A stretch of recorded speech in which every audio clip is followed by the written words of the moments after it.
Thank you, and good morning. That's Charlie. I'm Warren. You can tell us apart because he can hear and I can see. That's why we work together so well. We usually have our specialty. I'd like to welcome you to, we got a lot of out-of-towners here, and I'd like to welcome you to Omaha. It's a terrific...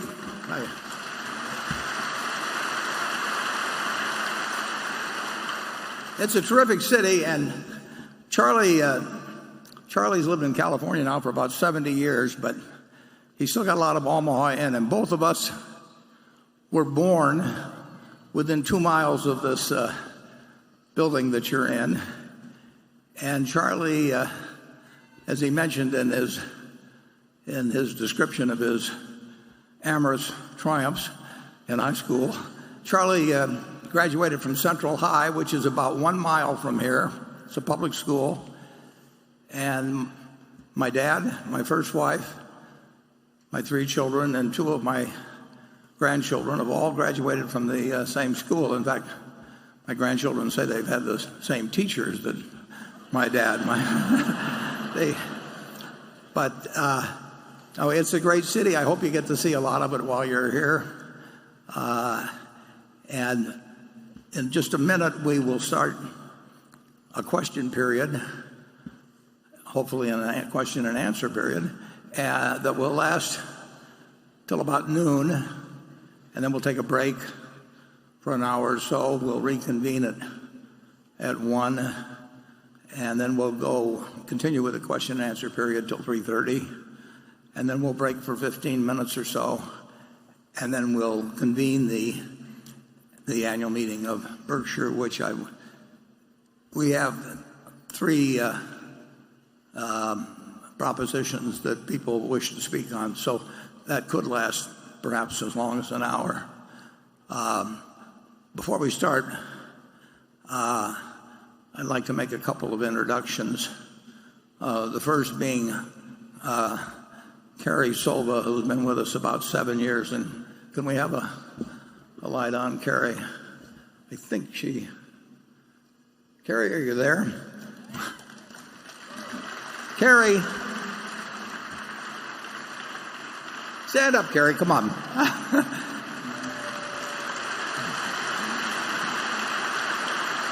Carrie puts on this whole program. She came with us about 7 years ago, and a few years ago I said, why don't you just put on the annual meeting for me? And she handles it all, and she has 2 young children, and she has dozens and dozens and dozens of exhibitors that she works with, and as you can imagine, with all of what we put on and all of the numbers of you that come, the hotels and the airlines and the rental cars and everything, she does it as if she could do that and be juggling 3 balls at the same time. She's amazing, and I want to thank her for putting on this program for us.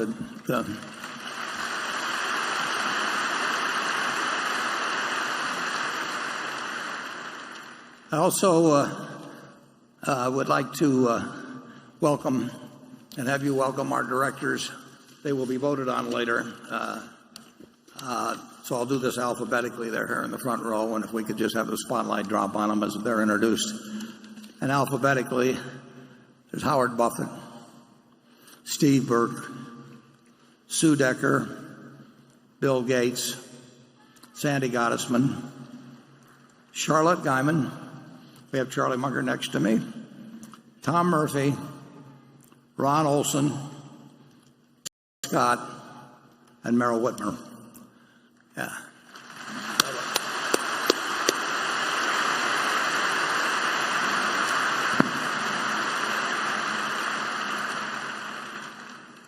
One more introduction I'm going to make, but I'll save that for just a minute. And our earnings report was put out yesterday.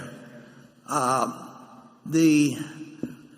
we regularly explain, the realized investment gains or losses in any period really mean nothing. I mean, we could take a lot of gains if we wanted to. We could take a lot of losses we wanted to, but we don't really think about the timing of what we do at all, except in relation to the intrinsic value of what we're buying or selling.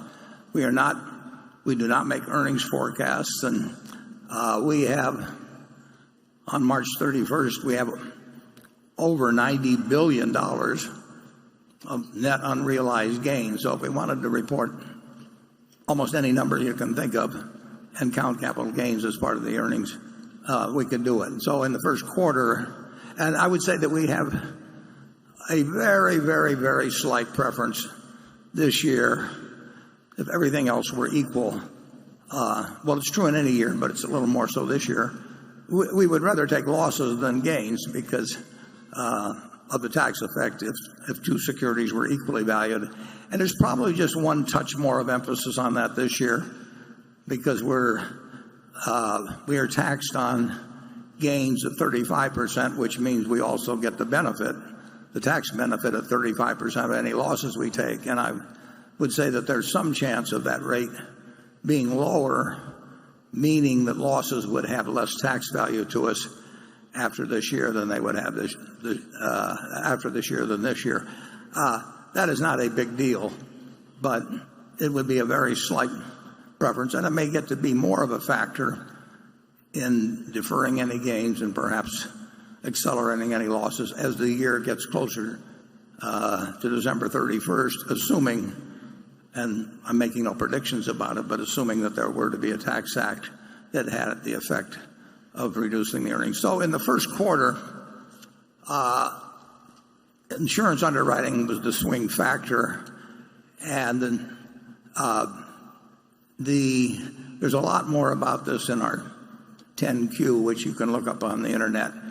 And you really, if you're seriously interested in evaluating our earnings or our businesses, you should go to the 10Q because the summary report, as we point out every quarter, does not really get to a number of the main points of valuation.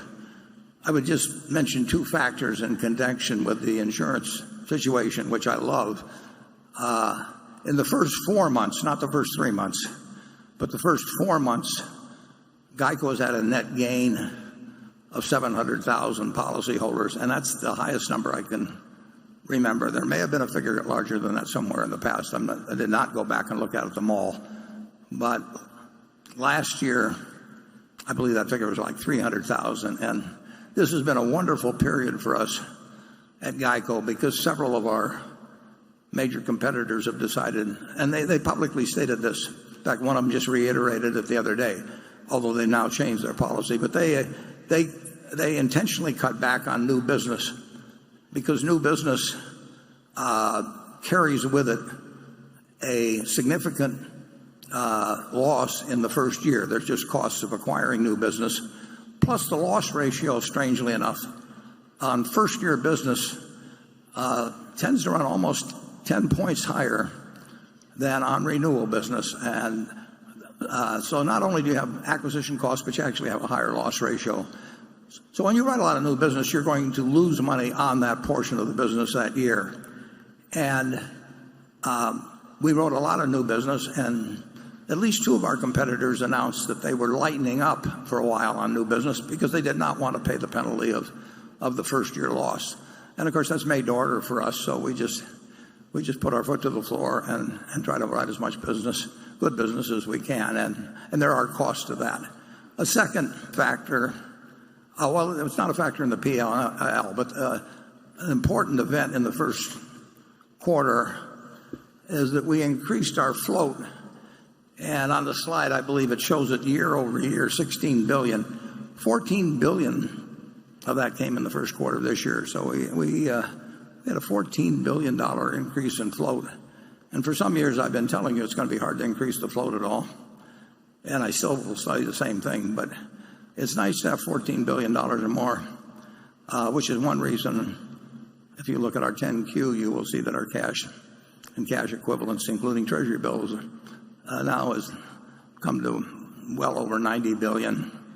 So I think I feel very good about the first quarter, even though our operating earnings were down a little. But one quarter means nothing. I mean, over time, what really counts is whether we're building the value of the businesses that we own. And I'm always interested in the current figures, but I'm always dreaming about the future figures. There's one more person I would like to introduce to you today, and I'm quite sure he's here. I haven't seen him, but I understood he was coming.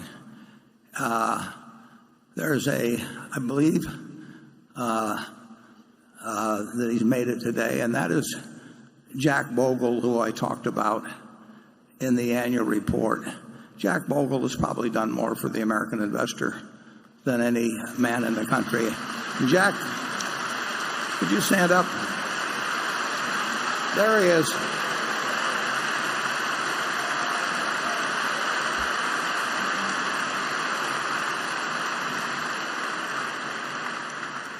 Jack Bogle, many years ago, he wasn't the only one that was talking about an index fund, but it wouldn't have happened without him. I mean, Paul Samuelson talked about it. Ben Graham even talked about it. But the truth is, it was not in the interest of the investment industry of Wall Street. It was not in their interest, actually, to have the development of an index fund, the index fund, because it brought down fees dramatically. And as we've talked about some in the reports and other people have commented, index funds overall have delivered for shareholders a result that has been better than Wall Street professionals as a whole. And part of the reason for that is that they brought down the costs very significantly. So when Jack started, very few people, certainly Wall Street, did not applaud him. And he was the subject of some derision and a lot of attacks. And now we're talking trillions when we get into index funds. And we're talking a few basis points when we talk about investment fees in the case of index funds, but still hundreds of basis points when we talk about fees elsewhere. And I estimate that Jack, at a minimum, has left in the pockets of investors without hurting them overall in terms of performance at all, gross performance. He's put tens and tens and tens of billions into their pockets, and those numbers are going to be hundreds and hundreds of billions over time. So it's Jack's 88th birthday on Monday. So I just say happy birthday, Jack, and thank you on behalf of American investors.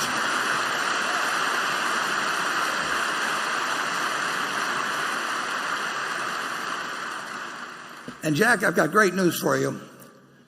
You're going to be 88 on Monday, and in only 2 years, you'll be eligible for an executive position at Berkshire. So hang in there, buddy. Okay, we've got a panel of expert journalists on this side and expert analysts on that side and expert shareholders in the middle, and we're going to rotate, starting with the analysts and somewhere here I have here we go.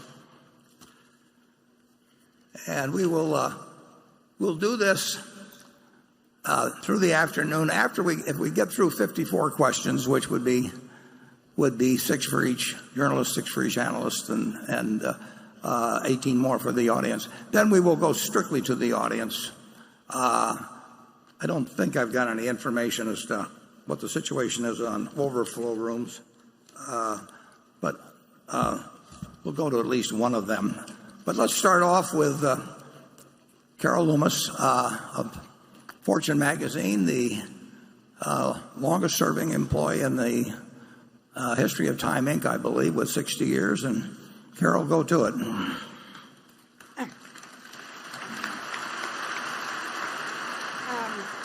Thank you.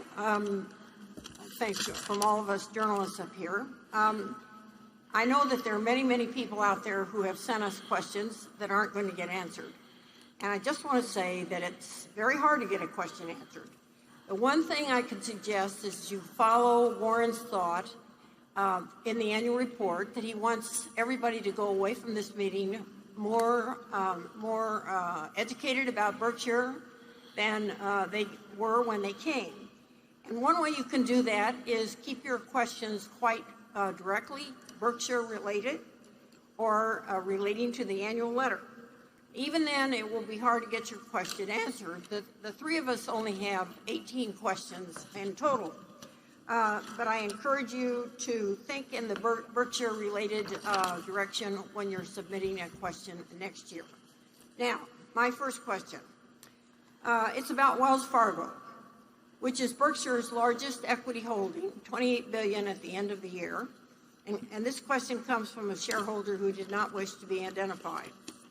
In the wake of the sales practices scandal that last year engulfed Wells Fargo, the company's independent directors commissioned an investigation and hired a large law firm to assist in carrying it out. The findings of the investigation, which were harsh, have been released in what is called the Wells Fargo Sales Practices Report. You can find it on the internet. It concludes that a major part of the company's problem was that, and I quote, Wells Fargo's decentralized corporate structure gave too much autonomy to the community bank's senior leadership, end of quote. Mr. Buffett, how do you satisfy yourself that Berkshire isn't subject to the same risk with its highly decentralized structure and the very substantial autonomy given to senior leadership of the operating companies? Yeah, it's true that we at Berkshire probably we certainly operate on a more decentralized plan than any company of remotely our size. And we count very heavily on principles of behavior rather than loads of rules. It's one reason at every annual meeting you see that Solomon description, and it's why I write very few communiques to our managers, but I send them one once every 2 years, and it basically says that we've got all the money we need. We'd like to have more, but it's not a necessity, but we don't have 1 ounce of reputation more than we need, and that our reputation at Berkshire is in their hands. And Charlie and I believe that if you establish the right sort of culture, and that culture to some extent self-selects who you obtain as directors and as managers, that you will get better results that way in terms of behavior than if you have a 1,000-page guidebook. You're going to have problems regardless.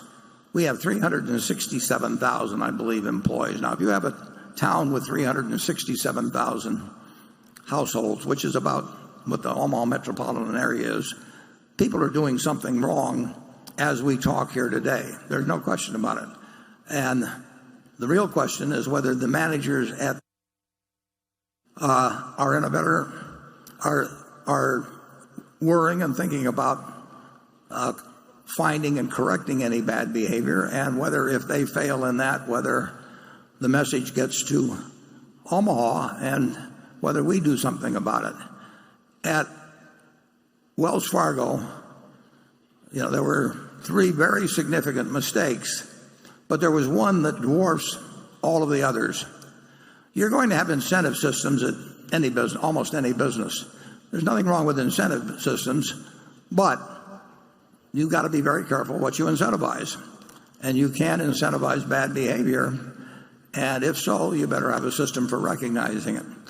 Clearly, at Wells Fargo, there was an incentive system built around the idea of cross-selling and number of services per customer, and the company in every quarterly investor presentation highlighted how many services per customer. So it was the focus of the organization, a major focus, and undoubtedly people got paid and graded and promoted based on that number, or at least partly based on that number. Well, it turned out that was incentivizing the wrong kind of behavior.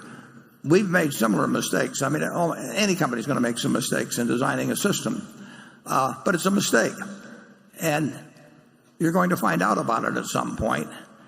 And I'll get to how we find out about it. But the biggest mistake was that, and I don't know, obviously I don't know the facts as to how the information got passed up the line at Wells Fargo.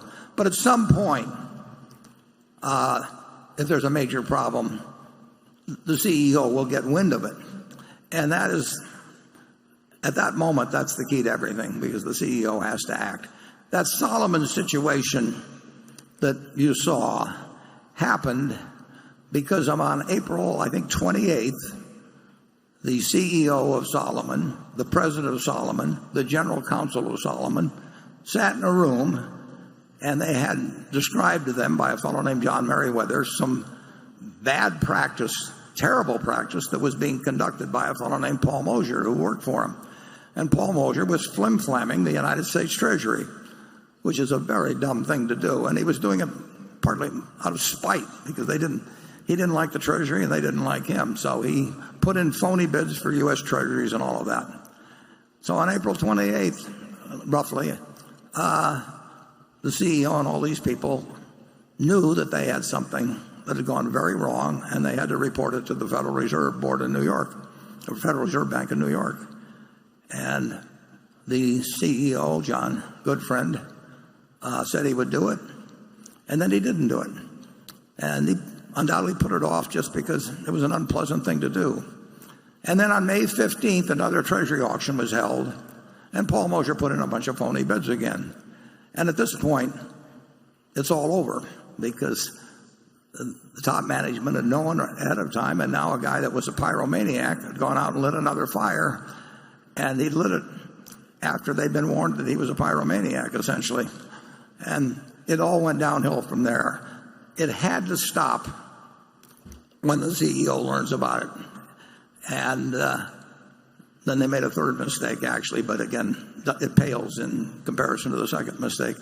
They made a third mistake when they totally underestimated the impact of what they had done once it became uncovered, because there was a penalty of $185 million, and in the banking business, people get fined billions and billions of dollars for mortgage practices and all kinds of things. The total fines against the big banks, I don't know whether it totals 30 or 40 or billion or whatever the number may be. So they measured the seriousness of the problem by the dimensions of the fine, and they thought a $185 million fine signaled a less offensive practice than something involved $2 billion, and they were totally wrong on that. But the main problem was they didn't act when they learned about it. It was bad enough having a bad system, but they didn't act. At Berkshire, we have the main source of information for me about anything that's being done wrong at a subsidiary is the hotline. Now, we get 4,000 or so hotline reports, or that come, we get communications on the hotline, perhaps 4,000 times a year, and most of them are frivolous. You know, the guy next to me has bad breath or something like that. I mean, but there are a few serious ones, and the head of our internal audit, Becky Amick, looks at all those people. A lot of them come in anonymous, probably most of them. And some of them she refers back to the companies, probably most of them. But anything that looks serious, I will hear about. And that has led to action. We'll put them more than once. And we spent real money investigating some of those. We put special investigators sometimes on them. And like I say, it is uncovered certain practices that we would not at all condone at the parent company. I think it's a good system. I don't think it's perfect. I don't know I'm sure they've got an internal audit at Wells Fargo, and I'm sure they've got a hotline. And I don't know the facts, but I would just have to bet that a lot of communications came in on that, and I don't know what their system was for for getting them to the right person, and I don't know who did what at any given time. But it was a huge, huge, huge error if they were getting, and I'm sure they were, getting some communications and they ignored them, or they just sent them back down to somebody down below. Charlie, you followed it. What are your thoughts on it? Well, put me down as skeptical when some law firm thinks they know how to fix something like this. Yeah. If you're in a business where you have a whole lot of people under incentives very likely to cause a lot of misbehavior, of course you need a big compliance department. Every big wirehouse stock brokerage firm has a huge compliance department, and if we had one, we would have a big compliance department too, wouldn't we, Warren? Absolutely. Absolutely. But that doesn't mean that everybody should try and solve their problems with more and more compliance. I think we've had less trouble over the years by being more careful in whom we pick to have power and having a culture of trust. I think we have less trouble, not more. But we will have trouble from time to time. Yes, of course. Yeah. We'll be blindsided someday. Charlie says an ounce of prevention. He said when Ben Franklin, who he worships, said an ounce of prevention is worth a pound of cure, he understated it. That an ounce of prevention is worth more than a pound of cure. And I would say a pound of cure promptly applied is worth a ton of cure that's delayed. And problems don't go away. John Goodfriend said that problem originally was, he called it a traffic ticket. He told the troops there at Solomon it was a traffic ticket, and it almost brought down a business. Some other CEO that day described the problem that he had encountered as a footfall, and it resulted in incredible damage to the institution and so on. You've got to act promptly, and frankly, I don't know any better system than hotlines and anonymous letters. To me, I get anonymous letters. And I've gotten 3 or 4 of them, probably in the last 6 or 7 years, that have resulted in major changes. And very, very occasionally they're signed. Usually, almost always they're anonymous, but it wouldn't make any difference because there will be no retribution against anybody, obviously, if they call our attention to something that's going wrong. But I will tell you, as we sit here, somebody is doing, quite a few people are probably doing something wrong at Berkshire, and usually it's very limited. I mean, it may be stealing small amounts of money or something like that. But when it gets to some sales practice like was taking place at Wells Fargo, you can see the kind of damage it would do. We will now shift over to the analysts and Johnny Brent. Hi, Warren. Hi, Charlie. Thanks for having me. You've addressed the risk of driverless cars to GEICO's business, but it strikes me that driverless trucks could narrow the cost advantage of railroads even if the number of crew members in a locomotive eventually declines from 2 to 0. Is autonomous technology more of an opportunity or more of a threat for the Burlington Northern?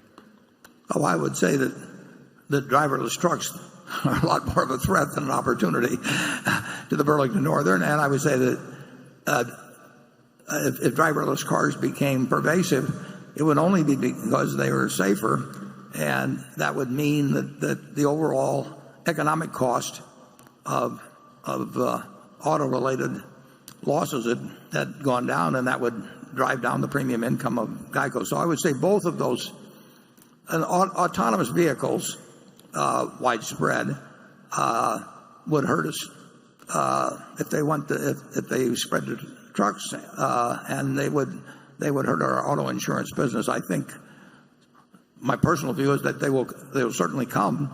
I think they may be a long way off, but that will depend. It'll probably, frankly, depend on experience in the first early months of the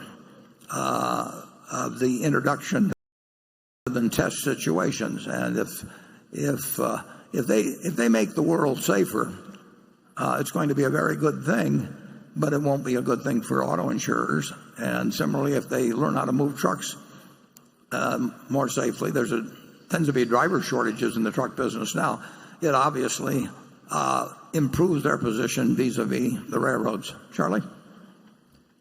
Well, I think that's perfectly clear. Yeah. Finally, approval all these years. Okay. Station 1, the shareholder.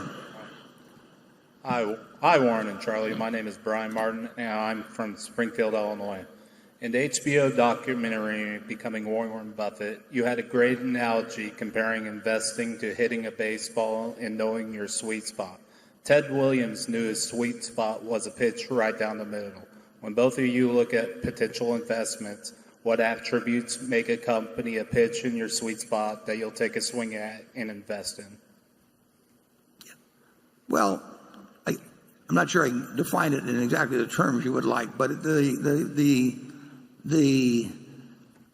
we sort of know it when we see it, and it would tend to be a business that, for one reason or another, we can look out 5 or 10 or 20 years and decide that the competitive advantage that it had at the present would last over that period, and it would have a trusted manager that would not only fit into the Berkshire culture, but that was eager to join the Berkshire culture.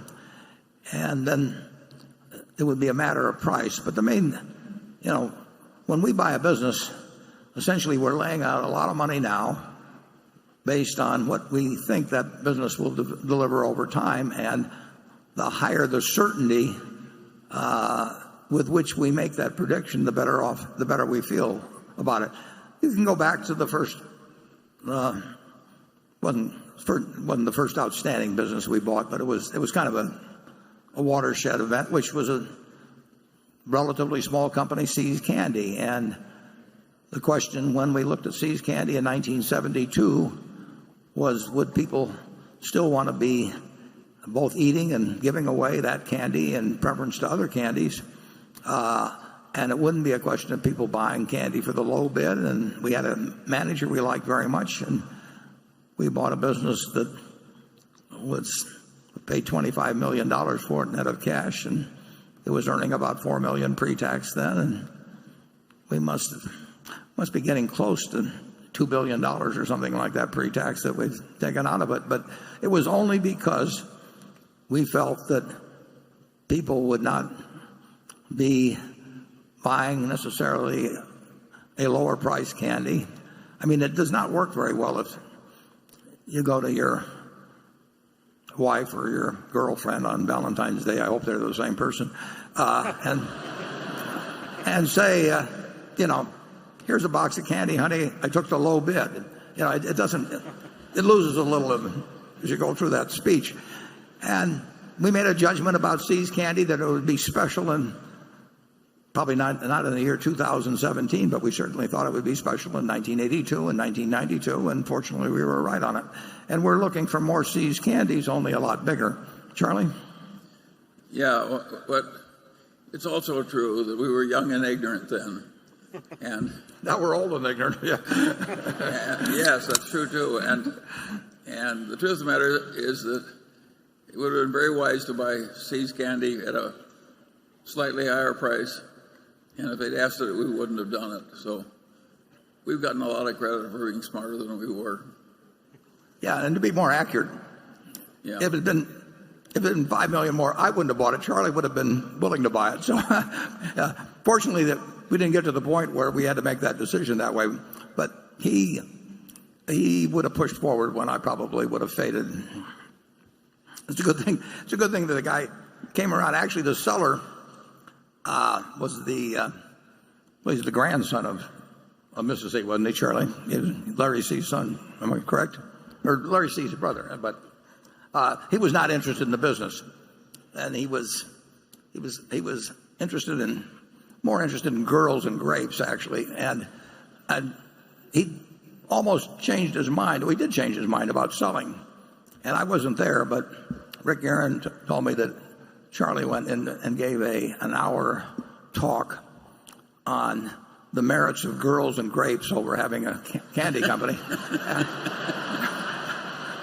This is true, folks. And the fellow sold to us, so that I pulled Charlie out in emergencies like that. We were very lucky that early the habit of buying horrible businesses because they were really cheap. It gave us a lot of experience trying to fix unfixable businesses as they headed downward toward doom. And that early experience was so horrible, fixing the unfixable, that we were very good at avoiding it thereafter. So I would argue that our early stupidity helped us. Yeah. We learned we could not make a silk purse out of a sow's ear. No, so, we learned. So we went around looking for silk. But you have to try it for a long time and fail and have your nose rubbed in it to really understand it. Okay, Becky, quick. This question comes from a shareholder named Mark Blackley in Tulsa, Oklahoma, who says, there has been more news than usual in some of Berkshire's core stock holdings, Wells Fargo and the incentive and new account scandal, American Express losing the Costco relationship and playing catch-up in the premium card space, United Airlines and customer service issues, Coca-Cola and slowing soda consumption. How much time is spent reviewing Berkshire stock holdings, and is it safe to assume if Berkshire continues to hold these stocks that the thesis remains intact? Well, we spend a lot of time thinking. Those are very large holdings. If you add up American Express, Coca-Cola, and Wells Fargo, I mean, you're getting up, well into the high tens of billions of dollars, and those are businesses we like very much. They're different characteristics. In the case of, you mentioned United Airlines, we actually are the largest holder of all four of the large. We're the largest holder of the four largest airlines, and that is much more of an industry thought. But all businesses have problems, and some of them have some very big pluses. I personally, you mentioned American Express. If you read American Express's first quarter report and talk about their platinum card, the platinum card is doing very well. The gains around the world, I think there were 17% or something like that in billings in the UK, and 15% is the original currency or the local currency. Japan, Mexico, and very good in the United States. There's competition in all these businesses. If we thought we did not buy American Express or Wells Fargo or United Airlines, but Coca-Cola with the idea that they would never have problems or never have competition, why we did buy them is we thought they had very, very strong hands, and we liked the financial policies in the case of many of them. We like their position. We bought a lot of businesses, and we do look to see where we think they have durable competitive advantage, and we recognize that if you've got a very good business, you're going to have plenty of competitors who are going to try and take it away from you, and then you make a judgment as to the ability of your particular company and product and management to ward off competitors. They won't go away, but we think, I'm not going to get into the specific names on it, but those companies generally are very well positioned. I've likened essentially, if you've got a wonderful business, even if it's a small one like See's Candy, you basically have an economic castle, and in capitalism, people are going to try and take away that castle from you. So you want a moat around it, protecting it in various ways that can protect it. And then you want a knight in the castle that's pretty darn good at warding off marauders. But they're going to be marauders, and they'll never go away. And if you look at, I think Coca-Cola was 1886, American Express was 51 or 52, starting out with an express business. Wells Fargo with, I don't know what year they were started. Incidentally, American Express was started by Wells and Fargo as well. So these companies had lots of challenges, and they'll have more challenges, and the companies we own have had challenges. Our insurance business has had challenges, but we started with National Indemnity as $8 million purchase in 1968, and fortunately we've had people like Tony Nicely at Geico, and we've had G. Jane, who's added tens of billions of value, and we've got some smaller companies that you probably don't even know about, but really have done a terrific job for us.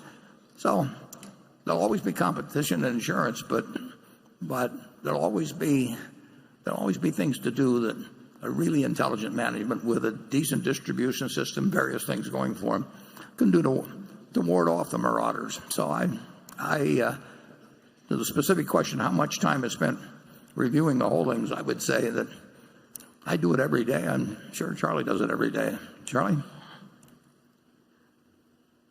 Well, I don't think I got anything to add to that either. Well, we'll cut his salary if he doesn't participate here. Okay, Jay Gelb. This question is on Berkshire's retroactive reinsurance deal with AIG, which was the largest ever of its kind.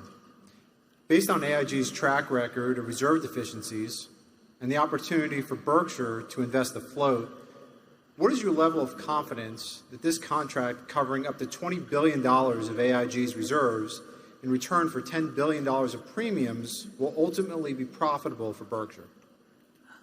Well, at the time we do every deal, I think it's smart. And then sometimes I find out otherwise as we go along. The deal, that Jay knows, but might be unfamiliar to many people, is that AIG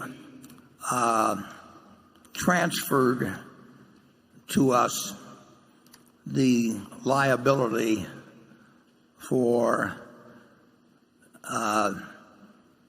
80% of $25 billion, excess of $25 billion. In other words, they had to pay the first $25 billion, and then on the next $25 billion, we had to pay 80% of what they paid, up to a limit of $20 billion, 80% of 25.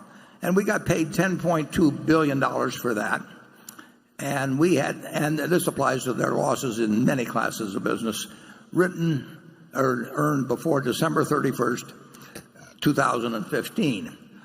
So Ajit Jain, who has made a lot more money for Berkshire for you than I have, but he evaluates that sort of transaction. We talk about it a fair amount ourselves. I just find it interesting. I particularly find the $10.2 billion that they're going to give us interesting. And we come to the conclusion that we think we'll do well by getting $10.2 billion today with a maximum payout of $20 billion over some between now and Judgment Day on this large piece of business. AIG had very good reasons for doing this because their reserves had been under criticism, and this essentially probably it should have, I think, put to bed the question whether they were under reserved on that business. And we get the $10.2 billion, and the question is how fast we pay out the money and how much money we pay out. And Ajit does 99% of the thinking on that, and I do 1%. And we project out what we think will happen, and we know whatever our projection is that it will be wrong, but we try to be conservative. And we've done a fair amount of these deals. This is the largest. The second largest was a creature that was formed out of Lloyd's of London some years ago. And we've been wrong on one transaction that involved something over $1 billion of premium. I mean, clearly wrong. And there are a couple of others that may or may not work out depending on what you assume we have earned on the funds. But they're okay. But they probably didn't come out as well as we thought they would, though. But overall, we've done okay on this. It's less okay when we're sitting around with 90+ billion of cash. So the incremental 10.2 billion we took in the first quarter is earning us peanuts at the moment. And peanuts is not what fits into the formula for making this an attractive deal. So we do have to assume we'll find uses of the money, but the money will be with us quite a while. And I think our calculations are on the conservative side. They're not the identical calculations that AIG makes. I mean, we come up with our own estimate of payouts and all of that. And I think it was quite a good transaction from AIG's standpoint, because they did take $20 billion of potential losses off for $10.2 billion, and I think they satisfied the investing community that they were quite unlikely to have adverse development in the period prior to 2015 that was not accounted for by this transaction. Charlie? Well, I think it's intrinsically a dangerous kind of activity, but that's one of its attractions. I don't think there are any two people in the world that are better at this kind of transaction than Ajit and Warren, and nobody else has had the experience we've had. Just get me in a lot more of those businesses, and I'll accept a little extra worry. There's one thing I should mention too, that we actually were the only insurance operation in the world that would write that sort of a contract, and where it would be satisfactory to the other party.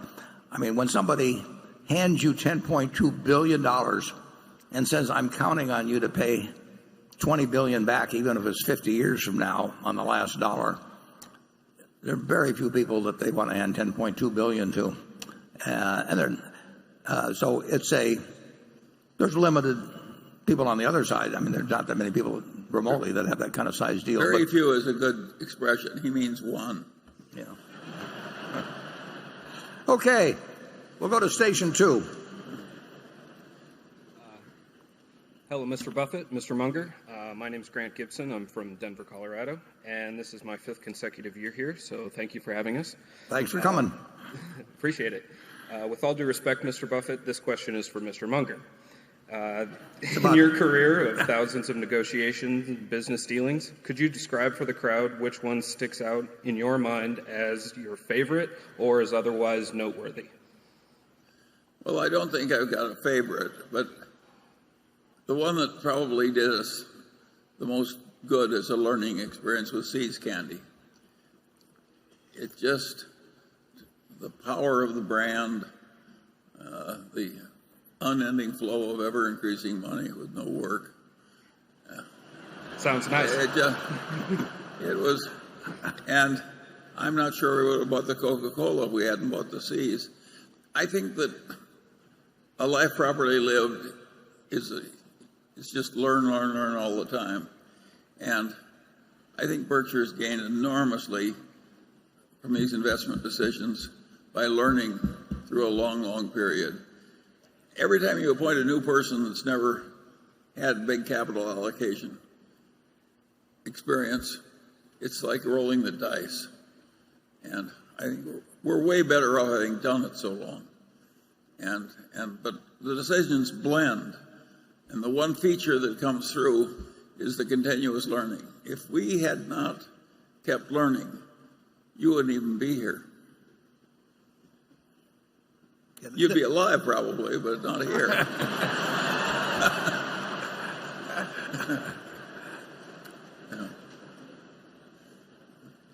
There's nothing like the pain of being in a lousy business to make you appreciate a good one. Well, there's nothing like getting into a really good one. That's a very pleasant experience, and it's a learning experience. I have a friend who says, the first rule of fishing is to fish where the fish are. And the second rule of fishing is to never forget the first rule. And we've gotten good at fishing where the fish are.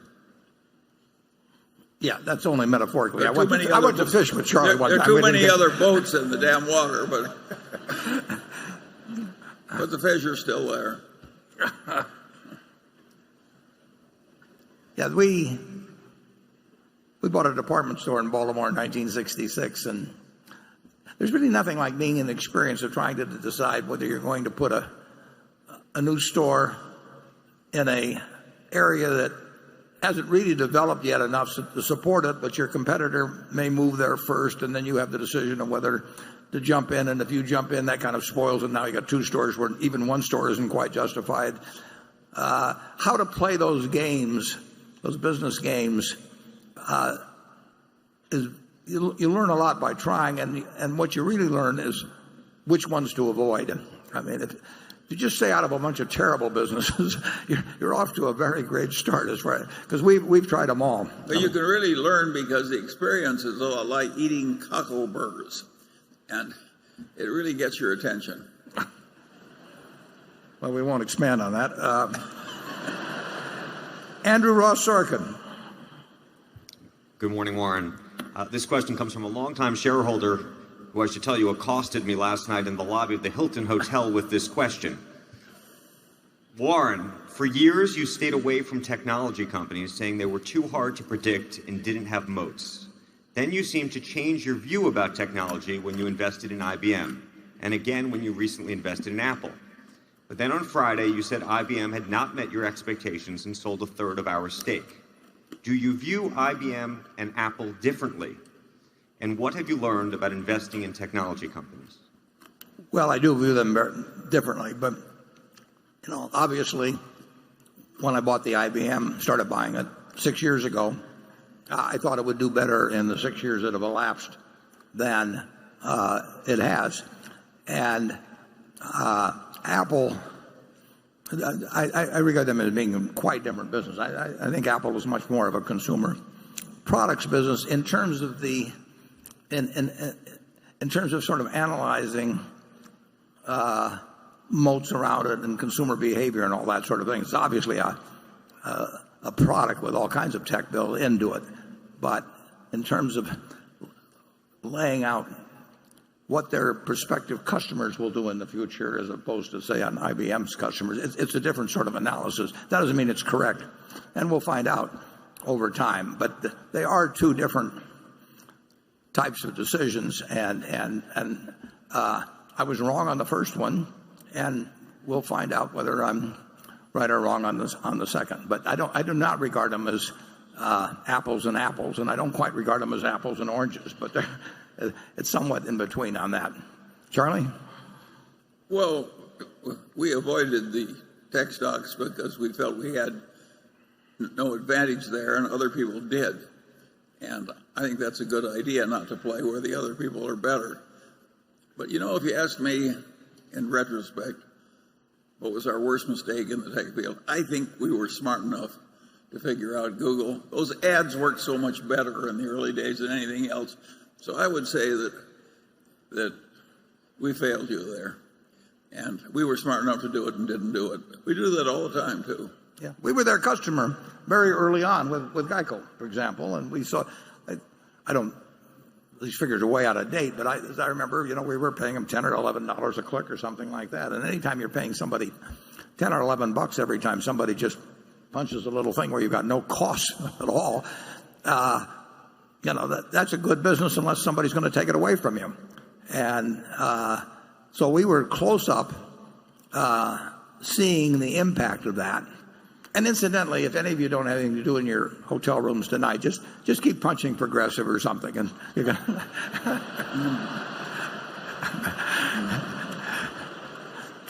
don't really do that. The thought just happened to cross my mind. But that is, you've never seen a business, almost never seen a business like it, where and I think for LASIK surgery and things like that, I think the figures were, $60 or $70 a click with no incremental, no cost. So, and I knew the guys. I mean, they actually designed their prospectus. They came to see me, and a little bit after the original one, when they went public, a little bit after Berkshire even. And so I had plenty of ways to ask questions or anything of the sort, educate myself, but I blew it. And we blew Walmart too. When it was a total cinch, we were smart enough to figure that out, and we didn't.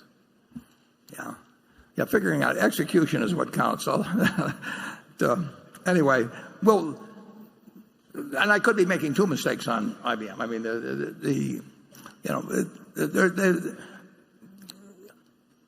it's harder to predict, in my view, the winners in various items, or how much price competition will enter in to something like cloud services and all that.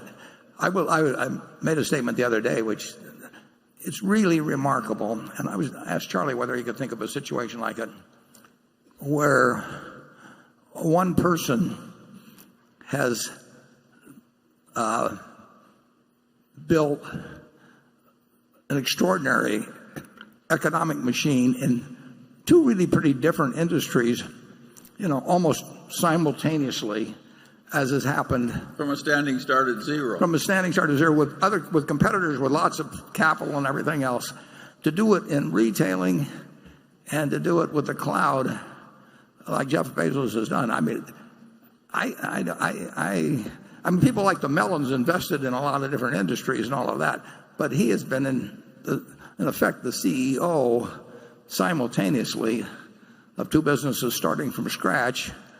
That if Andy Grove at Intel used to say, think about if you had a silver bullet and you could shoot it and get rid of one of your competitors, who would it be? Well, I think that both in the cloud and in retail, there are a lot of people that would aim that silver bullet at Jeff, and he's done it's a different sort of game. But he's, at the Washington Post, he's played that hand as well as anybody I think possibly could.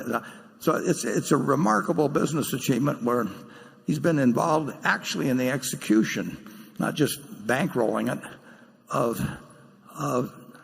two businesses that are probably as feared by their competitors almost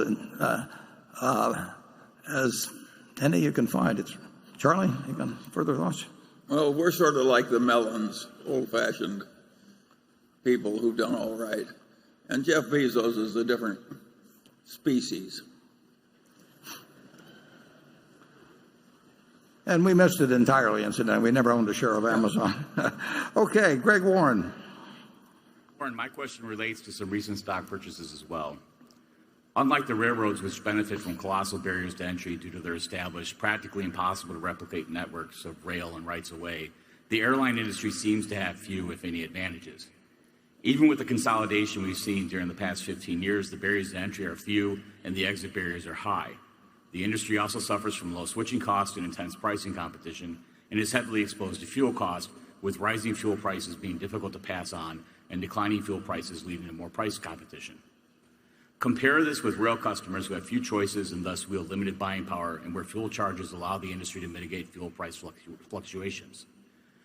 While you've noted several times since the airline stock purchases were announced that the two industries are quite different and that comparisons should not be made to Berkshire's move into railroads a decade ago, could you walk us through what convinced you that the airlines were different enough this time around for Berkshire to invest close to $10 billion in the four major airlines?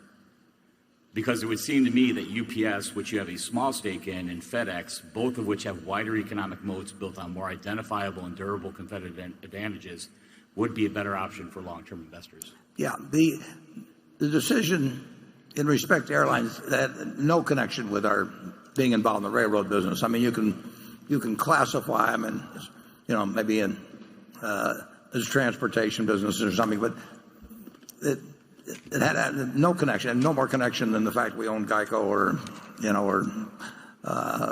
any other business. You couldn't pick a tougher industry, ever since Orville went up, and I said, that if anybody had really been thinking about investors, they should have had Wilbur shoot him down and saved everybody a lot of money for 100 years. You can go to the internet and type in airlines and bankrupt, and you'll see that something like 100 airlines in that general range, gone bankrupt in the last few decades. And actually, Charlie and I were directors for some time of U.S. Air, and people write about how we had a terrible experience in U.S. Air. It was one of the dumbest things I've ever done. And there's a lot of you made a fair amount of money out of it, too. Yeah, and we made a lot of money out of it. It was undeserved.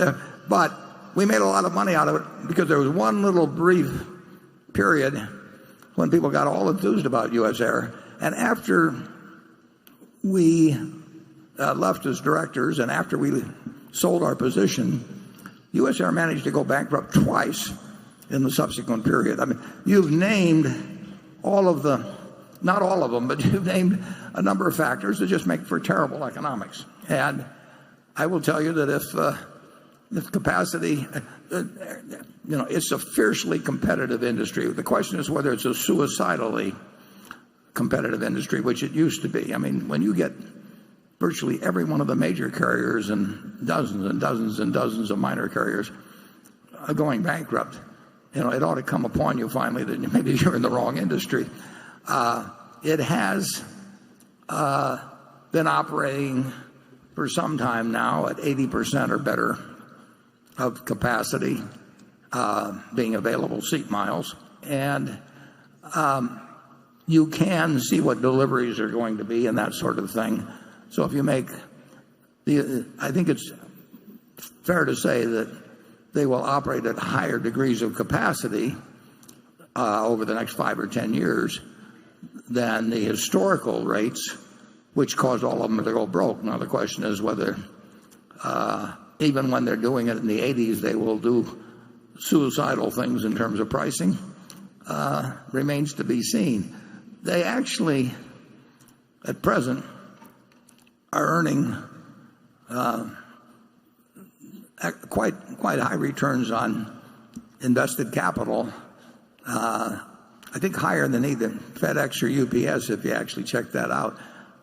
But that doesn't mean tomorrow morning, if you're running one of those airlines and the other guy cuts his prices, you cut your prices. And as you say, there's more flexibility when fuel goes down to bring down prices than there is to raise prices when prices go up. So the industry, it is no cinch that the industry will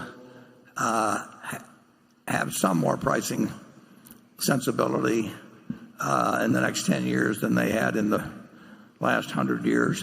But the conditions have improved for that. They've got more labor stability than they had before because they're basically all going to, they've been through bankruptcy and they're all going to sort of have an industry pattern bargaining, it looks to me like.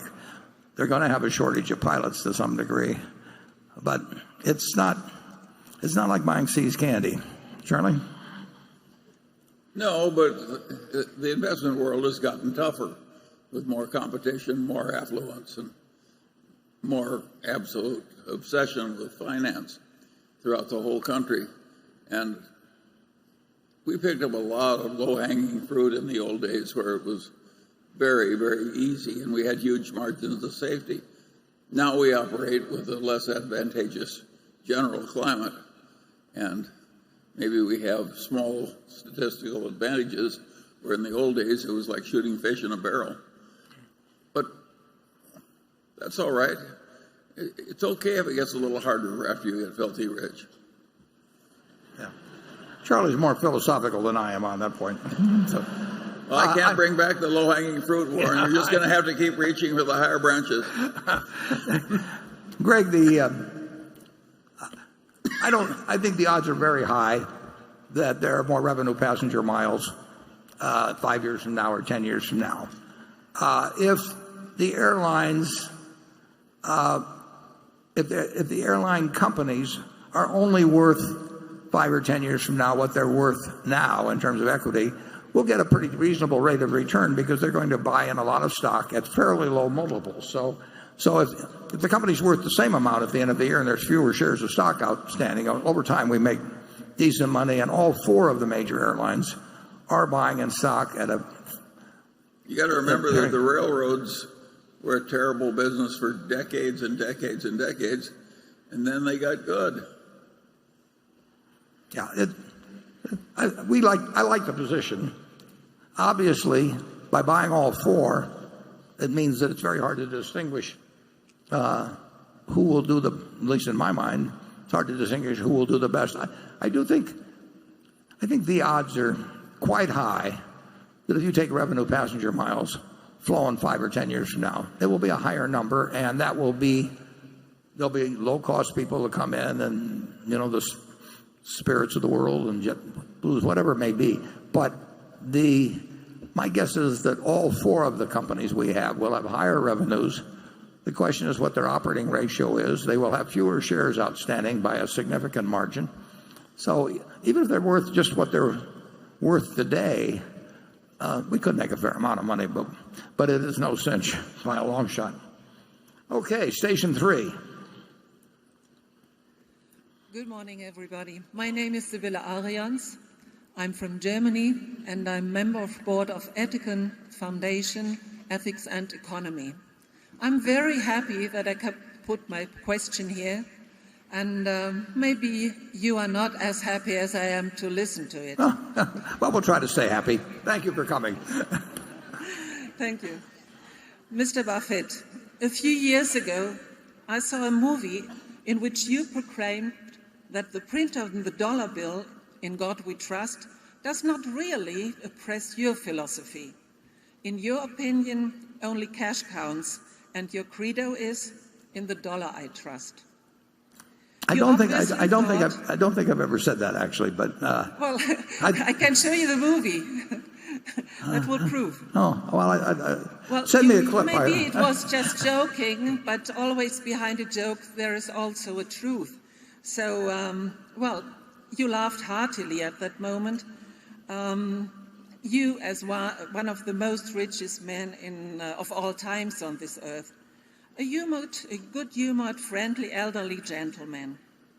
Whatever motivated those who designed the dollar notes, they certainly wanted to say that there is something higher than the value of this printed paper. Regrettably, you have shown many times in your life that you see this differently. You have accumulated billions of dollars, showed extraordinary cleverness and skill, and you know better to pick up than many others who, like you, use the rules which are inherent to capitalism for their own intentions. But have you ever given a thought to what troubles and sacrifices, slavery and destruction of Mother Earth, and even diseases and deaths stick to the dollar bills which you gather so eagerly? Let's take Coca-Cola. Ethicon Foundation Ethics and Economy from Germany has awarded the Black Planet Award to the members of the board of directors, as well as to the large shareholders, Warren Buffett and Herbert Allen, because you are co-responsible for all of what makes this group make so much money, isn't it? Among other things, Coca-Cola deprives people of their drinking water in drought-prone areas of the world. Are you asking a question? Contaminate the groundwater in these areas. I don't want to interrupt you, but are you making a speech or asking a question? I put my question right now. Okay, good. Will you give up your Coca-Cola shares if the destruction of the environment, the monopolization of the right to healthy drinking water, and the shameless exploitation of the workers continue? Well, that's more of a speech than a question. Yeah.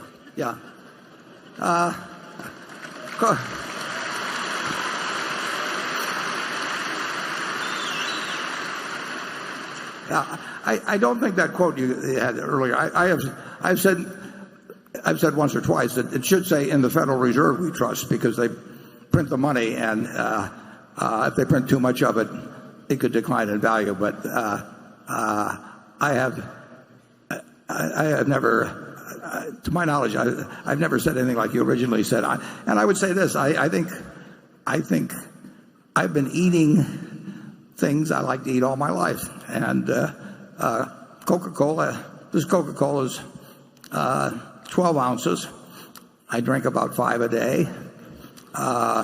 It has about 1.2. There's about 1.2 ounces of sugar in it.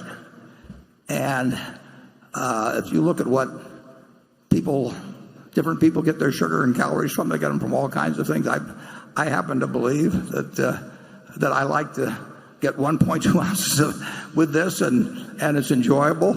since 1886, people have found it pleasant. And I would say that if you pick every meal in terms of what somebody in some recent publication has told you is the very best for you, I offer you that. I say go to it. But if you told me that I would live 1 year longer, and I don't even think of that, I would live 1 year longer if I'd eat nothing but broccoli and asparagus and everything my Aunt Alice wanted me to eat all my life, or I would eat everything I enjoyed eating, including chocolate sundaes and Coca-Cola and steak and hash browns. I would rather eat in a way I enjoy for my whole life than eat some other way and live another year.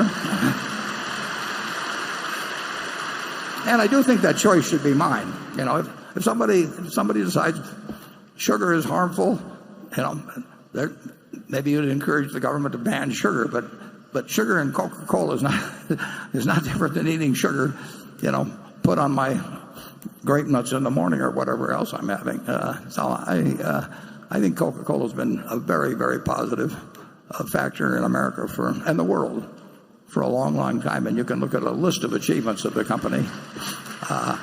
And I really don't want anybody telling me I can't drink it. Charlie? Well, I've solved my Coca-Cola problem by drinking Diet Coke, and I swill the stuff like other people swill I don't know what. And I've been doing it for just as long as you've been taking all those Coca-Colas I've had breakfast with Warren when he has Coca-Colas and nuts. And pretty damn good, too. If you keep doing that, Warren, you may not make 100. Well, I think there's something in longevity to be feeling happy about your life, too. Absolutely.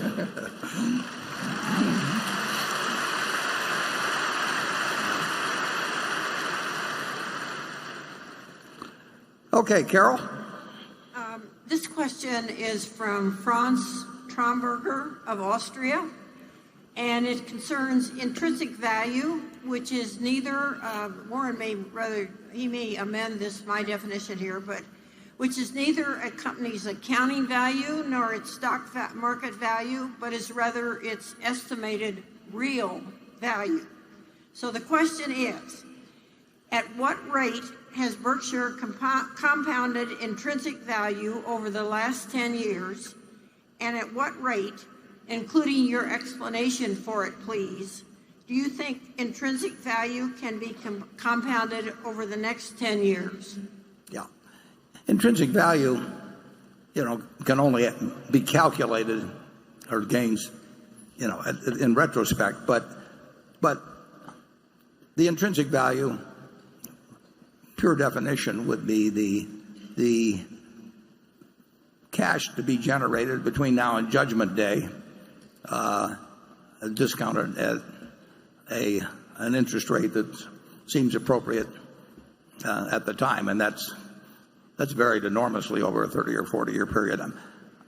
If you pick out 10 years and you're back to May of 2007, we had some unpleasant things coming up, but I would say that we've probably compounded at about 10%, and I think that's going to be tough to achieve, in fact, almost impossible to achieve if we continued in this interest rate environment. That's the number one question. If you ask me to give the answer to the question, if I could only pick one statistic to ask you about the future before I gave the answer, I would not ask you about GDP growth. I would not ask you about who was going to be president. A million things. I would ask you what the interest rate is going to be over the next 20 years on average, the 10-year or whatever you wanted to do. And if you assume our present interest rate structure is likely to be the average over 10 or 20 years, then I would say it'd be very difficult to get to 10%. On the other hand, if I were to pick with a whole range of probabilities on interest rates, I would say that rate might be it might be somewhat aspirational, and it might be doable. And you would say well, we can't continue these interest rates for a long time. I would ask you to look at Japan, where 25 years ago we couldn't see how their interest rates could be sustained, and we're still looking at the same thing. So I do not think it's easy to predict the course of interest rates at all. And unfortunately, predicting that is embedded in giving a good answer to you. I would say the chances of getting a terrible result in Berkshire are probably as low as about anything you can find. Chances of getting a sensational result are also about as low as anything you can find. So if my best guess would be in the 10% range, but that assumes somewhat higher interest rates, not dramatically higher, but somewhat higher interest rates in the next 10 or 20 years than we've experienced in the last 7 years. Charlie? Well, there's no question about the fact that the future with our present size is, in terms of percentage rates of return, is going to be less glorious than our past. And we keep saying that, and now we're proving it.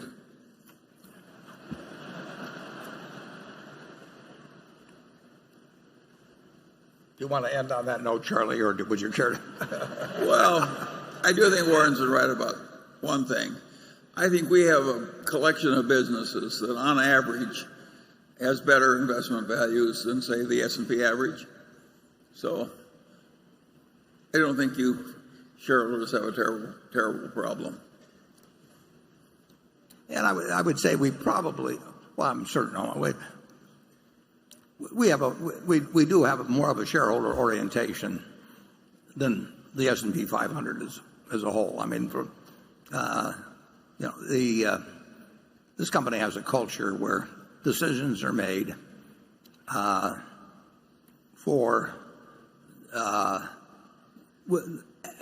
an owner, as a private owner, would make them. And frankly, that's a luxury we have that many companies don't have. I mean, they are under pressures today sometimes to do things. One of the questions I asked the CEO of every public company that I meet is, what would you be doing differently if you owned it all yourself? And the answer, is usually this, that, and a couple of other things. If you would ask us, the answer is we're doing exactly what we would do if we owned them all the stock ourselves. And I think that's a small plus over time. Anything further, Charlie? I think we have one other advantage. A lot of other people are trying to be brilliant, and we're just trying to stay rational. And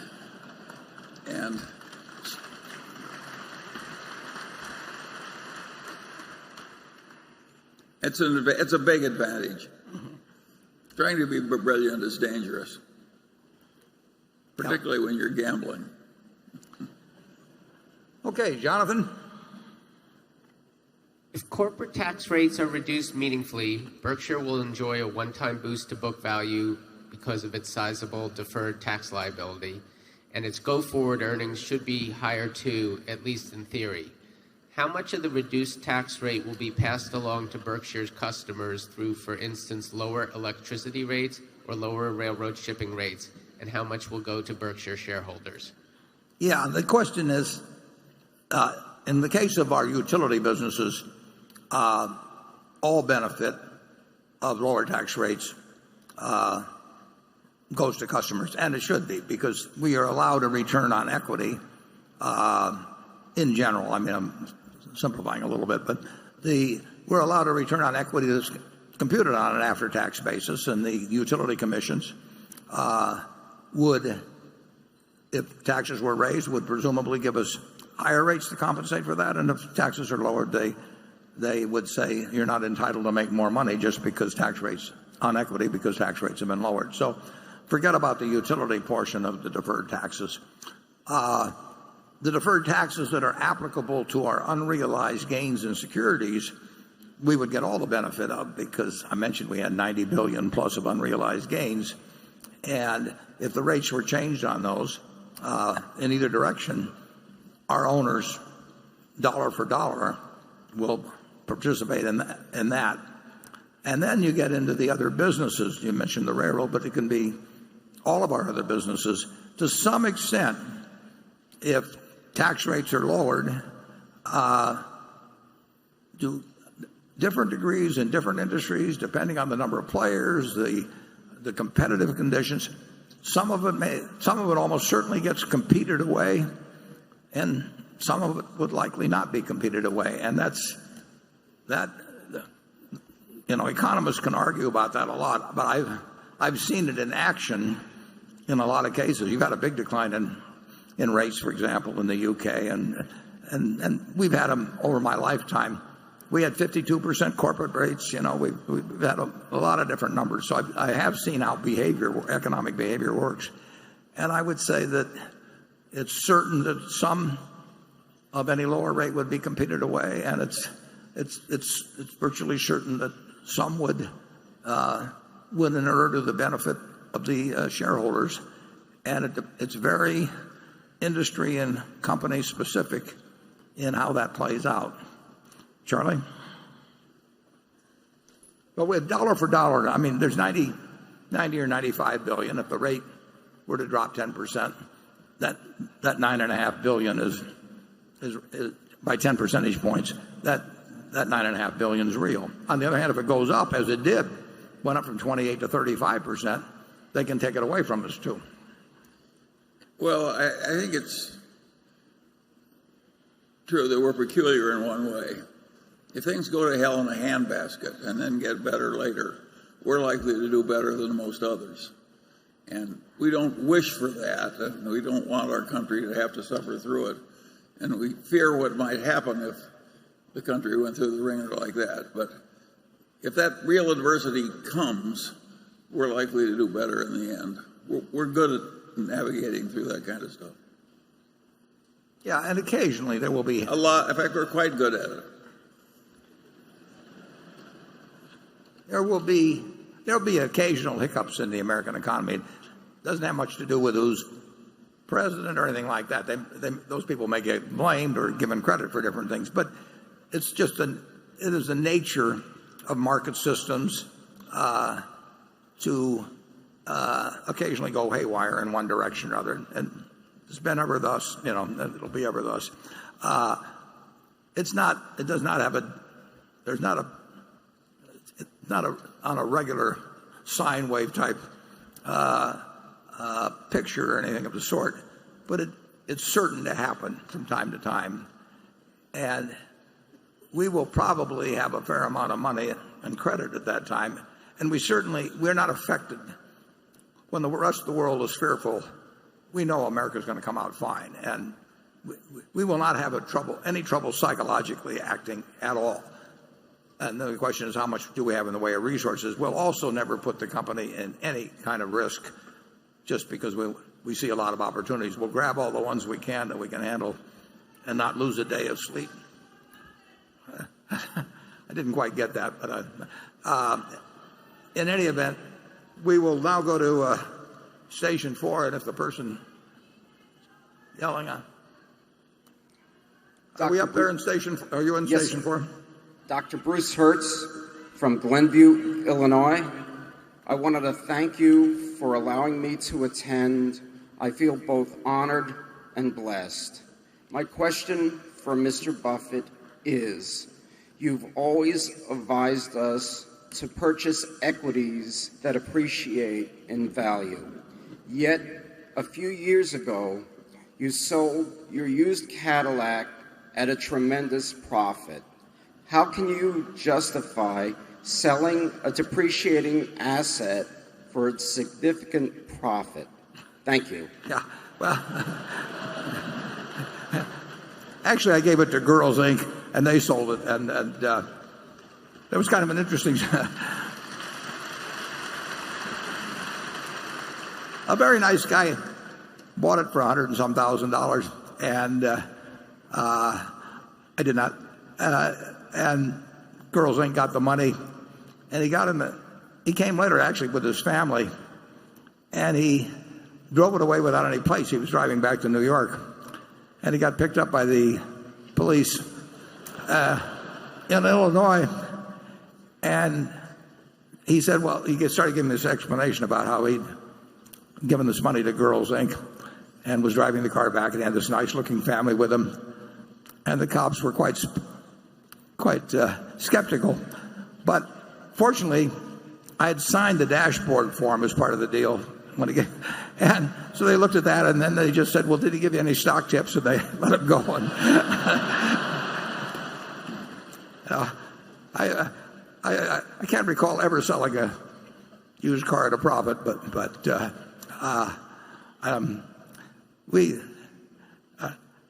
don't think I've sold any personal possession. Well, I've got a house for sale. You don't have any personal possession. Yeah. No, anything you see with a figure attached like that. You're a fatter version of Mahatma Gandhi. Mahatma Gandhi. The guy was a very nice guy that bought it, and that's check cleared, so we're fine. Becky? I'd like to ask a question that can serve as a follow-up to the question that Carol had asked, and Charlie in that response said that he thinks the Berkshire's businesses on the whole will do better than the S&P 500. Clark Cameron from Birmingham, Alabama, who owns 281 shares of Berkshire B, writes in and asks, why have you advised your wife to invest in index funds after your death rather than Berkshire Hathaway? I believe Munger has counseled his offspring to, quote, not be so dumb as to sell. Yeah.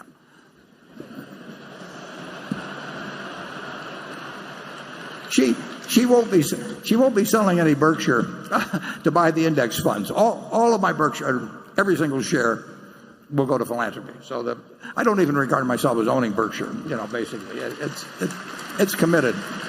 And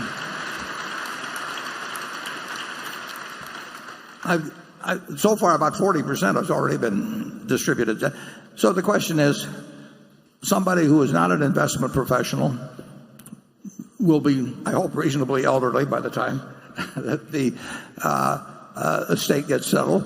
And what is the best investment, meaning one that there would be less worry of any kind connected with, and less people coming around and saying, why don't you sell this and do something else and all those things. She's going to have more money than she needs.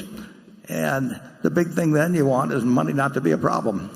And there will be no way that if she holds the S&P, or virtually no way, absent something happened with weapons of mass destruction, but virtually no way that she'll have all the money that she possibly can use. She'll have a little liquid money so that if stocks are down tremendously at some point, they close the stock exchange for a while, anything like that, she'll still feel that she's got plenty of money. And the object is not to maximize. It doesn't make any difference whether the amount she gets doubles or triples or anything of the sort. The important thing is that she never worries about money the rest of her life.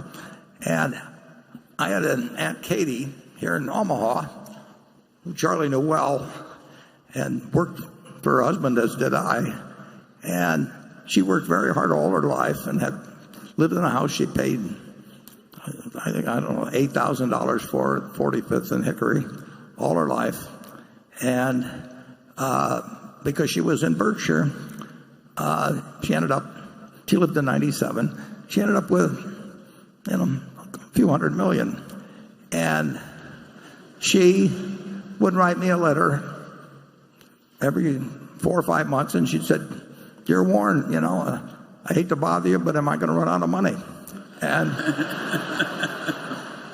I would write her back, and I'd say, "Dear Katie, it's a good question, because if you live 986 years, you're going to run out of money."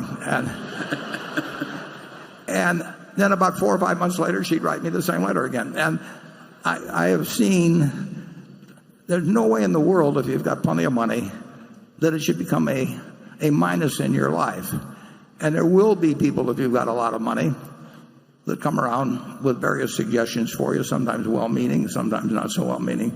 So if you've got something that's certain to deliver, it was all in Berkshire, they'd say, well, if Warren was alive today, he would be telling you to do this. I just don't want anybody to go through that. And the S&P will be I think actually what I'm suggesting is what a very high percentage of people should do something like that. And I don't think they will have as I think there's a chance they won't have as much peace of mind if they own one stock and they've got neighbors and friends and relatives that are trying to do some, like I say, sometimes well-intentioned, sometimes otherwise, to do something else. And so I think it's a policy that will get a good result and is likely to stick. Charlie? Well, as Becky said, the Mungers are different. I want them to hold the Berkshire. Well, I want to hold the Berkshire too. No, I don't like the. I recognize the logic of the fact that S&P algorithm is very hard to beat. In a diversified portfolio of big companies, it's all but impossible for most people. But I'm just more comfortable with the Berkshire. Well, it's the family business. Yeah. But I've seen too many people as they get older, particularly being susceptible and just having to listen to the arguments of people coming along. Well, if you're going to protect your heirs from the stupidity of others, you may have some good system, but I'm not much interested in that subject. Okay. Okay, Jay. Berkshire reportedly partnered with 3G in Kraft Heinz's attempt to acquire Unilever for $143 billion. How much was Berkshire willing to invest in this deal? And does this mean Berkshire's next large acquisition is likely to be in partnership with 3G? Yeah, well, Kraft, you'd have to distinguish between two situations. Kraft Heinz was a widely owned company in which we and 3G act as a control group and have a little over 50% of the stock. But as originally contemplated, no certainty that this is exactly what would have happened, we would have invested an additional $15 billion, and 3G would have invested an additional $15 billion if a friendly agreement could have been reached. So if the deal had been made, if the independent directors of Kraft Heinz had approved the transaction, the likelihood is that we would have invested $15 billion, but it would have required the approval of the independent directors as well. Now, Kraft Heinz, in going forward with making that offer, wanted to be sure that there would be enough equity capital in addition to the debt that would be incurred to make the deal, and so informally we had basically committed the $15 billion. It only was approved on the basis that it'd be a friendly deal with Unilever, and initially we thought they would be at least possibly interested in such a deal, and when we found out otherwise, we withdrew the offer. So it would have been $15 billion of additional money in all probability. Okay, station 5. Dear Honorable Mr. Buffett and Mr. Munger, I'm Tian Dehua from China. My company, AI Holdings, is spreading value investing philosophy in Asia. My business partner, Ken Chi, Zhou Guiying, and I are committed to awake 100 million Chinese people to return to rational way of investing. The hardest thing in this world is to change people's values or belief system. And we should like to awake investors to change from speculate in the market to investing in the market. It's like changing the speculators' values or belief system. May I ask you, Mr. Buffett, can you kindly advise us what we should do to spread your value investing philosophy, or is there any word of encouragement Thank you. Yeah, when in any system, Keynes wrote about this in 1936, I think it was, in the General Theory, or 35, I think it's chapter 12. It's great chapter on investing, and he talked about investment and speculation and the propensity of people to speculate and the dangers of it, and worded eloquently. There's always the possibility of, there's always some speculation, obviously, and there's always some value investors and all of that sort of thing in the market. But when speculation gets rampant, and when you're getting what I guess Charlie would call social proof that it's worked recently, people can get very excited about speculating in markets, and we will have it from time to time in this market. There's nothing more agonizing than to see your neighbor, who you think has an IQ about 30 points below you, getting richer than you are by buying stocks, and whether it's internet stocks or whatever, and people succumb to it, and they'll succumb in this economy just as elsewhere. There's also a point which gets to your question. I would say that early on in the development of markets,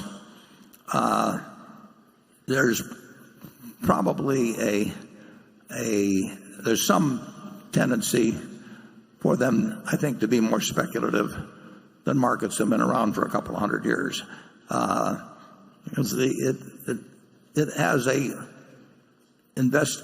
markets have a casino characteristic that has a lot of appeal to people, particularly when they see, like I say, people getting rich around them. And those who haven't been through cycles before are probably a little more prone to speculate than people who have experienced the outcome of wild speculation. So basically in this country, Ben Graham was, in the book I read in 1949, was preaching investment, and that book continues to sell very well. But if the market gets hot, new issues are doing well, and people on leverage are doing well, a lot of people will be attracted to not only speculation, but what I would call gambling.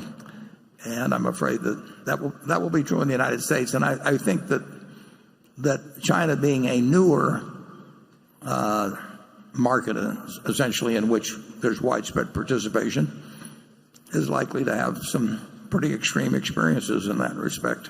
We will have some in this country too. Charlie? Well, I certainly agree with that. The Chinese will have more trouble. They're very bright people. They have a lot of action, and sure, they're going to be more speculative. And it's a dumb idea. And to the extent you're working on it, why, you're on the side of the angels, but lots of luck. Well, it will offer the investor more opportunities, actually, if they can keep their wits about them. If you have wild speculation, Charlie just mentioned earlier, that if we get into periods that are very tough, Berkshire certainly will do reasonably well, because it won't, and we won't get fearful, and fear spreads like you cannot believe until you've seen a few examples of it. At the start of September 2008, you had 35 million people with their money in money market funds with $3.5 trillion in them, and none of them were afraid that dollar wasn't going to be a dollar when they went to cash in their money market fund. And 3 weeks later, they were all terrified, and 175 billion flowed out in 3 days. And so the way the public can react is really extreme in markets. And that actually offers opportunities for investors. People like action, and they like to gamble. And if they think there's easy money to be made, a lot of them, you'll get a rush to it. And for a while, it will be self-fulfilling and create new converts until the day of reckoning comes. So just keep preaching investing, and if the market swings around a lot, you'll keep adding a few people here and there to a group that recognizes that markets are there to be taken advantage of rather than to instruct you as to what is going on. Okay, Andrew, do you have any more on that, Charlie? We've done a lot of preaching, Warren, without much effect. Right. And that's probably good from our standpoint. Okay, Andrew? Thank you, Warren. This question comes from Ryan Prince. President Donald Trump and his advisors have talked about proposing a substantial investment tax credit to provide incentives for long-term corporate fixed capital investment. In BNSF, Berkshire owns a sprawling infrastructure portfolio requiring regular routine maintenance investment of substantial scale. What impact would an investment tax credit have on BNSF's capital investment decision-making from a return on investment a capital perspective, as well as in terms of timing? And just as importantly, given the current economy and employment picture, would such a tax credit amount to a subsidization of otherwise mandatory maintenance capital investment or a proper incentive to stimulate investment? Yeah, well, it would all depend on how it was worded, because we've had investment tax credits in this country, and we've had bonus depreciation. It's another form of it, and we do get extra first-year depreciation. That does not enter into our calculation very much. In fact, certainly at the Berkshire level, I've never instructed anybody to do anything different because of investment tax credits or accelerated depreciation. There may be some calculations done down at the operating company level. It's certainly true in something like wind projects and solar projects. They are dependent on the tax law currently. There may come a time when they aren't, but they wouldn't have been done without some subsidization through the tax law. But I would say if you change the depreciation schedules and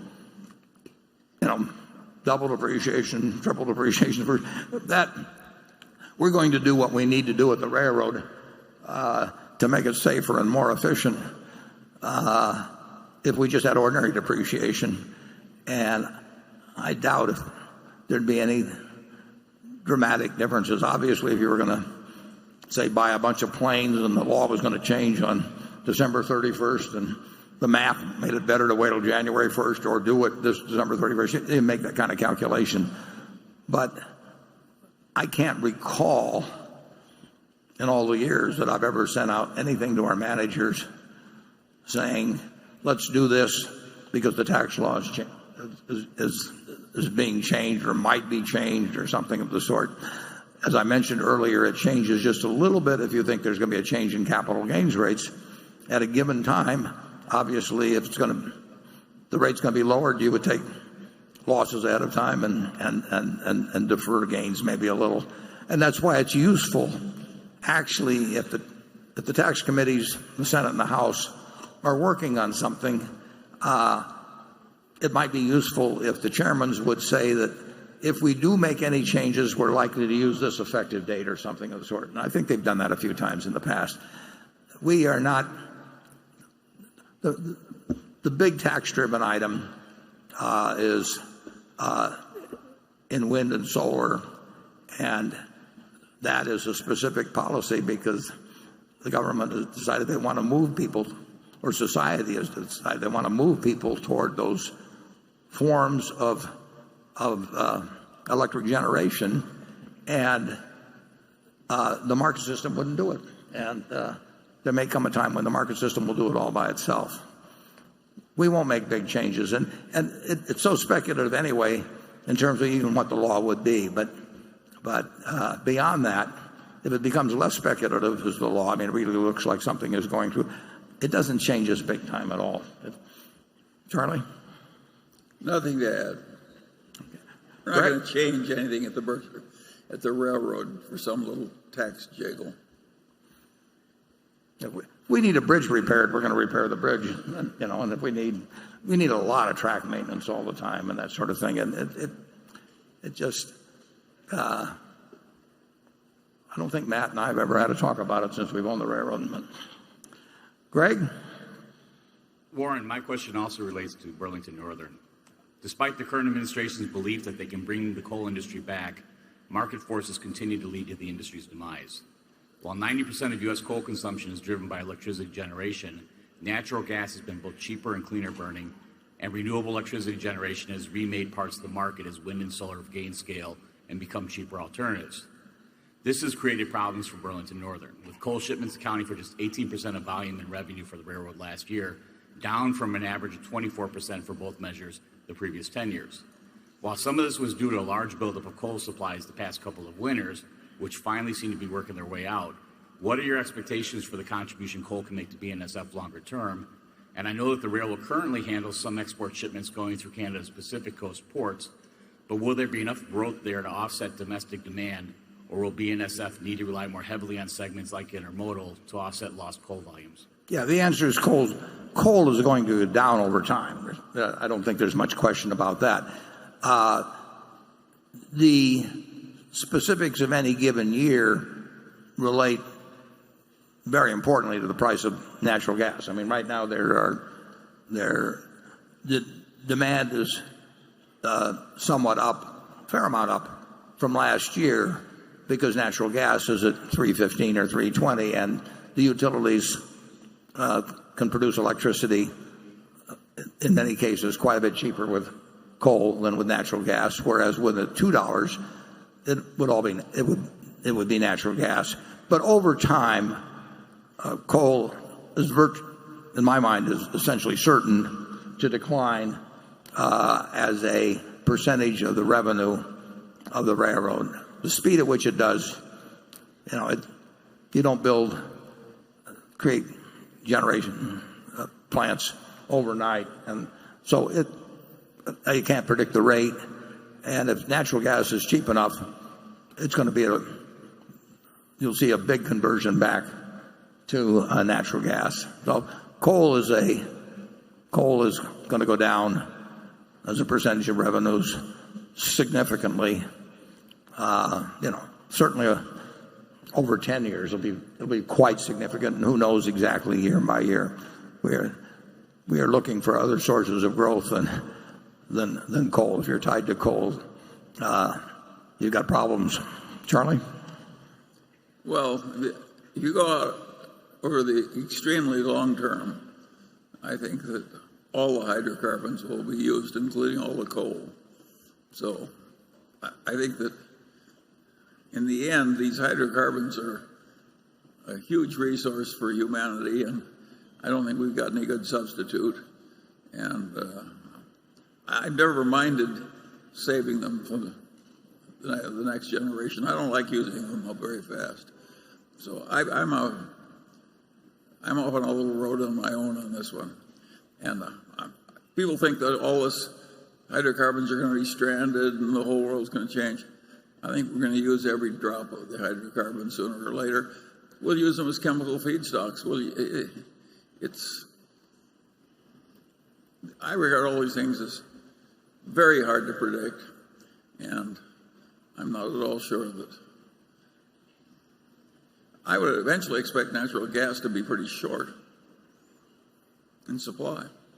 A change in storage would make a big difference. We will produce within a few years as much electricity in Iowa, or virtually as much electricity in Iowa from wind as our customers use, but the wind only blows about 35% of the time or something like that, and sometimes it blows too hard.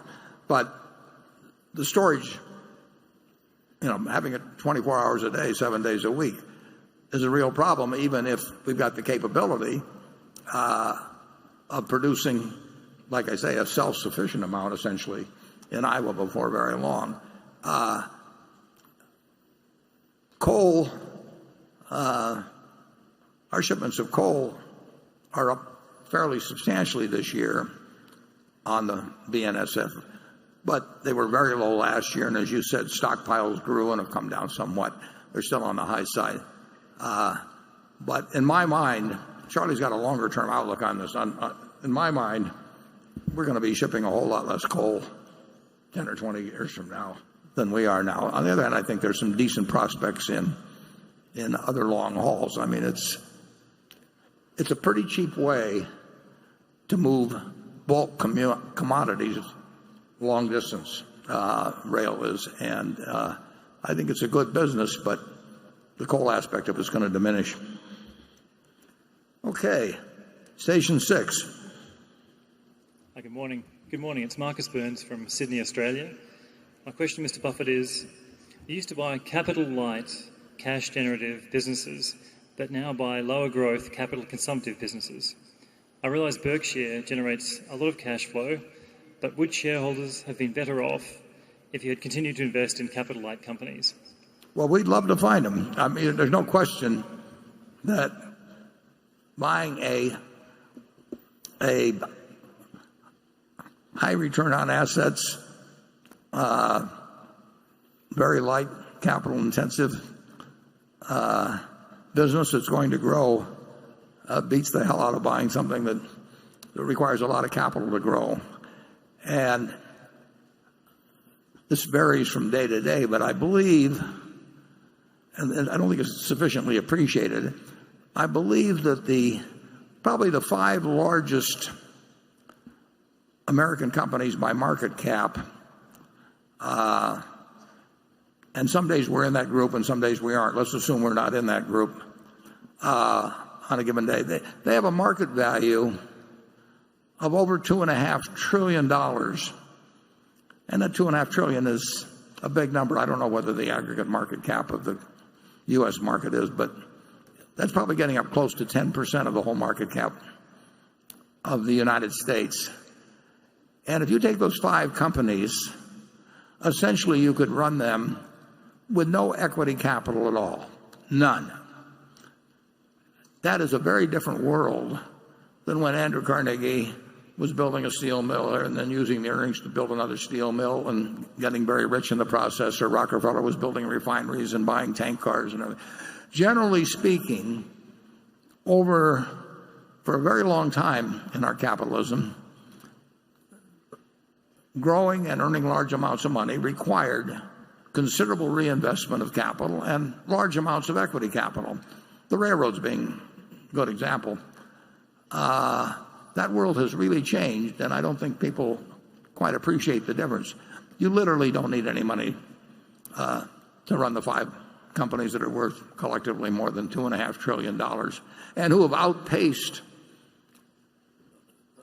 any number of those names that were familiar if you looked at the Fortune 500 list 30 or 40 years ago, whether it was Exxon or General Motors or you name it. So we would love, there's no question that a business that doesn't take any capital and grows and has, almost infinite returns on required equity capital is the ideal business. And we own a couple of businesses, a few businesses that earn extraordinary returns on capital, but they don't grow. We still love them, but if they were in fields that would grow, believe me, we would, they would be number 1 on our list. We aren't seeing those that we can buy and that we understand well. But you are absolutely right that's a far, far, far better way of laying out money than what we're able to do when buying capital-intensive businesses. Charlie? Yeah, the chemical companies of America at one time were wonderful investments. Dow and DuPont sold at 20 sometimes earnings, and they kept building more and more complicated plants and hiring more PhD chemists, and it looked like they owned the world. Now most chemical products are sort of commoditized, and it's a tough business being a big chemical producer. And in comes all these other people like Apple and Google, and they're just on top of the world. I think the questioner's basically right that the world has changed a lot, and that the people who have made the right decisions in getting into these new businesses that are so different from the old ones have done very well. Yeah, Andrew Mellon would be absolutely baffled by looking at the high cap companies now. I mean, the idea that you could create hundreds of billions of value essentially without assets, without tangible assets. Fast, yeah. But that is the world. I mean, when Google can sell you something where Geico was paying $11 or something every time somebody clicks something, that is a lot different than spending years finding the right site and developing, iron mines to supply the steel plants and, railroads to haul the iron to where the steel is produced and distribution points and all that sort of thing.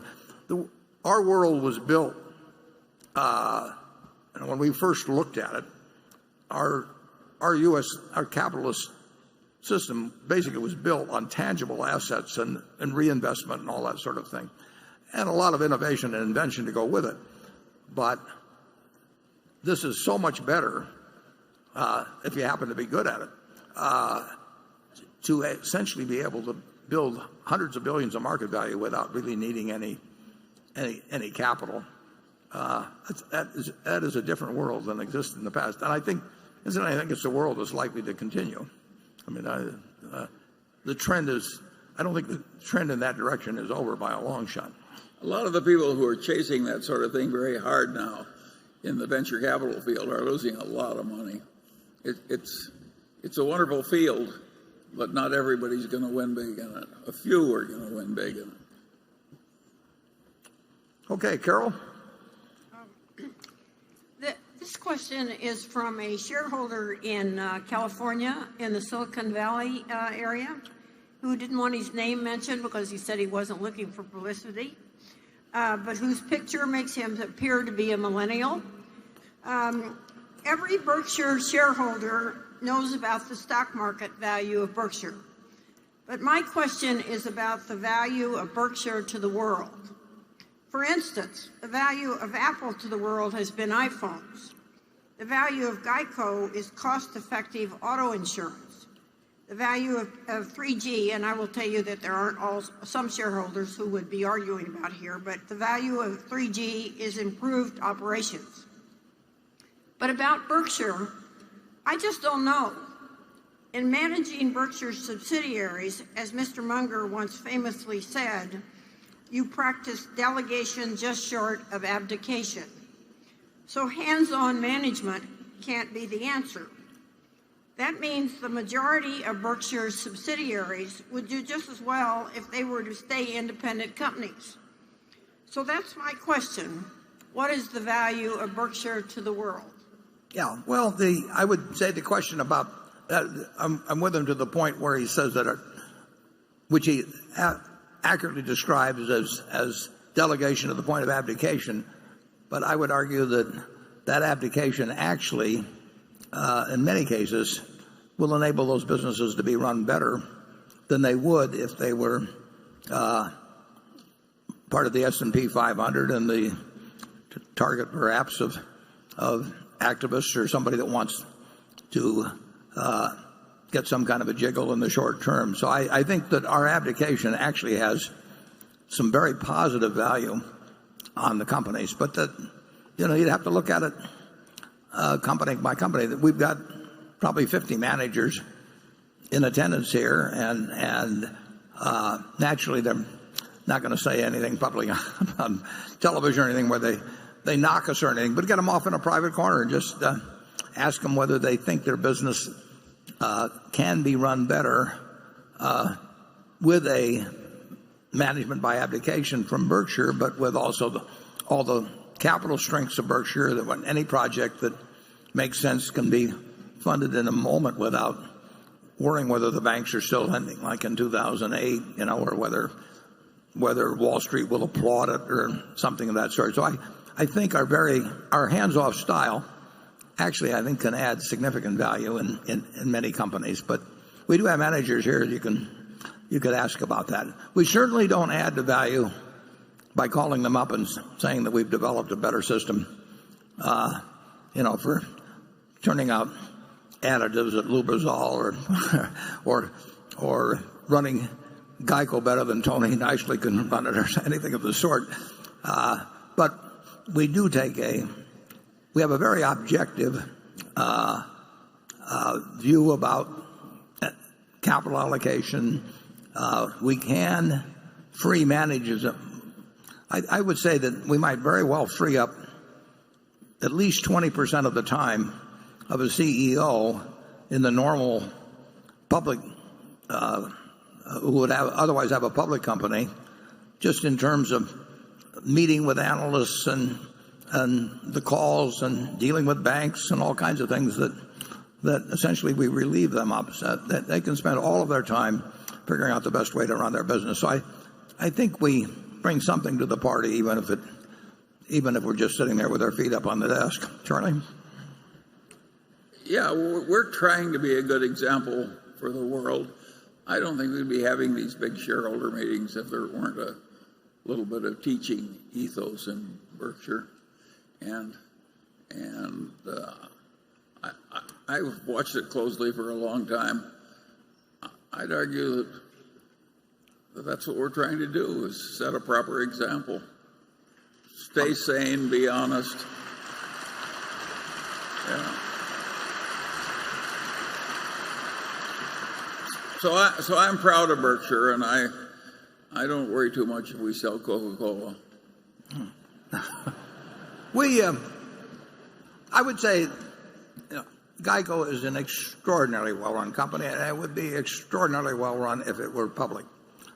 But it has gone from 2.5% of the auto insurance market to 12%. And part of the reason, the small part, the real key is GEICO and Tony Nicely, but part of the reason is that when at least two of our competitors, big competitors, said that they would not meet their profit objectives if they didn't lighten up their interest in new business 8 or 10 months ago, I think our business decision to step on the gas is a better business decision, but I think that GEICO as a public company would have more trouble making that decision than they do when they're part of GEICO, because we are thinking about nothing but where GEICO is going to be in 5 or 10 years.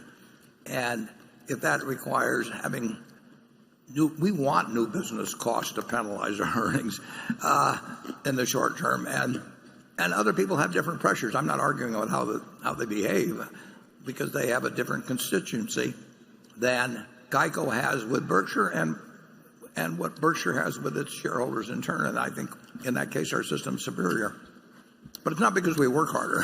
Charlie and I don't do hardly anything. Jonathan?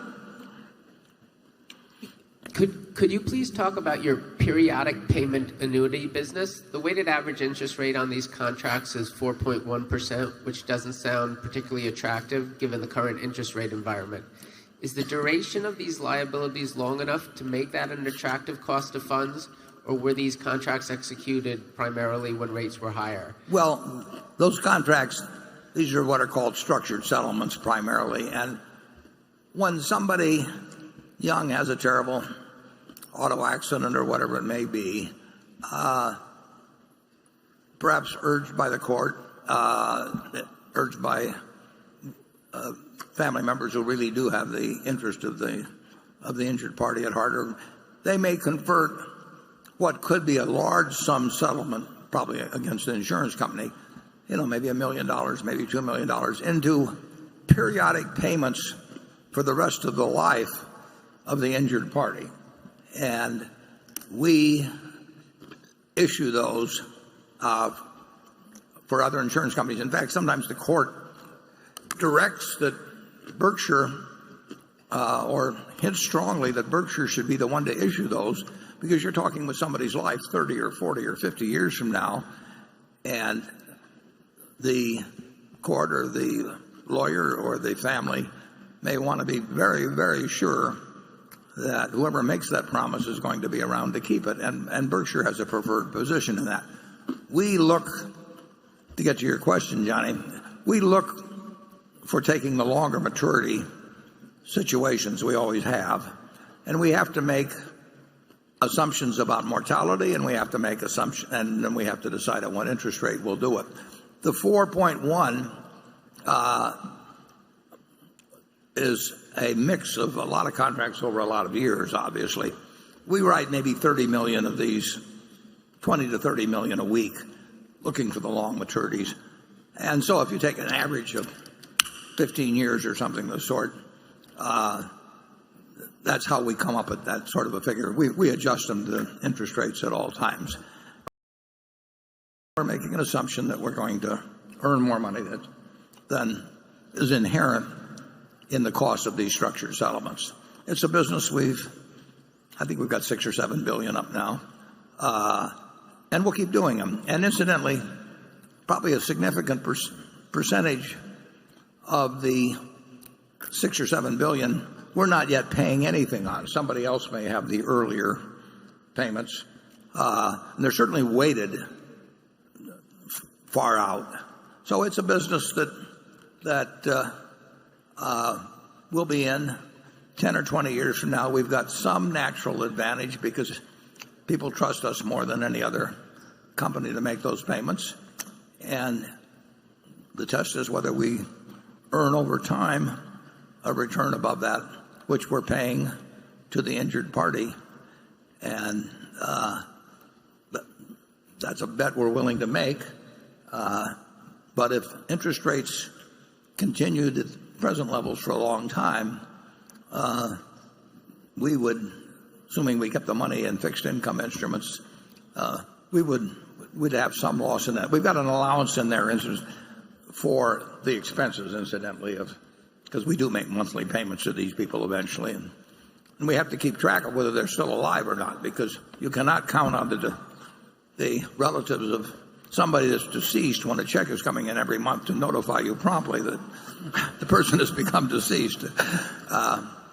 But that number will go up over time. If interest rates stay where they are, that 4.1 will come down a little bit as we add new business. Okay, station 7.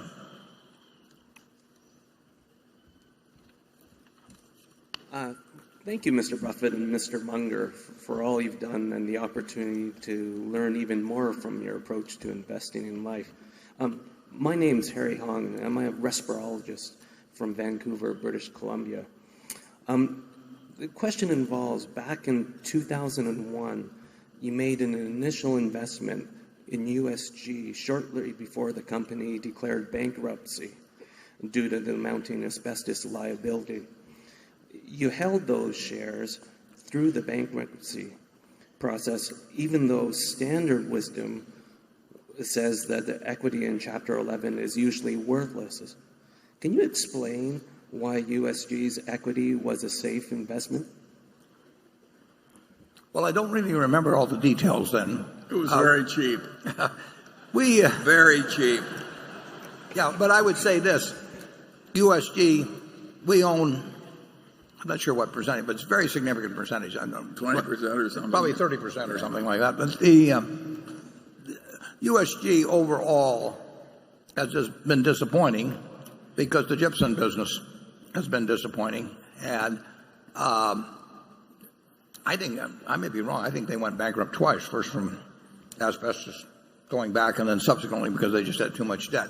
So it has not been a brilliant investment. Now, if gypsum prices were at levels that they were in some years in the past, it would have worked out a lot better. But it hasn't been terrible. No, it hasn't been terrible.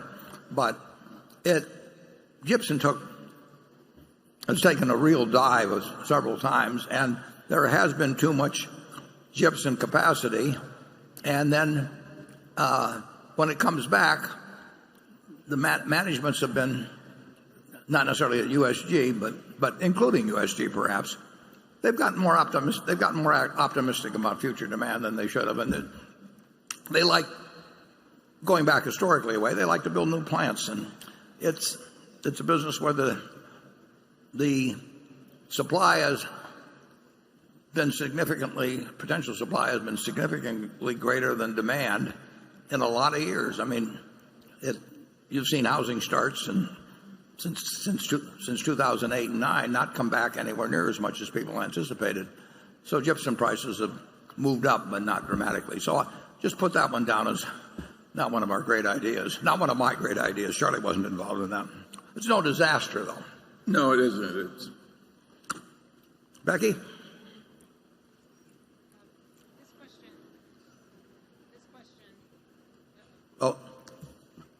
Hello? Oh, there we go. Okay. This question comes from Axel Meyerseek in Germany, who writes, if Ajit Jain were to retire or, God forbid, be promoted, what would be the impact on the insurance operations, both with regards to underwriting profit as well as the development of float? Well, nobody could possibly replace Ajit. I mean, you can't come close. But we have a terrific operation in insurance. We really do.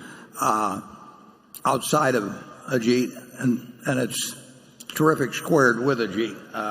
There are things only he can do, but there are a lot of things that are institutionalized, a lot of things in our insurance business where we've got extraordinarily able management too. So Ajit, for example, bought a company that nobody here has heard of, probably, called Guard Insurance a few years ago, based in workers' comp primarily. It's based improbably in Wilkes-Barre, Pennsylvania, and it's expanding like crazy in Wilkes-Barre. And it's been a gem. And Ajit oversees it, but we've got a terrific person running it. And we bought Medical Protective some years ago. Tim Kennedy runs that. Ajit oversees it, but Tim Kennedy can run a terrific insurance company with or without Ajit, but he's smart enough to realize that if you got somebody like Ajit that's willing to oversee it to a degree, that's great. But Tim is a great insurance manager all by himself, and Medical Protective has been a wonderful business for us. Most people don't know we own it. The company goes back into the 19th century, actually. We've got a lot of good operations. If you look at that section in the annual report called Other Insurance Company, I mean, that is, in aggregate, that is a wonderful insurance company. There's very few like it. Geico is a terrific company. Ajit has made more money for Berkshire than I have, probably, but we've still got what I would consider the world's best property casualty insurance operation, even without him. And with him, nobody. I don't think anybody comes close. Charlie? Well, a few years ago, California made a little change in its workers' compensation law. And Ajit saw instantly that it would cause the underwriting results to change drastically. And he went from a tiny percent of the market, like 10% of the market, which is big, and he just grasped a couple of $1 billion at least out of the air, like with snapping his fingers. And when it got tough, he pulled back. We don't have a lot of people like Ajit. It's hard to just snap your fingers and grab a couple of $1 billion out of the air.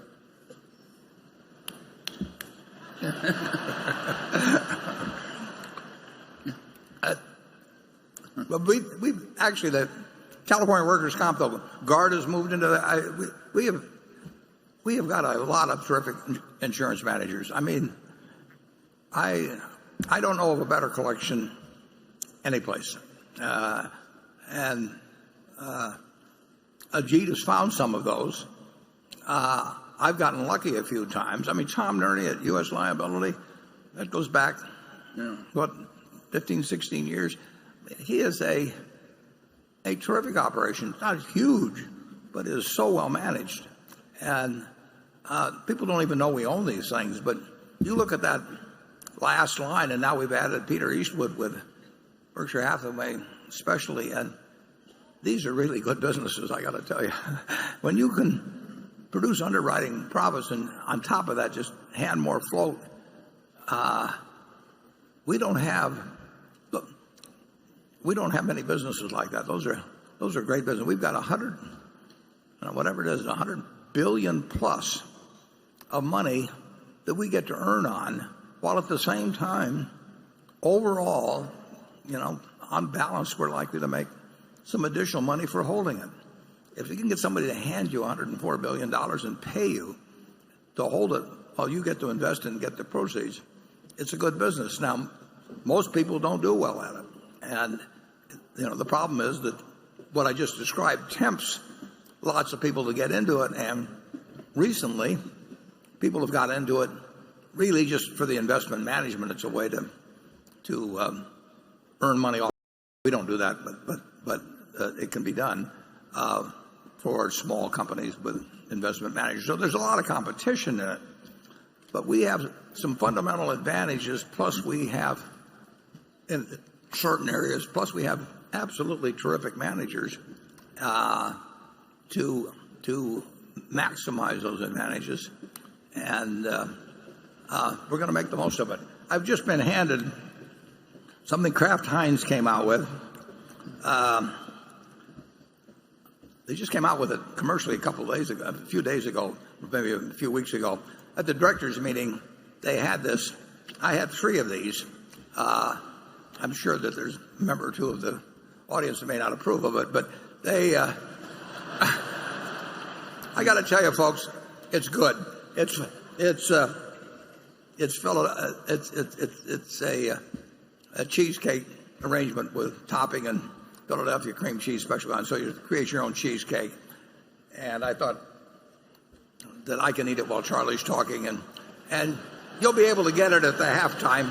It's selling very well, and I think, just so you don't feel too guilty, I think it's 170 calories for this cherry one. Like I say, I had 3 of these. I don't mind having 500 or 600 calories for dessert. I'll let somebody else eat the broccoli, and I'll have the dessert. So we'll be eating this, but you too, at halftime. I think they brought 8,000 or 9,000 of these. I'll be disappointed if we don't run out. Actually, I'll be disappointed in you, not them. Okay, Jay. This question is on the topic of succession planning. Warren, there seem to be fewer mentions by name of top-performing Berkshire managers in this year's annual letter. Does this mean you're changing your message regarding the succession plan for Berkshire's next CEO? Well, the answer to that's no. And I didn't realize there were fewer mentions by name. I write that thing out and send it to Carol, and she tells me go back to work. I don't actually think that much about how many personally get named. I would say this, and this is absolutely true. We have never had more good managers. Now it's because we got more good companies, but we have never had more good managers than we have now. So but it has nothing to do with succession. Charlie? Well, I certainly agree with that. We don't seem to have a whole lot of 20-year-olds.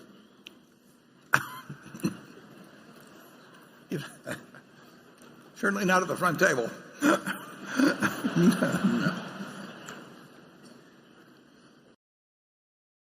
Now we've got an extraordinary group of good managers, which is why we can manage by abdication. It wouldn't work if we had a whole bunch of people who were had come with the idea of getting my job. I mean, if we had 50 people out there, all of whom wanted to be running Berkshire Hathaway, it would not work very well.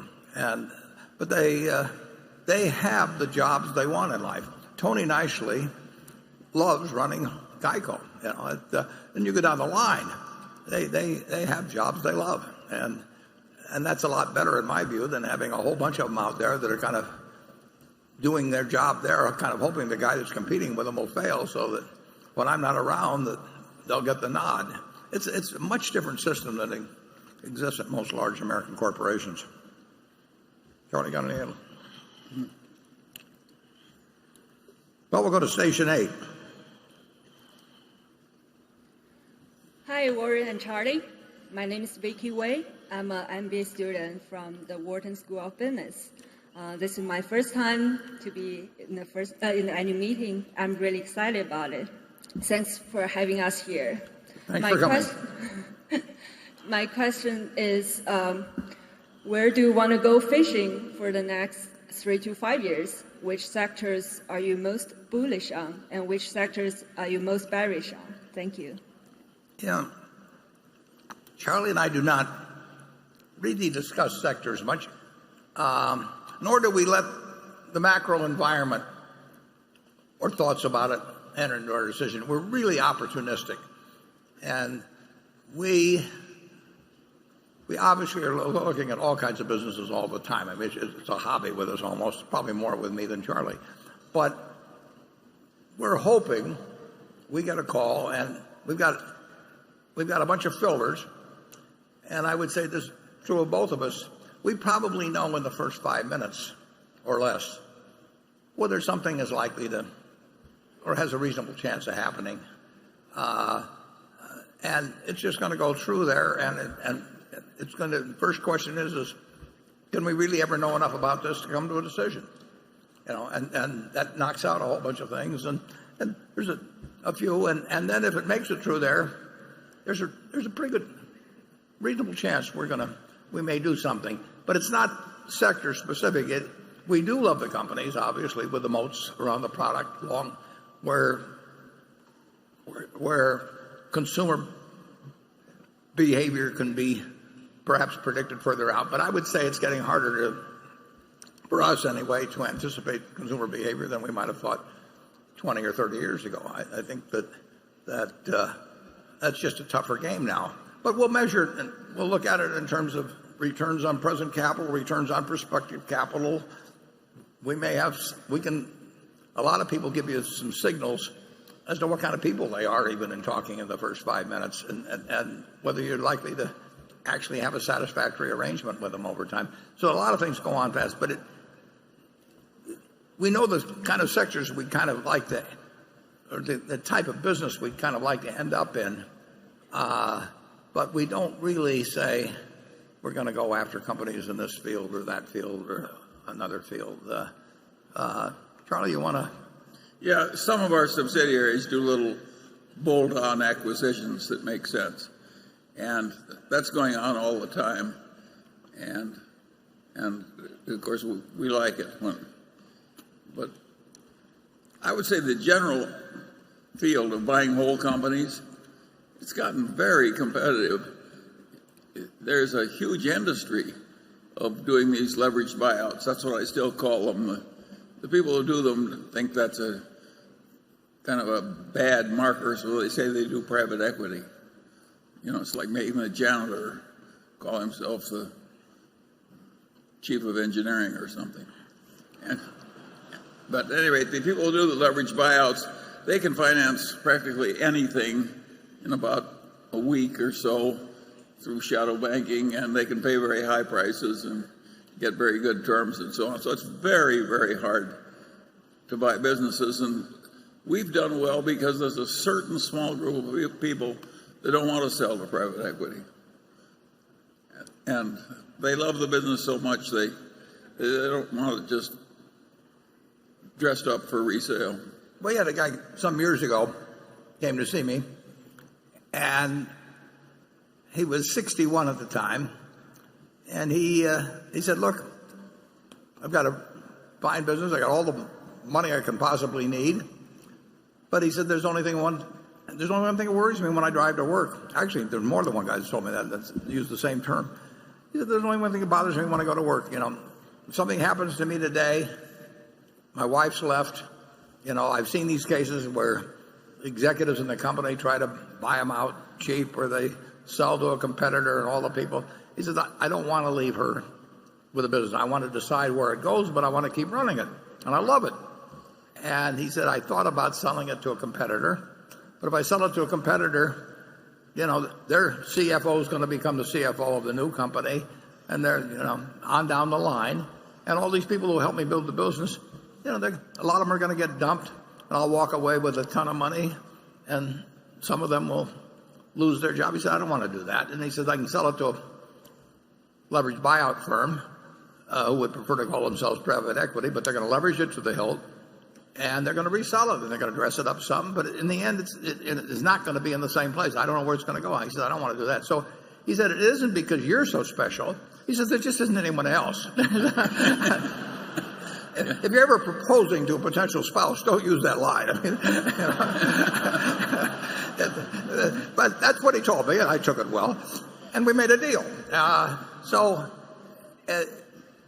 logically, unless somebody has that attitude, we should lose in this market. I mean, you can borrow so much money so cheap, and we're looking at the money as pretty much all equity capital, and we're not competitive with somebody that's going to have a very significant portion of the purchase price carried in debt, maybe averaging 4% or something. And he won't take the losses if it goes down. He gets part of the profit if it goes up. Yeah, his calculus is just so different than ours, and he's got the money to make the deal. So if all you care about is getting the highest price for your business, we are not a good call. And we will get some calls in any event. And we can offer something that wouldn't call it unique, but it's unusual. The person that sold us that business and a couple of others that actually it's almost word for word the same thing they say. They are all happy with the sale they made, very happy, and they have lots and lots and lots of money, and they're doing what they love doing, which is still running the business, and they know that they made a decision that will leave their family and the people who work with them all their lives in the best possible position. And that's in their equation. They have done what's best, but that is not the equation of many people, and it certainly isn't the equation of somebody who buys it and borrows every dime they can with the idea of reselling it after they maybe dress up the accounting and do some other things. And but when the disparity gets so wide between what a heavily debt financed purchase will bring as against an equity type purchase, it gets to be tougher. There's just no question about it, and it'll stay that way. But it's been tough for a long time, and we've bought some good businesses. Yeah. Okay, Andrew. Warren, this comes from a shareholder who I think is here, who asked to remain anonymous. Writes, 3 years ago, you were asked at the meeting about how you thought we should compensate your successor. You said it was a good question, and you would address it in the next annual letter. We've been patiently waiting.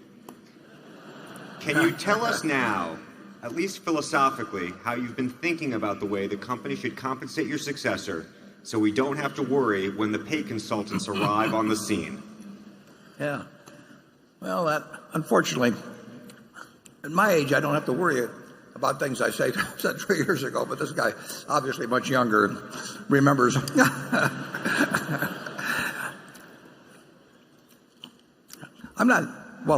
I'll accept his word that I said that. There's a couple possibilities, actually. I don't want to get into details on them, but you may have, and I actually would hope that we would have somebody, that's already very rich, which they should be, been working a long time, and have got that kind of ability, that's very rich, and really is not motivated by whether they have 10 times as much money as they and the families can need, or 100 times as much. And they might even wish to perhaps set an example by engaging for something far lower than actually what you could say their true market value is. And that could or could not happen. I think it'd be terrific if it did, but I can't blame anybody for wanting their market value. And then if they didn't elect to go in that direction, I would say that you would probably pay them a very modest amount and then have an option which increased in value or increased in striking price annually. Nobody does this hardly. Graham Holdings has done it. The Washington Post company did a little bit, but would increase because, assuming that there were substantial retained earnings every year, because why should somebody retain a bunch of earnings and then claim they'd actually improve the value simply because they withheld the money from shareholders? So very easy to design that, and in private companies, people do design it that way. They just don't want to do it in public companies because they get more money the other way. But they might have a very substantial one that could be exercised, but where the shares had to be held for a couple of years after retirement, so that they really got the result over time that the majority of the stockholders would be able to get and not be able to pick their spots as to when they exercised and sold a lot of stock. It's not hard to design, and it really depends who you're dealing with in terms of actually how much they care about money and having money beyond what they can possibly use. And most people do have an interest in that, and I don't blame them. But I don't know. What do you think, Charlie? Well, one thing I think is that I have avoided all my life compensation consultants. To me, it's I hardly can find the words to express my contempt. I will say this: if the board hires a compensation consultant after I go, I will come back. Mad. So I think there's a lot of mumbo jumbo in this field, and I don't see it going away. Oh, it isn't going to go away. Yeah. No, it's going to get worse.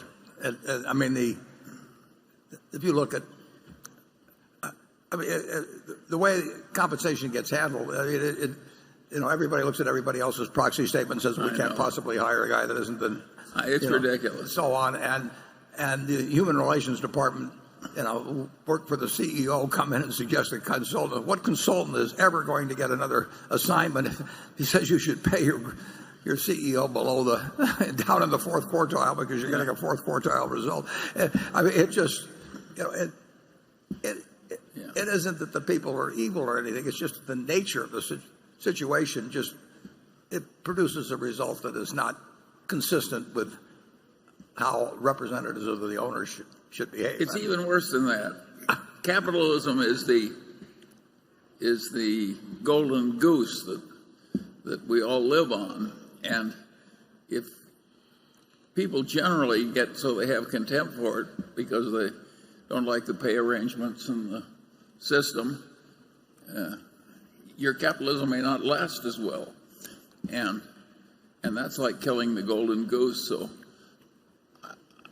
I think the existing system has a lot wrong with it. I think there is something coming in pretty soon. I may be wrong about this, where companies are going to have to put in their proxy statement the CEO's pay to the average pay or something like that. That isn't going to change anything. I mean, it won't change a thing. It won't change a thing, and it'll cost us. And by the way, it won't get any headlines either. It'll be tucked away. It'll cost us a lot of money, with 367,000 people employed around the world, and I mean, we'll hope to get something that makes it somewhat simpler so we can use estimates or something of the sort. But to get the median income or whatever, however the rules may read, and that's what consultants are for, Warren. Yeah, it's it is human nature that produces this, and I write in this letter to the managers every 2 years. I said the only excuse I won't take on something is that everybody else is doing it. But of course, everybody else is doing it is exactly the rationale for why people did not want to count the cost of stock options as a cost. I mean, it was ridiculous. All these CEOs went to Washington. They got the Senate, I think, to vote 88-9 to say that stock options aren't a cost. And then a few years later, that it became so obvious that they finally put it in, so it was a cost. It reminded me of Galileo or something. I mean, all these guys. Worse. It was way worse. The Pope behaved better to Galileo than he was. Well, anyway,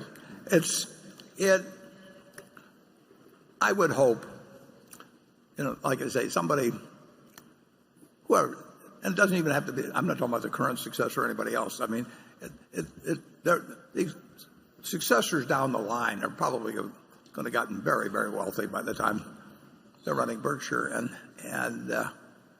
the incremental value of wealth gets very close to zero at some point, and there is a chance to use it as a different sort of model. But I don't have any problem if a system is devised that recognizes retained earnings. I've never heard anybody talk about it. At the 20 boards I've been on, or if you and I were partners in a business, and we kept retaining earnings in the business, and I kept having the value to buy a portion of you out at a constant price, you say this is idiocy. But of course, that's the way all the option systems are designed, and it's better to be for the CEO and for the consultants. And of course, usually if there's some correlation between what CEOs are paid and what boards are paid. If CEOs were getting paid at the rate that they got paid 50 years ago, adapted to present dollars, director pay would be lower. So it's got all these built-in things that, to some extent, sort of kindle the. No Berkshire director is in it for the money. Well, they are. They own a lot of stock, and they bought it in the market just like the shareholder did. It's a very old-fashioned system. I looked at one company the other day, and 7 of the directors had never bought a share of stock with their own money. Now they've been given stock, but not one of the. I mean, I didn't say not one. 7 of the directors had never actually bought a share of stock, and there they are, making decisions on who should be CEO and how they should be paid and all that sort of thing. But they've never felt like shelling out a dollar themselves. Now they've been given a lot of stock. It's we're dealing with human nature here, folks, and that what you want is to have a system that works well in spite of how human nature is going to drive it. And we've done awfully well in this country in that respect. I mean, American businesses overall has done very, very well for the Americans generally. But not every aspect of it is exactly what you want to teach your kids. Okay, Greg? Warren, between 2010 and 2015, intermodal rail traffic enjoyed double-digit rates of revenue growth as shorter-haul freight converted from truck to rail. During the past year or so, though, cheaper diesel prices and more readily available truckload capacity have made trucking more competitive, leading to a decline in intermodal rail traffic. While carload growth is expected to be solid longer term, helping to offset weakness in other segments like coal, what impact do you expect the widening of the Panama Canal, which was completed last year, to have on the West Coast port shipments that BNSF has traditionally carried through to exchange points for the eastern U.S. railroads, as shippers elect to have goods unloaded at ports in the Gulf of Mexico or up the eastern seaboard? And while a loss of volumes is never a good thing, could there be a small trade-off here as the bottleneck in Chicago, where most east-west cargo is handed off, eases a bit over time as some of the current traffic gets rerouted? Well, Chicago has got lots of problems, and it's going to continue for a long. I mean, that requires a big solution. When you think of how the railroads developed, I mean, Chicago was the center, and you laid the rails, and there were a whole bunch of different railroads, 100 years ago, and the city grows up around them and everything. So Chicago can be a huge problem. But getting to intermodal, I think intermodal will do very well. But you are correct that car loadings actually hit a peak in 2006. So here we are 11 years later. And the investment of the 5 big Class 1 railroads, 4 of the biggest, if you look at their investment beyond depreciation, it's tens and tens of billions of dollars, and we're carrying less freight, the 4 in aggregate, than we were in 2006. And coal will continue to decrease. It's a good business, and it has big advantages over truck in many respects. Truck gets much more of a free ride in terms of the fact that their right-of-way, which is the highway system, is subsidized to a much greater degree beyond the gas tax, than the railroad industry. But it has not been a growth business in physical volume to any great degree. I think it's unlikely to be. I think it's likely to be a good business. I think we've got a great territory. I like the West better than the East, and as you mentioned, there will be some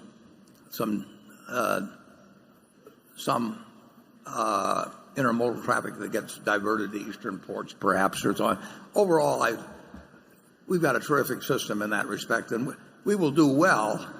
It would be more fun if we had something where you could expect aggregate car loadings to increase 2 or 3 or 4% a year, but I don't think that's going to happen.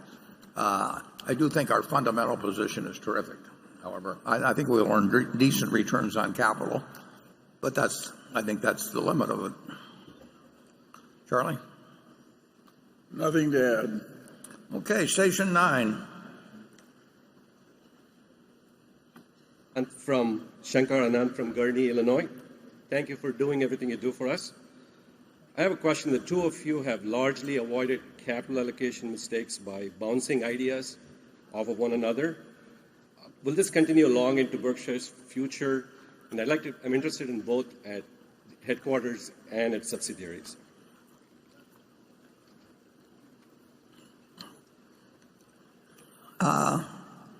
It can't continue very long. Don't get defeatist, Charlie. Any successor that's put in at Berkshire, capital allocation abilities and proven capital allocation abilities are certain to be uppermost in the board's minds, or in the current case, in terms of my recommendation, Charlie's recommendation, for what happens after we're not around. Capital allocation is incredibly important at Berkshire. Right now we have 280 or 90 billion, whatever it may be, of shareholders' equity. If you take the next decade alone, nobody can make accurate predictions on this, but in the next 10 years, if you just take and depreciation right now is another $7 billion a year, something on that order. The next manager in the decade is going to have to allocate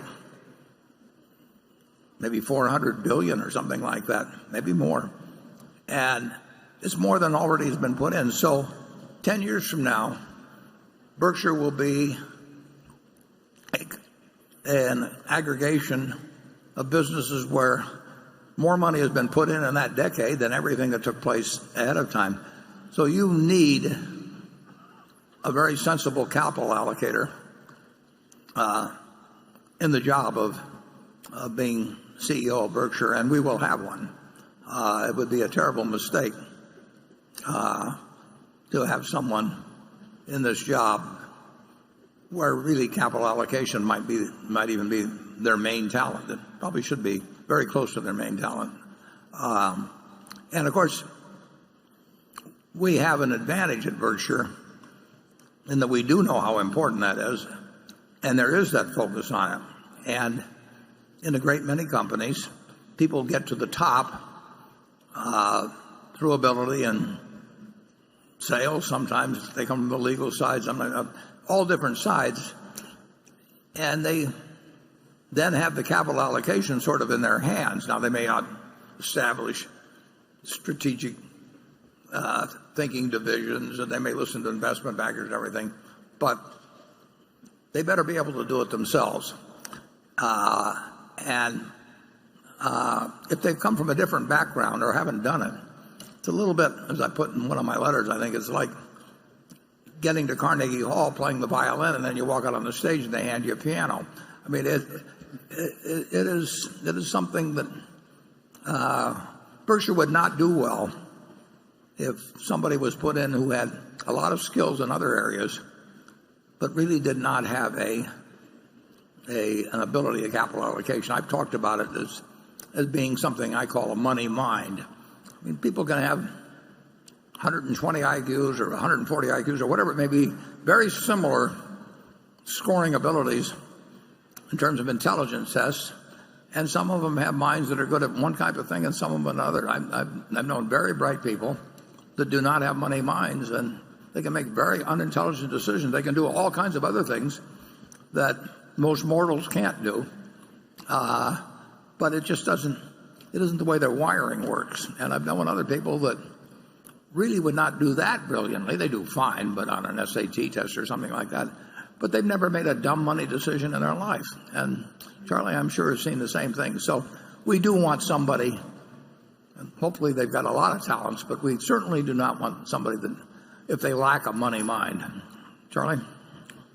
Well, there's also the option of buying in stock, which, so it isn't like it's some hopeless problem. One way or another, something intelligent will be done. And a money mind will recognize when it makes sense to buy in stock and doesn't. And in fact, it's a pretty good test for some people in terms of managements, how they think about something like buying in stock. Because it's not a very complicated equation if you sort of think straight about that sort of a subject. But some people think that way and some don't, and they're probably miles better at something else. But they say some very silly things when you get to something that seems so clear as whether, say, buying in stock makes sense. Anything further, Charlie? No. Okay, Carol. This question comes from Steve Haberstroh of Connecticut. Warren, you've made it very clear in your annual letter that you think the hedge fund compensation scheme of 2 and 20 generally does not work well for the fund's investors.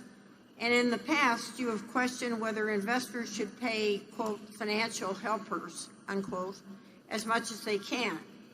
But financial helpers can create tremendous value for those they help. Take Charlie Munger, for instance.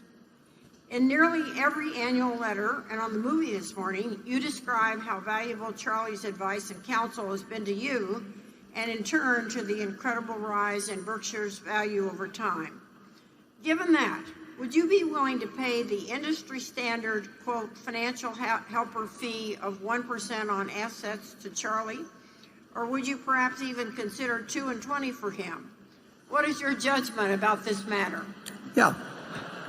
Well, I've said in the annual report that I've known maybe a dozen people in my life. And I said there are undoubtedly hundreds or maybe thousands out there, but I've said that I've known personally a dozen where I would have predicted, or did predict, in a fair number of those 12 cases, I did predict that the person involved would do better than average in investing over a long period of time. And obviously, Charlie is one of those people. So would I pay him? Sure. But would I take financial advisors as a group and pay them 1% with the idea that they would deliver results to me that were better than the S&P 500 by 1%, and thereby leave me breaking even against what I could have done on my own? There's very few. So it's just not a good question to ask whether, I pay Charlie 1%. That's like asking, whether I'd have paid Babe Ruth, 100,000 or whatever it was to come over from the Red Sox to the Yankees. I mean, sure I would have, but there weren't very many people I would have paid 100,000 to in 1919 or whatever it was to come over to the Yankees. So it's a fascinating situation, because the problem isn't that the advisors are going to do so terrible. It's just that you have an option available that doesn't cost you anything that is going to do better than they are in aggregate. And it's an interesting question. I mean, if you hire an obstetrician, assuming you need one, they're going to do a better job of delivering the baby than, if the spouse comes in to do it, or if they just pick somebody up off the street. And if you go to a dentist, if you hire a plumber, in all the professions, there is value added by the professionals as a group compared to doing it yourself or just randomly picking laymen. In the investment world, it isn't true. I mean, the active group, the people that are professionals in aggregate, cannot do better than the aggregate of the people who just sit tight. And if you say, well, in the active group there's some person that's terrific, I will agree with you. But the passive people can't all pick that person, and they don't know how to identify him. So it's even worse than that. The expert who's really good, when he gets more and more money in, he suffers just terrible performance problems. Yeah. And so you'll find the person who has a long career at 2 and 20, and if you analyze it, net all the people have lost money because some of the early people have had a good record, but more money come in later and they lose it. So the investing world is it's a morass of wrong incentives, crazy reporting, and I'd say a fair amount of delusion. Yeah, if you ask me whether those 12 people I picked would do better than the S&P working with $100 billion, I would answer that probably none of them would. I mean, that would not be their perspective performance. But when I was talking of them, or referencing them, and when they actually worked in practice, they dealt generally with pretty moderate sums. And as the sums grew, their relative advantage diminished. I mean, it's so obvious from history. The example I used in the report, I mean, the guy who made the bet with me, and incidentally, all kinds of people didn't make the bet with me because they knew better than to make the bet with me. There were hundreds, at least a couple hundred underlying hedge funds. These guys were incented to do well. The fund-to-fund manager was incented to pick the best ones they could pick. The guy who made the bet with me was incented to pick the best fund-to-funds. And tons of money, and just with those 5 funds, a lot of money went to pay managers for what was subnormal performance over a long period of time, and it can't be anything but that. And it's an interesting profession when you have tens of thousands or hundreds of thousands of people who are compensated based on selling something that in aggregate can't be true, superior performance. So, but it'll continue, and the best salespeople will tend to attract the most money, and because it's such a big game, people will make huge sums of money, far beyond what they're going to make in medicine or you name it. I mean, repairing the country's infrastructure. I mean, the big money, huge money, is in selling people the idea that you can do something magical for them. And if you even have $1 billion fund, and get 2% of it for terrible performance, that's $20 million. In any other field, it would just blow your mind. But people get so used to it, in the field of investment, that it just sort of passes along. And $10 billion, I mean, $200 million fees. We've got 2 guys in the office, that are managing $11 billion. No, they're not. I'm sorry. They're managing $20 billion. Between the two of them, $21 billion maybe. We pay them $1 million a year, plus the amount by which they beat the S&P. They have to actually do something to get contingent compensation, which is much more reasonable than 20%. But how many hedge fund managers in the last 40 years have said, I only want to get paid if I do something for you? Unless I actually deliver something beyond what you can get yourself, I don't want to get paid. It just doesn't happen. And it gets back to that line that I've used. But when I asked the guy, how can you, in good conscience, charge 2 and 20? And he said, because I can't get 3 and 30. Any more, Charlie, or are we used up our... I think you've beaten up on them enough. Yeah, well. Jonathan. Precision Cast Parts represents the second largest acquisition Berkshire has ever made. There wasn't much qualitative or quantitative information about it in the 2016 annual. Would you be willing to update us here with how it is doing currently, what excites you about its prospects, and what worries you most about it? I'm also curious if there were any meaningful purchase price adjustments beyond intangible amortization that negatively impacted Precision's earnings in 2016, as was the case with Van Tile in 2015. And finally, are there any opportunities in sight for bolt-on acquisitions? Yeah, we've actually made acquisitions, and we'll make more that fit there because we've got an extraordinary manager, and we've got a terrific position in the aircraft field. So there will be the chance for sensible acquisitions, and we've already made 2 anyway, and we will make more over time.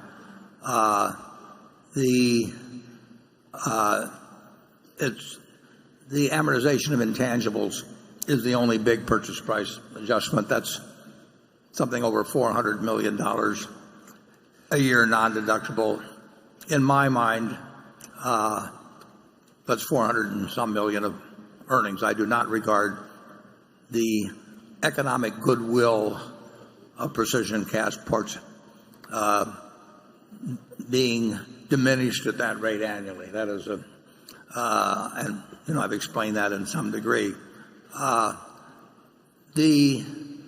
As a very long-term business, you can worry about 3D printing. I don't think you have to worry about aircrafts being manufactured.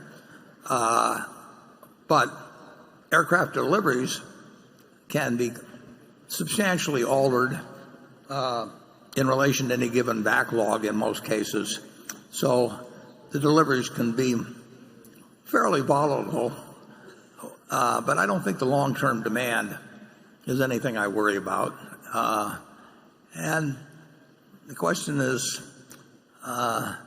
whether anybody can do it better or cheaper, or like I say, whether 3D printing at least takes away part of the field in some respect. But overall, I will tell you, I feel very good about Precision Castparts. It is a very long-term business. I mean, we have contracts that run for a very long time, and like I say, the initiation of a new plane may be delayed or something of the sort. But if you take a look at the engine that's in the other adjoining room here and in our exhibition hall, you would, if you were putting that engine together with a 20 or 25-year life or whatever it may have, carrying hundreds of people, you would care very much about your supplier, and you'd care not only in the quality, which would be absolutely, you'd care of the work being done, but you also, if you were an engine manufacturer or an aircraft manufacturer further down the line, you would care very much about the reliability of delivery on something, because you do not want a plane that, or an engine, is 99% complete while somebody is dealing with the problem of faulty parts or anything else that would delay delivery. So the reliability is incredibly important. I don't think anybody has a reputation better than Mark Donegan and the company for delivery. So I love the fact we bought Precision Castparts. Charlie? Yeah, well, what's interesting about it, too, is that it's a very good business purchased at a fair price but this is no screaming bargain like the old days. No. For quality businesses, you pay up now a lot more than we used to. Yeah, that's absolutely true, and you don't get a bargain price.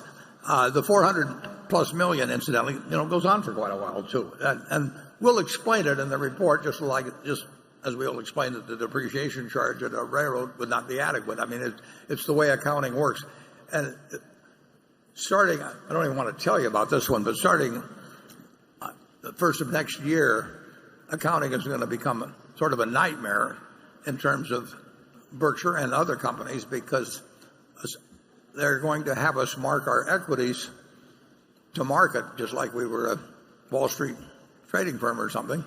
And those changes in the value of Coca-Cola or American Express or anything are going to run through the income account every quarter. In fact, they run through it every day in this series, so that it really will get confusing. Now, it's our job to explain things so that you aren't confused when we report GAAP earnings. But GAAP earnings, as reported, will become even more meaningless looking only at the bottom line than they are now. And that was not necessarily a good idea.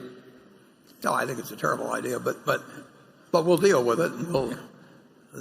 I mean, it's my job to explain to what extent GAAP accounting to you in evaluating Berkshire and the times when it actually distorts things. Accounting isn't supposed to it's not supposed to describe value. On the other hand, it's a terribly useful tool if understood in order to estimate value if you're analyzing businesses. And so in a certain way you can't blame the auditing profession for doing what they think is their job, which is not to present value, although by using these market values. But you can blame the audit. What's that? You can blame the audit profession for that one. Well, that was really stupid. Yeah. Well, I agree with that, actually. But we will do our best to give you, always going to give you the audited figures, and then we're going to explain their shortcomings in either direction and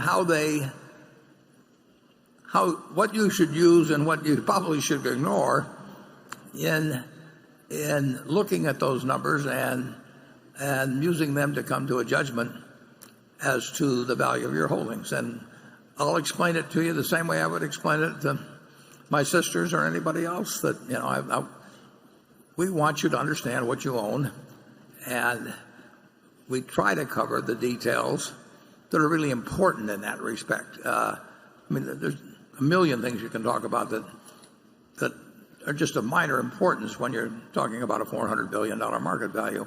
But they're the things that if Charlie and I were talking about the company, they'd be the figures or the interpretations or anything that we would regard as important in sort of coming to an estimate of the value of the business. But it's going to be, you can't knock the media. I mean, they've only got a few paragraphs to describe the earnings of Berkshire every quarter. But if they simply look at bottom line numbers, what can be silly this year will become absolutely ludicrous next year because of the new rule that comes into effect for 2018. Okay, station 10. Hello, Warren.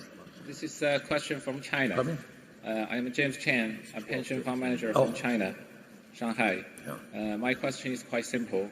What is the probability of duplicating your great investment track record in China's stock market the next decade or two in terms of investment pursuit? That's all. And thanks my friends from Hui Tianfu and Fugo Fund Management House for guiding me in raising this question. Thank you. Charlie, you're the expert on China.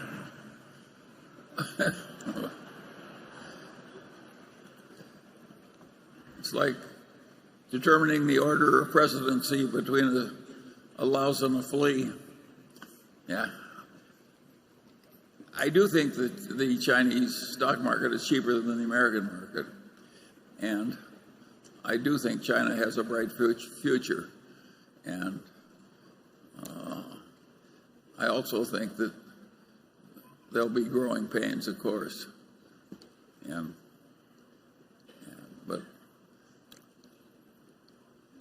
we have this opportunistic way of going through life. We don't have any particular rules about which market we're in or anything like that.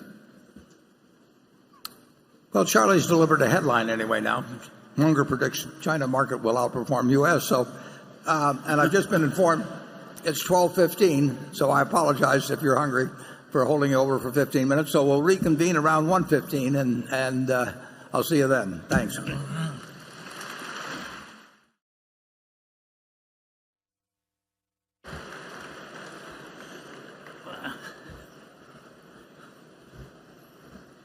Panel here. Okay, we're back for action. And we'll go right to Becky. All right, this question comes from Ann Newman. She says that she's a shareholder of the Class B stock, And her question is, the primary investment strategy of 3G Capital is extreme cost cutting after the purchase of a company. This typically includes the elimination of thousands of jobs. With the current U.S. president focusing on retention of U.S. jobs, will Berkshire Hathaway still consider future investments in 3G Capital if those investments result in the purchase of U.S. companies and the elimination of more U.S. jobs?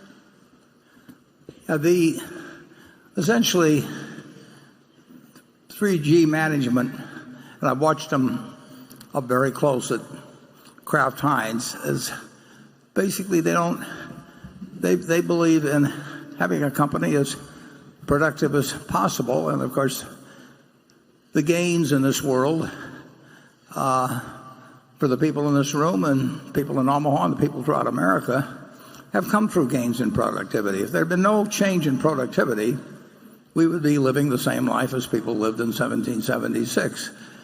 Now, the 3G people do it very fast, and they're very good at making a business productive with fewer people than operated before. But we've been doing that in every industry, whether it's steel or cars or you name it, and that's why we live as well as we do. We prefer at Berkshire, I wrote about this a year ago, we prefer to buy companies that are already run efficiently, because frankly, we don't enjoy the process at all of getting more productive. I mean, it's not pleasant, but it is what has enabled the country to progress, and nobody has figured out a way to double people's consumption per capita without in some way improving productivity per capita.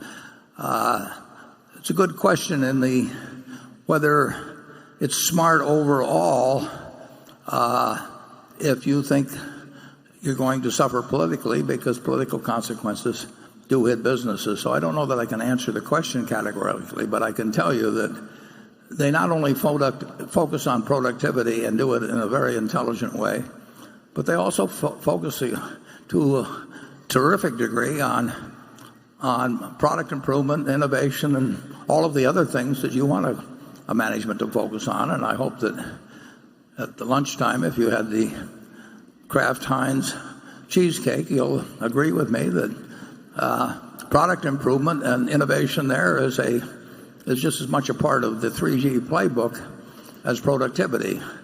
I don't personally, we have been through the process of buying into a textile business that employed a couple thousand people and went out of business over a period of time, or a department store business that was headed for oblivion. And it is just not as much fun to be in a business that cuts jobs rather than one that adds jobs. So Charlie and I would probably forego personally having Berkshire directly buy businesses where the main benefits would come from increasing productivity by actually having fewer workers. But I think it's pro-social to think in terms of improving productivity, and I think the people of 3G do a very good job at that. Charlie? Well, I agree. I don't see anything wrong with increasing productivity. On the other hand, there's a lot of counterproductive publicity to doing it. Just because you're right doesn't mean you should always do it. Yeah, I'd agree with that. Jay? Berkshire's cash and treasury bill holdings are approaching $100 billion. Warren, a year ago, you said Berkshire might increase its minimum valuation for share buybacks above 1.2 times book value if this occurred. What are your latest thoughts on raising the share repurchase threshold? Yeah, when the time comes, and it could come reasonably soon, even while I'm around, where we really don't think we can get the money out in a reasonable period of time into things we like, we have to re-examine then what we do with those funds that we don't think can be deployed well. And at that time, it would make a decision, and it might include both, but it could be repurchases, it could be dividends. There are different inferences that people draw from dividend policy than from a repurchase policy, that in terms of expectations that you won't cut a dividend and that sort of thing. So you have to factor that all in. But if we felt that we had cash that was unlikely to be used, excess cash, in a reasonable period of time, and we thought repurchases at a price that was still attractive to continuing shareholders was feasible in a substantial sum, that could make a lot of sense. At the moment, we're still optimistic enough about deploying the capital that we wouldn't be inclined to move to a price much closer, where there's only a narrow spread between an intrinsic value and the repurchase price. But at a point, the burden of proof is definitely on us. I mean, the last thing we like to do is own something at 100 times earnings where the earnings can't grow. I mean, as you point out, we've got almost $100 billion. It's $90+ billion invested in a business, we'll call it a business, where we're paying almost 100 times earnings, and it's kind of a lousy business. It's more after tax earnings. Yeah, so we don't like that, and we shouldn't use your money that way for a long period of time. And then the question is, are we going to be able to deploy it? And I would say that history is on our side, but it'd be more fun if the phone would ring instead of just relying on history books. I am sure that sometime in the next 10 years, and it could be next week or it could be 9 years from now, there will be markets in which we can do intelligent things on a big scale. But it would be no fun if that happens to be 9 years off, and I don't think it will be, but just based on how humans behave and how governments behave and how the world behaves. But like I say, at a point, the burden of proof really shifts to us big time. And there's no way I can come back here 3 years from now and tell you that we hold $150 billion or so in cash or more, and we think we're doing something brilliant by doing it. Charlie? Well, I agree with you. The answer is maybe.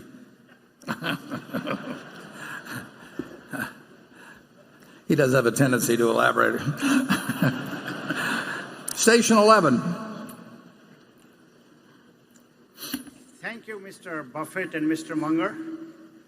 I am Anil Narang from Short Hills, New Jersey, and New Delhi, India. This is my 18th time to this wonderful event, and profoundly thank you for your extraordinary wisdom, generosity, and time.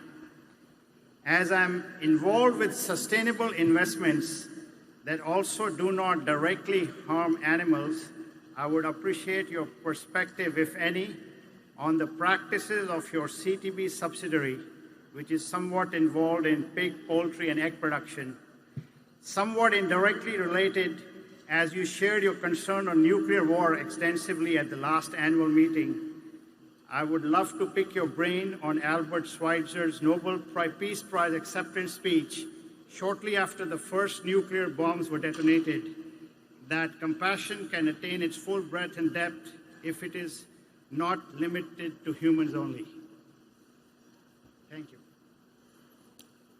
Well, that's a pretty broad question. I would say on your first point, we have a subsidiary, CTB, run by Vic Mancinelli. And I sit down with him once a year, and he's a terrific manager. He's one of our very best. You don't hear much about him. And they do make the equipment for poultry growers. And I can't answer your question specifically, but I would be glad to have you get in contact with Vic directly, because I know that what question you raised is it's a major factor in what they do. I mean, they do care about how how the equipment is used in terms of poultry and egg production. And as you know, a number of the largest purchasers and the largest producers are also in the same camp.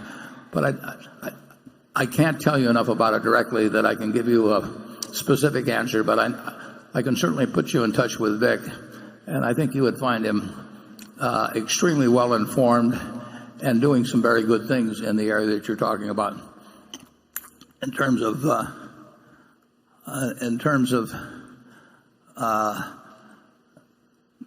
nuclear weapon question, I'm very pessimistic on weapons of mass destruction generally, although I don't think that nuclear probably is quite as likely as either biological, primarily biological, maybe, and maybe cyber. I don't know that much about cyber, but I do think that's the number one problem of mankind. But I don't think I can say anything particularly constructive on it now. Charlie? Well, I don't think we mind killing chickens. And I do think we're against nuclear war, so. Yeah.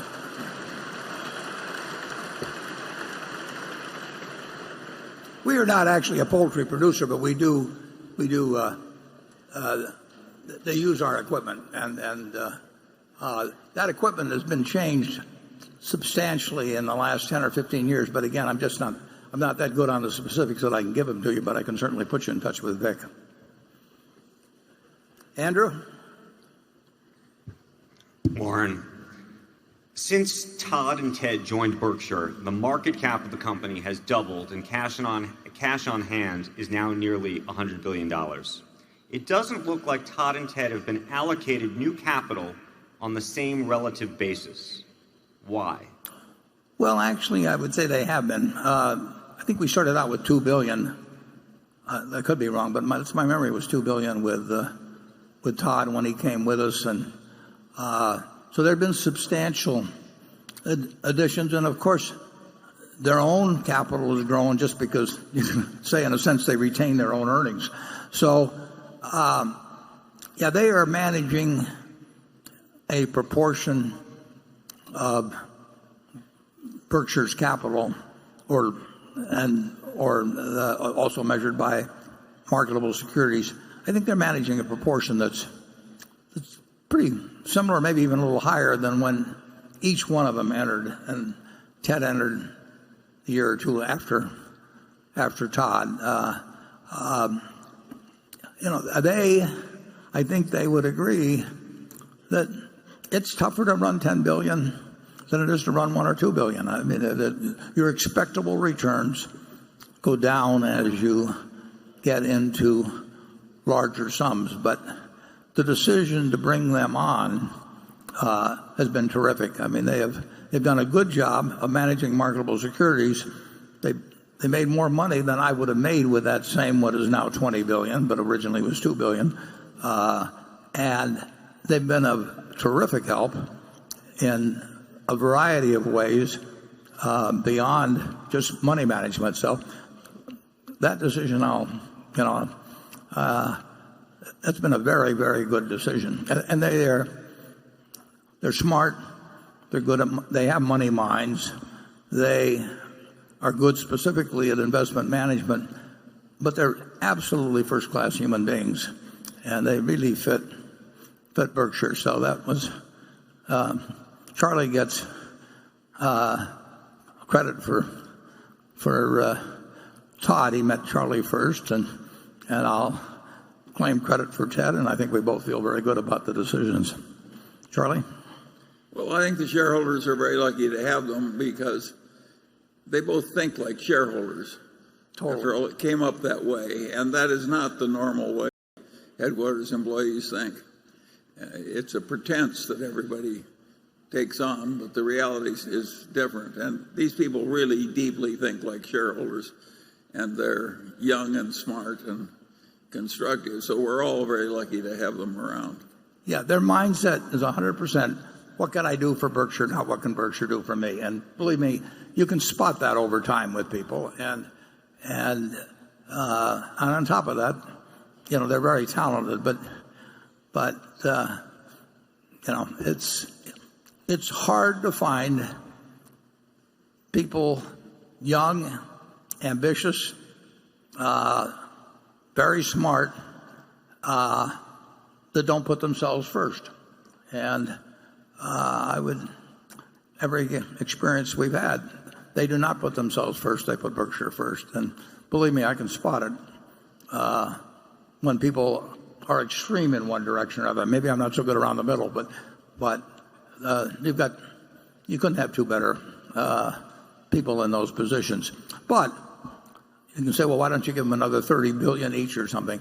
I don't think that would improve their lives or their performance. They may be handling more as they go along, but the truth is, I've got more assigned to me than I can handle at the present time, as proven by the fact that we've got this $90 billion plus around. I think there are reasonable prospects for using it, but if you told me I had to put it to work today, I would not like the prospect. Charlie? Well, I certainly agree with that. It's a lot harder now than it was at times in the past. Greg. Warren, plans for your ownership stake, which is heavily concentrated in Class A shares, are fairly well known, with the bulk of the stock going to the Bill and Melinda Gates Foundation and 4 different family charities over time. Your annual pledges to these different charities involve the conversion of Class A shares, which hold significantly greater voting rights, into Class B shares. As such, the voting control held by your estate will diminish over time, with a whole layer of super voting shares being eliminated in the process. While the voting influence of Class B shareholders are expected to increase over time, it will not be large enough to have a big influence on Berkshire's affairs.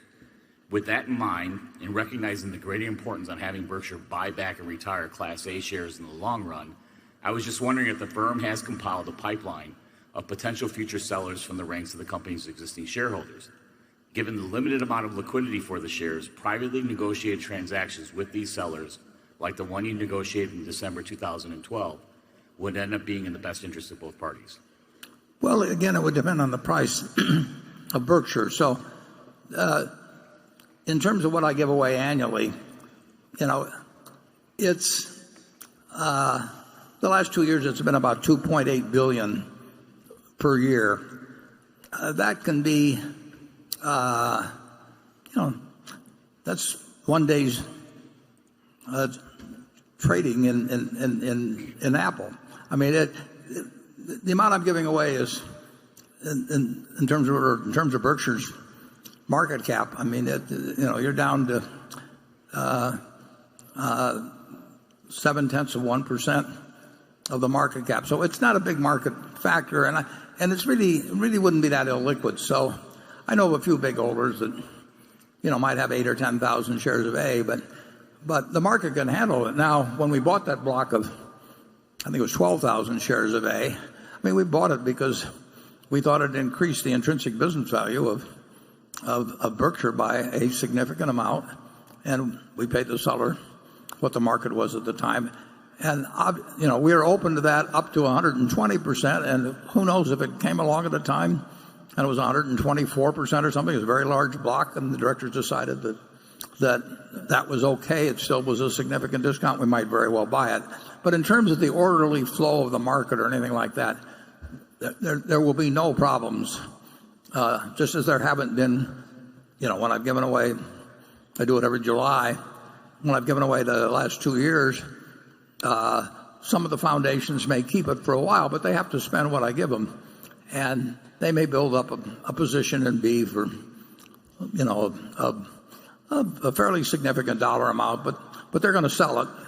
And it is true that for a period after I die, there'll be a lot of votes still in the estate and later in a trust.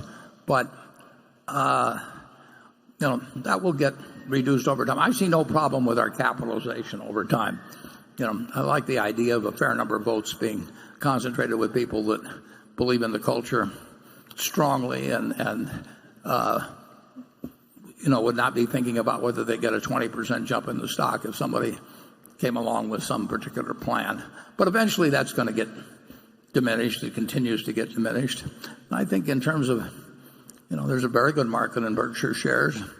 And if we can buy them at a discount from intrinsic business value, and somebody offers them a big piece, and it may be at 100, stock may be selling at 122%, 124%. I would pick up the phone and call the directors and see if they didn't want to make a change. And we did it once before, and if it made sense, I'm sure they'd say yes, and if it didn't make sense, I'm sure they'd say no. So I don't think we have any problem in terms of blocks of stock or anything. I don't think people that own it have a problem selling it, and I don't think we have a problem in terms of evaluating the desirability of repurchasing it. Charlie? Nothing to add. Okay. Station 1. Hello, my name is Erin Byer, and I was born and raised in Pasadena, California, and I currently live in New York City. It's been a dream of mine to come here today. I've been a proud beer shareholder for almost 20 years. I asked my dad for stock for Christmas when I was 15, and I kept thinking at the opportunity to ask you a question today that I should make it one that would change my life. Well, that question is, do you know any eligible bachelors living in the New York City area?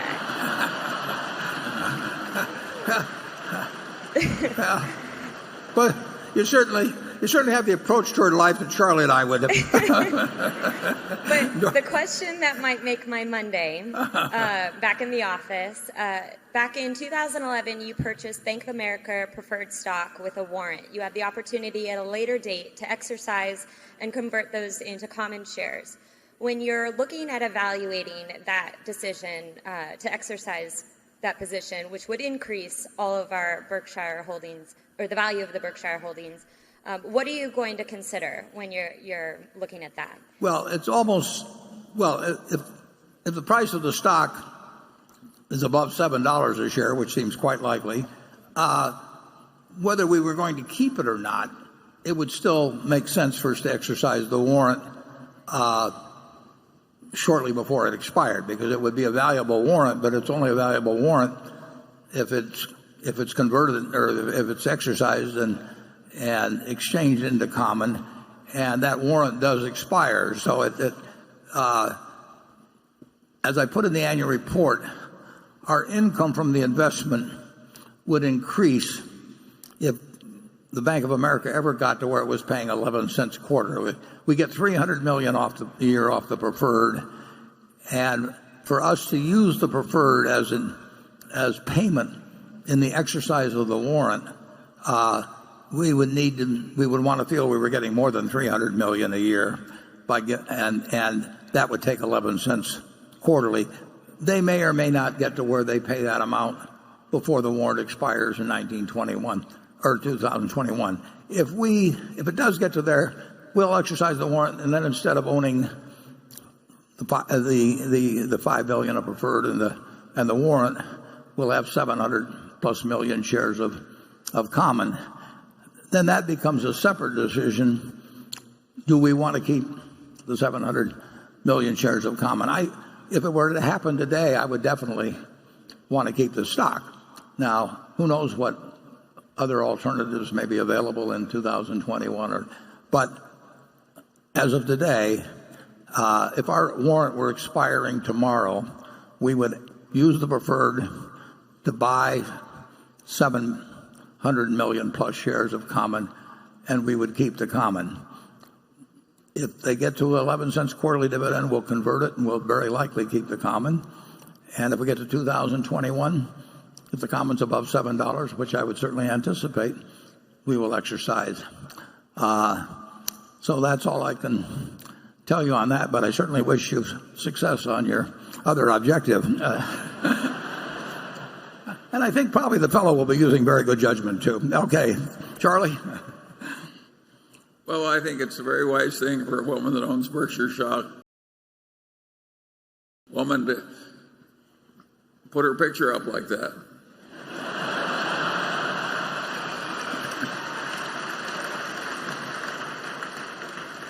It does give me a thought, though. We might actually start selling ads in the annual report.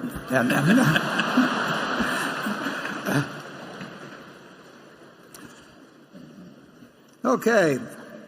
That incident, that B of A purchase, it literally was true that I was sitting in the bathtub when I got the idea of checking with the B of A whether they'd be interested in that preferred. But I've spent a lot of time in the bathtub since, and nothing's come to me. So clearly, I either need a new bathtub or we got to get in a different kind of market. Carol? This is a question from George Benaroya, and it adds a layer to the discussion about 3G a little bit ago. He says, I am a very happy long-term shareholder, but this is a concern I have regarding Berkshire Hathaway's Kraft Heinz investment. This investment has done well in economic terms. The carrying value is $15 billion, and the market value was $28 billion in 2016. But the DNA of 3G is quite different from ours. We do not make money by buying companies and firing people. 3G fired 2,500 employees at Kraft Heinz. That is what private equity firms do, but we are not a private equity firm. Our values have worked for us for over 50 years. There is a risk that as 3G continues to deviate from our principles, they will eventually harm both our value and our values. How do we prevent that from happening? Well, it's interesting. I mentioned earlier that it was very gradual, but it would have been probably a better decision. We fired 2,000 people over time, and some retired and left and all of that. But at the textile operation, it didn't work. And at Hochschild Kohn, the successor, we fortunately sold it to somebody else, but eventually they closed up the department stores because department stores, at least that particular one, and a good many actually, including our competitors in Baltimore, could not make it work. Walmart came along with something, and now Amazon's coming along with something that changed the way people bought things. We mentioned our poultry, the CTB, which is a lot of different farm equipment. The farm equipment often that CTB develops, the idea is that it's more productive than what already is out there, which means fewer people are employed on farms. We had 80% of the American population, working population, working on farms a couple of hundred years ago. And if nobody had come up with things to make it more productive, farming, we'd have 80% of people working on farms now to feed our populace, and it means that we'd be living in a far, far more primitive way. So if you look at the auto industry, it gets more productive. If you look at any industry, they're trying to get more productive. Walmart was more productive than department stores, and that will continue in America, and it better continue, or our kids won't live any better than we do. Our kids will live better than we do because America does get more productive as it goes along, and people do come up with better ways of doing things. When Kraft Heinz finds that they can do whatever amount of business, $27 billion worth of business or something, and they can do it with fewer people, they are doing what American business has done for a couple hundred years and why we live so well, but they do it very fast. They're more than fair in terms of severance pay and all of that sort of thing, but they don't want to have two people doing the job that one can do. And I frankly don't like going through that, having faced that. I faced that down at Dempster in Beatrice, Nebraska, and it really needed change. But the change is painful for a lot of people, and I just would rather spend my days not doing that sort of thing, having had one or two experiences. But I think that it's absolutely essential to America that we become more productive because that is the only way we have more consumption per capita, is have more productivity per capita. Charlie? Well, you're absolutely. We don't want to go back to subsistence farming. I had a week of that when I was young on a western Nebraska farm, and I hated it. And I don't miss the elevator operators who used to sit there all day in the elevator and run the little crank, So, on the other hand, as you say, it's terribly unpleasant for the people that have to go through it. And why would we want to get into the business of doing that over and over ourselves. We did it in the past when we had to, when the businesses were dying. I don't see any moral fault in 3G at all. But I do see that there's some political reaction that doesn't do anybody any good. Milton Friedman, I think it was, used to talk about the time, probably apocryphal. He would talk about the huge construction project in some communist country, and they had thousands and thousands and thousands of workers out there with shovels digging away on this major project. And then they had a few of these big earth-moving machines behind, which were idle, and which could have done the work in 1/20th of the time of the workers. So the economist suggested to the local party worker or whoever it was that, why in the world didn't they use these machines to get the job done in 1/10 or 1/20th the time instead of having all these workers out there with shovels? And the guy replied, well, yeah, but that would put the workers out of work. And Friedman said, well, then why don't you give them spoons to do it instead? Jonathan? I understand that Berkshire is much more liquid than is ideal right now, with $113 billion of consolidated cash and bonds versus policyholder float of $105 billion. But I have trouble calculating how much incremental buying power Berkshire has at any point in time. You've talked about having a minimum of $20 billion in cash on a consolidated basis, but for regulatory, risk control, or liquidity purposes, is there some minimum amount of float beyond the $20 billion that has to be in cash, bonds, or, say, preferred stocks?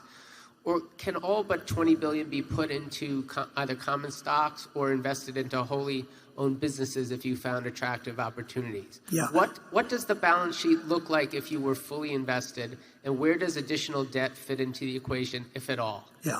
I wouldn't conflate the cash and the bonds. I mean, when we talk about $20 billion of cash, we could own no bonds beyond that.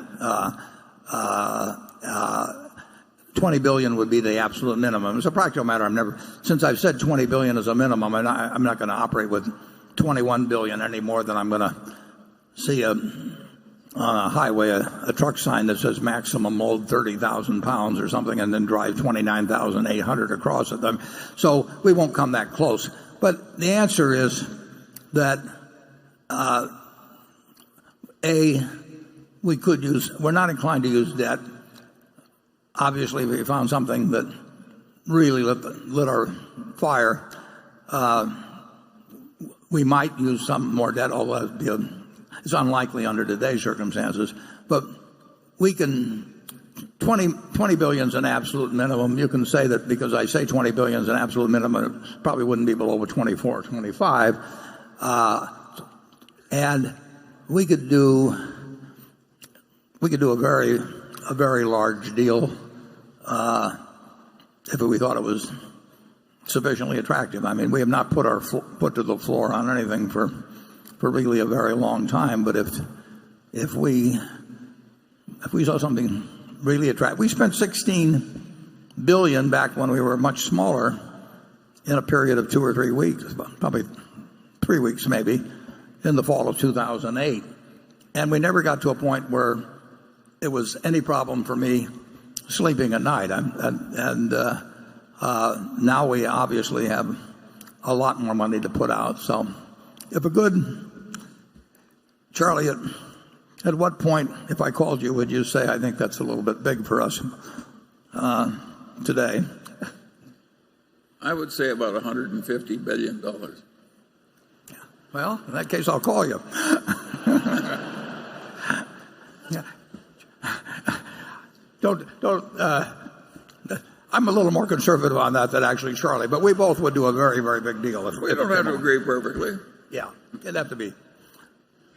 But if we find compelling sense, now you're talking. We're going to do it. Okay, station 2. Hello, Mr. Buffett, Mr. Munger. My name is Felipe Piccioni. I'm 19 years old from Brazil. And your partnership with George Paulo Lehman and his associates at 3G has been very successful, taking into account great outcome of transactions such as the Kraft-Heinz merger. Even though you and George Paulo have different investment methods, would you and Charlie consider him to be a member of your board or even your successor? I don't think that will happen, but I think it would complicate things in terms of the board membership. But we love the idea of being their partner, and I think there's a good chance that we will do more and perhaps even bigger things together. But we're probably unlikely to be doing much change in the board, certainly in the next few years, and there will be a successor, and the successor could very well be while I'm alive. But that will be, there's a very high probability that will be from somebody that's been in our company for some time. I mean, the world could change in very strange ways, but that's a very, very high probability. Charlie? All I can say is that my back hurts, and I come to these functions because I want to indicate to my fellow shareholders that they probably got 7 more good years to get out of Warren.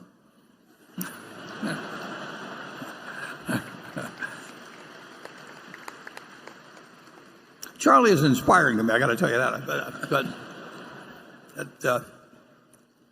we've been very, very, very lucky in life, and so far our luck seems to be holding. Okay, Becky. This question comes from Drew Estes in Atlanta, Georgia, and he asks, is Fruit of the Loom experiencing difficulties related to the distribution channel shift towards online and the troubles in the brick-and-mortar retail world? If so, do you believe the difficulties are short-term in nature? And then Drew goes on to add, I'm hoping millennials haven't bucked the underwear trend too. Yeah. Well, he may know more about that than I do. The answer is essentially no so far, but anybody that doesn't think that online isn't changing retail in a big way, and that anybody who thinks they're totally insulated from it is correct. I mean, the world is changing big time, and like I say, at Fruit of the Loom, it really hasn't changed. And at our furniture operation, which is setting a record so far, again this year, for the shareholders weekend. I mentioned in the report, I think we did $45 million in 1 week. And our furniture operations, it's hard to see any effect from online outside of our own online operations. We had really good same-store gains. You can take, whether it's a Nebraska Furniture Mart, but R.C. Willey, whether it's in Sacramento or Reno or Boise or Salt Lake City or Jordan's, which in Boston has done very well on a same-store basis. So we don't really see it, but there were a lot of things we didn't see 10 years ago that then materialized. So one thing you may find interesting is at the Furniture Mart here in Omaha, which is an extraordinary operation, the online is growing very substantially. And I may be wrong on this, but I think it's getting up to, I'd like to check this with the Lumpkins before I say it, but I think it's getting pretty close to 10% or so of volume. But it's a very significant percentage of those people still go and pick the product up at the Furniture Mart. So apparently, it's the time spent entering the store, or maybe a checkout lines, or whatever it may be. I'm surprised that it gets to be that percentage. But the one thing about it is we keep looking at the figures and trying to figure out what they're telling us. So far, I would not say that it's affected Fruit of the Loom in a significant manner. I would not say it's affected the furniture operation in a significant manner. But I have no illusions that 10 years from now is going to look anything like today. If you think about it, if you go back 100 years to the great department stores, what did they offer? They offered incredible selection. If you had a big department store in Omaha, you had 1,000 bridal dresses, and if you lived in a small town around, the local guy had 2 or something of the sort. So the department store was the big, exciting experience of variety and decent prices and convenient transportation because people took the streetcars to get there. And then along came the shopping center, and they took what was vertical before and they made it horizontal, and they changed it into multiple ownerships, but they still kept incredible variety and assortments and convenience of going to one place and accessible transportation, because now the car was the method. And now you go to, and then we went through the discount stores and all of that. But now you've got the internet, and you've got the ultimate in terms of assortments, and you've got people that are coming in at low prices, and the transportation is taken care of entirely. So the evolution that has taken place, the department store is online now, basically, except much expanded in assortment, much more convenient, and lower prices. So the world has evolved, and it's going to keep evolving, but the speed has increased dramatically. And what will happen with the brands are going to be tested in a variety of ways that and have to make decisions as to whether they try to do it online themselves or work through an Amazon, or whether they try to hang on to the old methods of distribution while embracing new ones. There's a lot of questions in retail and in branding that are very interesting to watch, and you'll get some surprises in the next 10 years, I can promise you that. Charlie? It would certainly be unpleasant if we were in the department store business. Just think of what we avoided, Warren. Yeah, we got very lucky, actually, because we were in the department store business, and our business was so lousy that we recognized it. If it had been a little bit better, we would have hung on, and we owe our tremendous gratitude to Sandy Gottesman, our director, who's here in the front row, because he got us out of the business when Charlie and I and Sandy were partners in that. And something that we paid $6 a share for, I think it's worth about $100,000 a share now, because we got out of the business. And if it had been a somewhat better business, it might be worth $10 or $12 a share now. So sometimes you get lucky. We don't miss it either, do we, Charlie? No, we don't miss it. Jay. This question is on Berkshire's intrinsic value. A substantial portion of the company's value is driven by operating businesses rather than the performance of the securities portfolio. Also, the values of previously acquired businesses are not marked up to their economic value, including Geico, Mid-American, and Burlington Northern. Based on these factors, is book value per share still a relevant metric for valuing Berkshire? Well, it's got some relevance, but it's got a whole lot less relevance than it used to, and that's why I don't want to drop the book value per share factor, but the market value tends to have more significance as the decades roll along. It's a starting point, and clearly our securities aren't worth more than we're carrying them for at that time. And on the other hand, we've got the kind of businesses you mentioned, but we've got some small businesses that are worth 10 times or so, what they're carried for. We've also got some clunkers too. But I think the best method, of course, is just to calculate intrinsic business value, but it can't be precise. We know, we think the probability is exceptionally high that 120% understates it. Although if it was all in securities, 120% would be too high.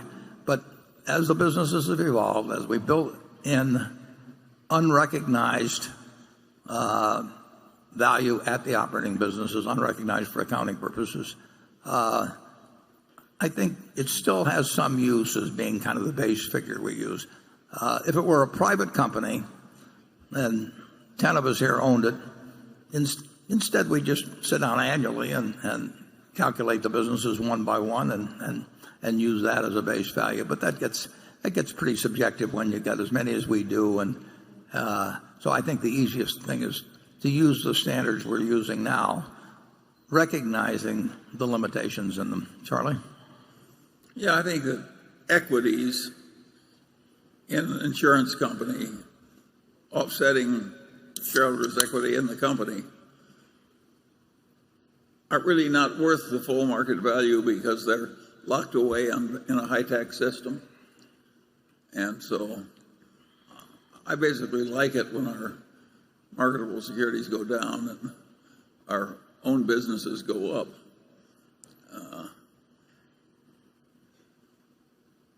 Yeah, we're working to that end. We've been working that way for 30 years now or something like that. We've done a pretty good job, too. Yeah. We've replaced a lot of marketable securities with unmarketable securities that are worth a lot more. Yeah, and it's actually a more enjoyable way to operate, too, beyond that. But, yeah, we know a lot of people we wouldn't otherwise be with. Good people. Okay, station 3. Hello. Hi. My name is Michael Monahan, and I'm from Long Island, New York. I don't know if this question qualifies as investment, so I have a short, different question if you don't want to answer this one. Unlike the last shareholder from Zone 3, this will not be a stump speech nor a protest. One of your most well-known pieces of investment advice is to buy what you know. Additionally, you said earlier, one of the main criteria for buying is if you could ever understand the business. Ever since I came to my first meeting in 2011, you were not known for being a tech guy. You have said smartphones are too smart for you, you don't have a computer at your desk, and you've only tweeted 9 times in the last 4 years. It was either that or going to a monastery. Despite this, you've recently been investing, looking, and talking more about tech companies. My question to you, and also to Charlie to comment, is what turned you from the Oracle of Omaha to the tech maven of Omaha? Well, I don't think I would. I don't think I've talked that much about tech companies, but the truth is we made a large investment in IBM. I made a large investment in IBM, which has not turned out that well. We haven't lost money, but in terms of the bull market we've been in, it's been a significant laggard. And then fairly recently, we took a large position in Apple, which I do regard as more of a consumer goods company in terms of certain economic characteristics, although that it has a huge tech component in terms of what that product can do or what other people might come along to do to leapfrog it in some way. But I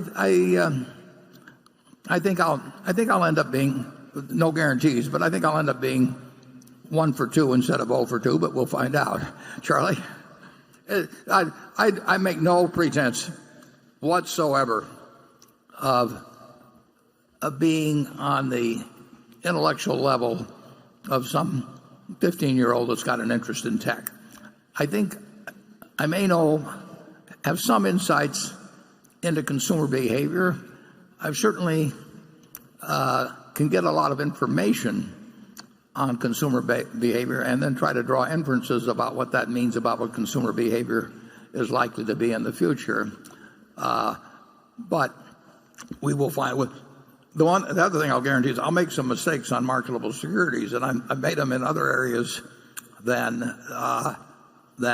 tech. So you'll not bat 1,000, no matter what industries you try to stick with. I know insurance pretty well, but I think we probably lost money on an insurance stock, perhaps, once or twice over the years. So you don't bat 1,000. But I have gained no real knowledge about tech in the last, since I was born, actually. Charlie? I think it's a very good sign that you bought the Apple. It shows either one of two things. Either you've gone crazy or you're learning. I prefer the learning explanation. Well, so do I, actually.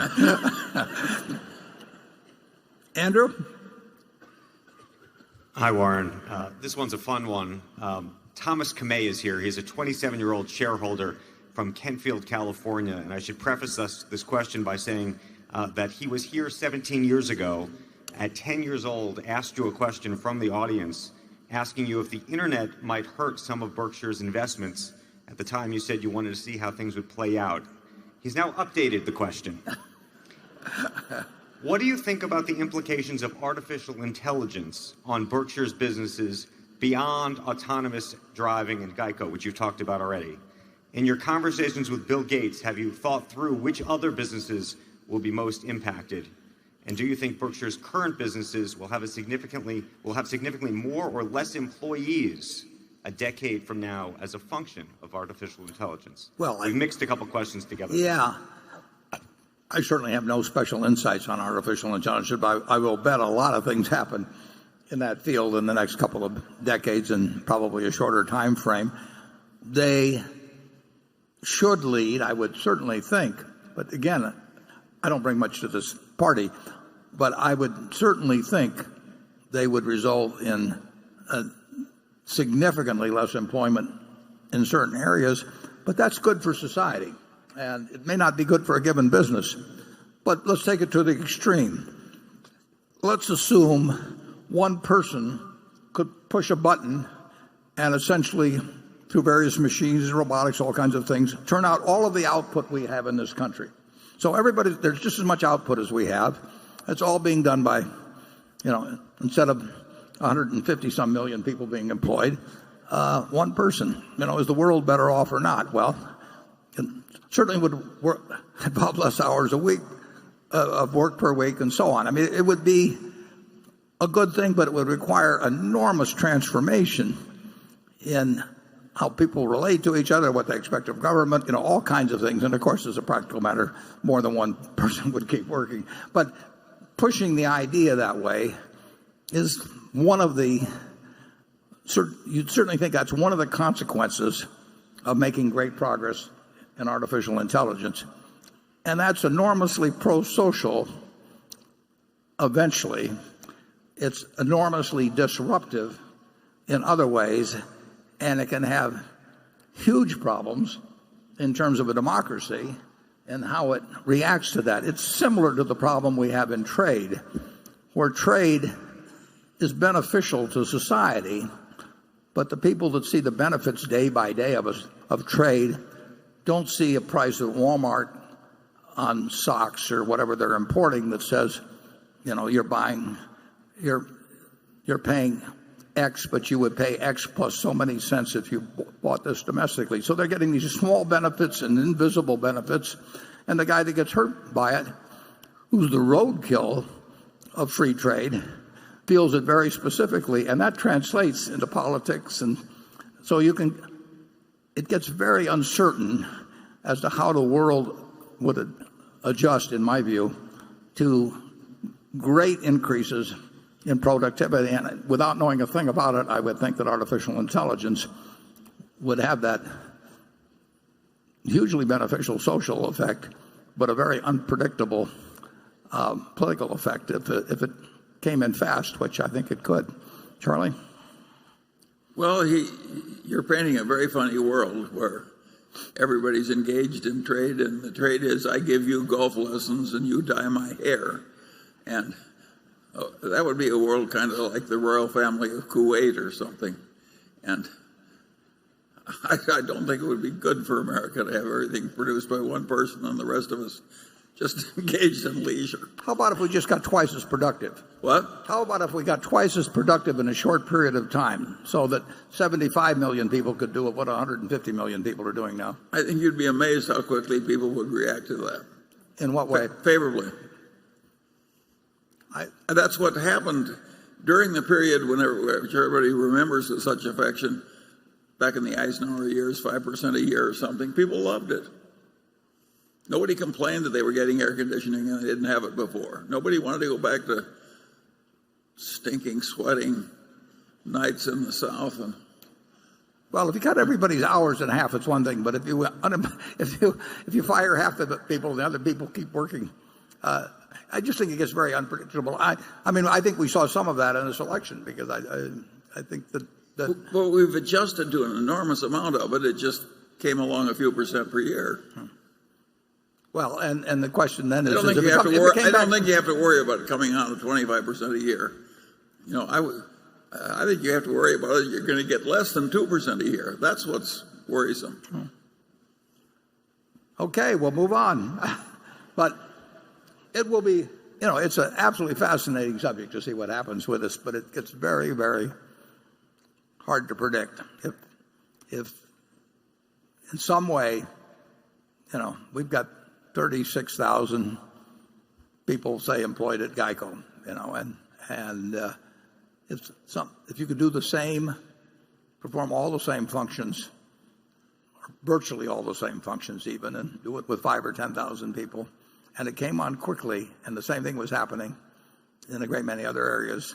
I don't think we've ever experienced anything quite like that, and maybe we won't experience anything like it in the future. I don't know that much about AI, but I don't think you have to worry about that. Well, that's because I'm 86. It's not going to come that quickly. Okay, Greg. Warren, during the past 5 years, Berkshire Energy's investments in solar and wind generation have been about equal, with around $4.7 billion dedicated to capital projects in each segment.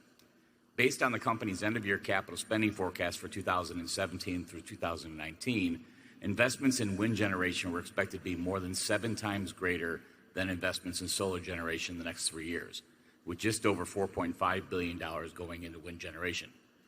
Just wondering how much of that future spending is tied to PacifiCorp's recently announced $3.5 billion expansion plan, which is heavily weighted towards improving and expanding the subsidiary's existing wind fleet, and whether the economics for wind are that much better than solar, given that Mid-American has also been spending heavily on wind investments, or is this just this disparity between the two segments being driven more by genuine capacity needs, which would imply that you have much more solar capacity than you need?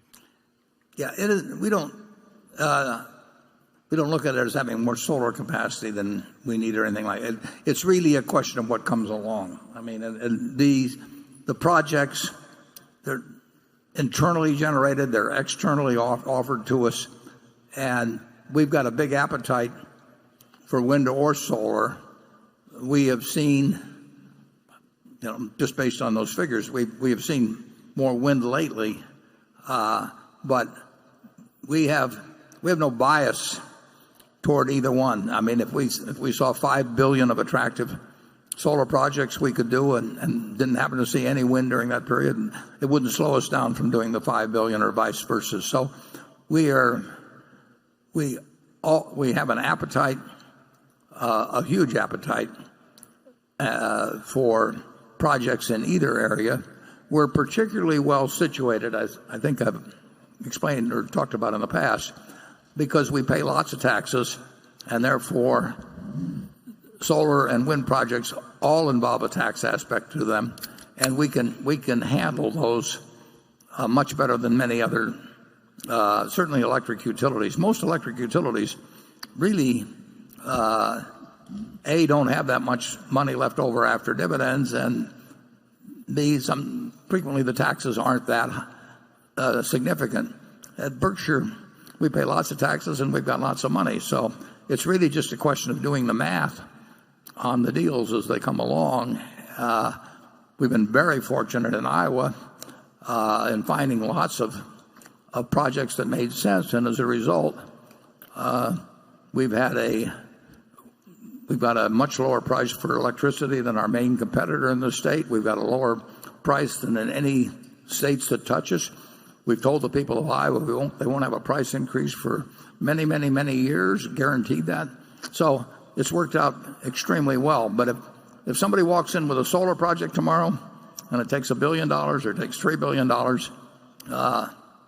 we're ready to do it. There's no specific, and the more the better. There's no specific preference between the two. It obviously depends where you are in the country. I mean, Iowa's terrific for wind, and obviously California is terrific for sun, and there are geographical advantages to one or the other, but from our standpoint, we can do them any place, and we will do them any place.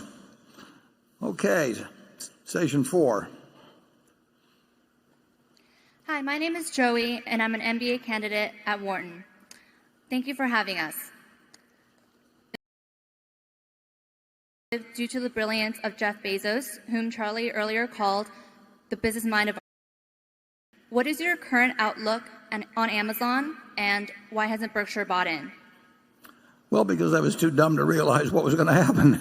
Even though I admired Jeff, I've admired him for a long, long time and watched what he was doing, but I did not think that he could succeed on the scale he has, and I certainly didn't even think about the possibility of doing anything with Amazon Web Services or the cloud. So if you'd asked me the chances that while he was building up the retail operation, that he would also be doing something that was disrupting the tech industry, that would have been a very, very long shot for me. And I've really underestimated the brilliance of the execution. I mean, it's one thing to dream about doing this stuff online, but it takes a lot of ability. And you can read his 1997 annual report, and he laid out a roadmap, and he's done it in spades. And if you haven't seen his interview on Charlie Rose 3 or 4 months ago, charlierose.com, go to and listen to it, because you'll learn a lot. At least I did. So I just plain, it always looked expensive, and I really never thought that he would be where he is today. I thought he was really brilliant, but I did not think he would be where he is today when I looked at it 3, 5, 8, 12 years ago, whenever it may have been. Charlie, how did you miss it? It was easy. What was done there was very difficult, and it was not at all obvious that it was all going to work as well as it did. I don't feel any regret about missing out on the achievements of Amazon, but other things were easier, and I think we screwed up a little. No. We won't pursue that line. Well, I meant Google. Well, we missed a lot of things. Yes. We missed a lot of things. And we'll keep doing it. Yeah. And we'll have a Luckily, we don't miss everything, Warren. That's our secret. We don't miss them all.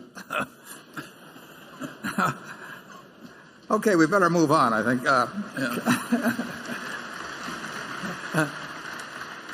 He may start getting specific. Carol. The creator of this question, Jim Kiefer of Atlanta, has even higher for Warren's longevity than Charlie does. Mr. Buffett, we all record as mankind's oldest living person.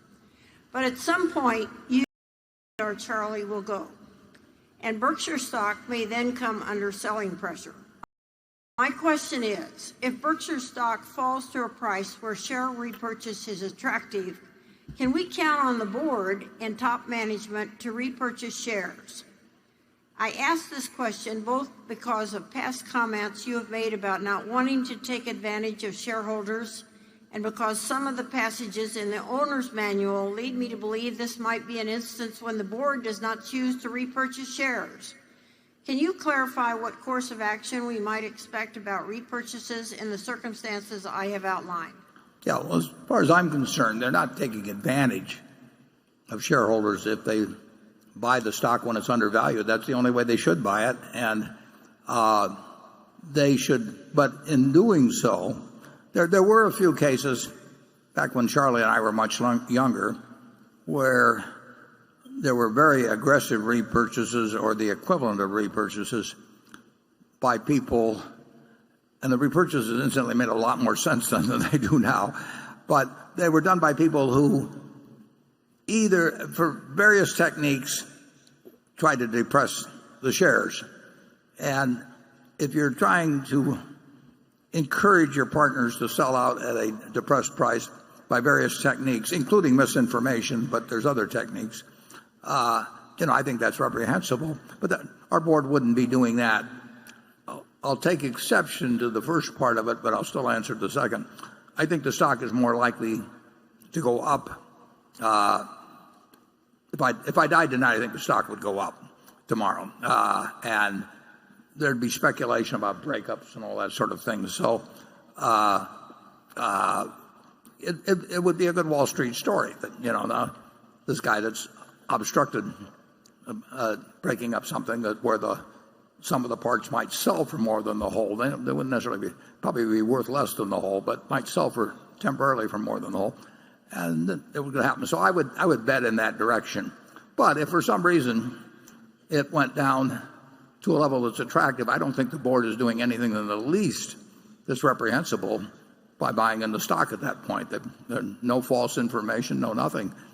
And their buying means that the seller would get a somewhat better price, or if there are a lot of sellers, they'd get a mildly better price than if they weren't buying, and the continuing stockholders would benefit. So I think it's obvious what they would do, and I would think it's obvious that it's pro-shareholder to do it, and I think they would engage in pro-shareholder acts as far as the eye can see. I mean, we've got that sort of board. Charlie? Well, I think you or I might suddenly get very stupid very quickly, but I don't think our board is going to have that problem.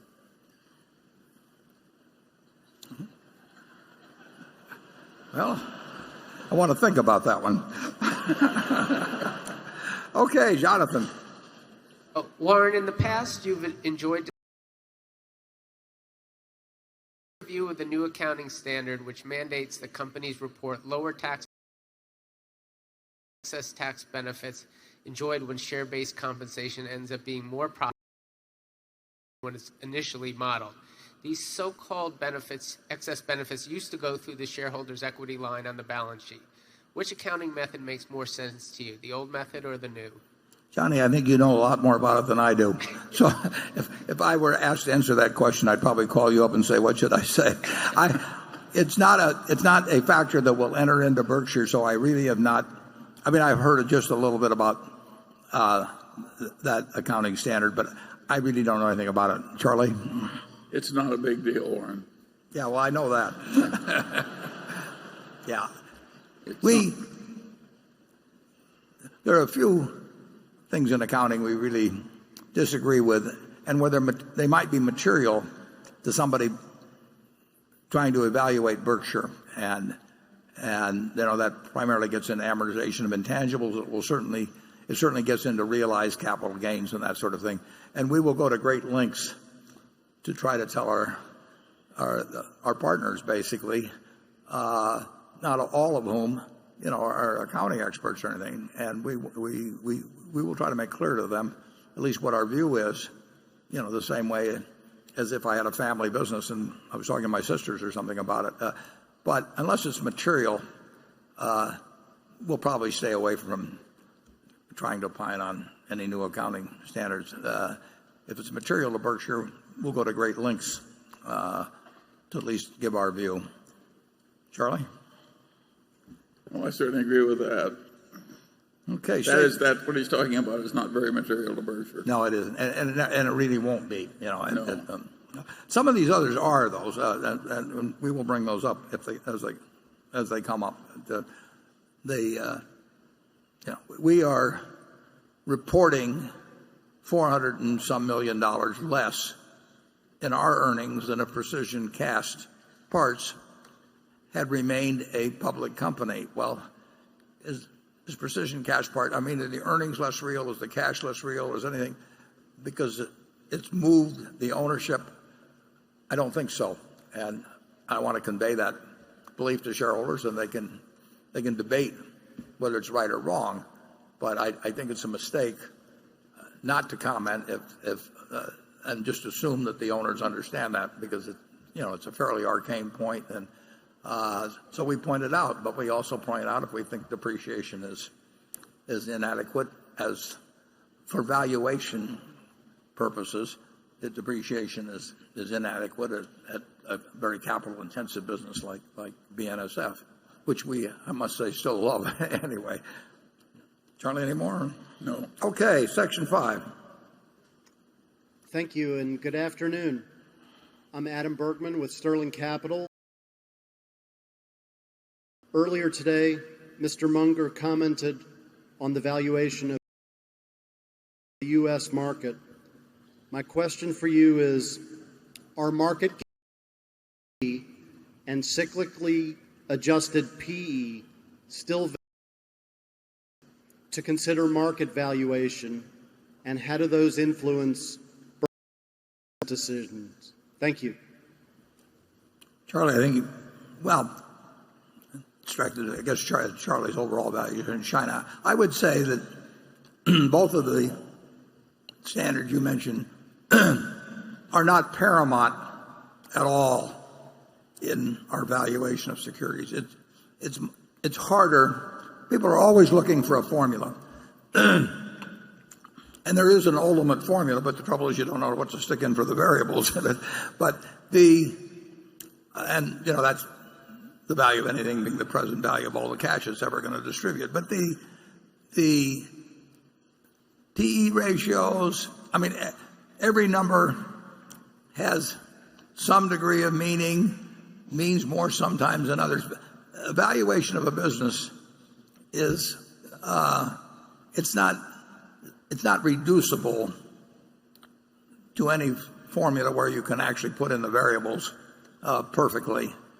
And both of the things that you mentioned get bandied around a lot. It's not that they're unimportant, but sometimes they can be very important. Sometimes they can be almost totally unimportant.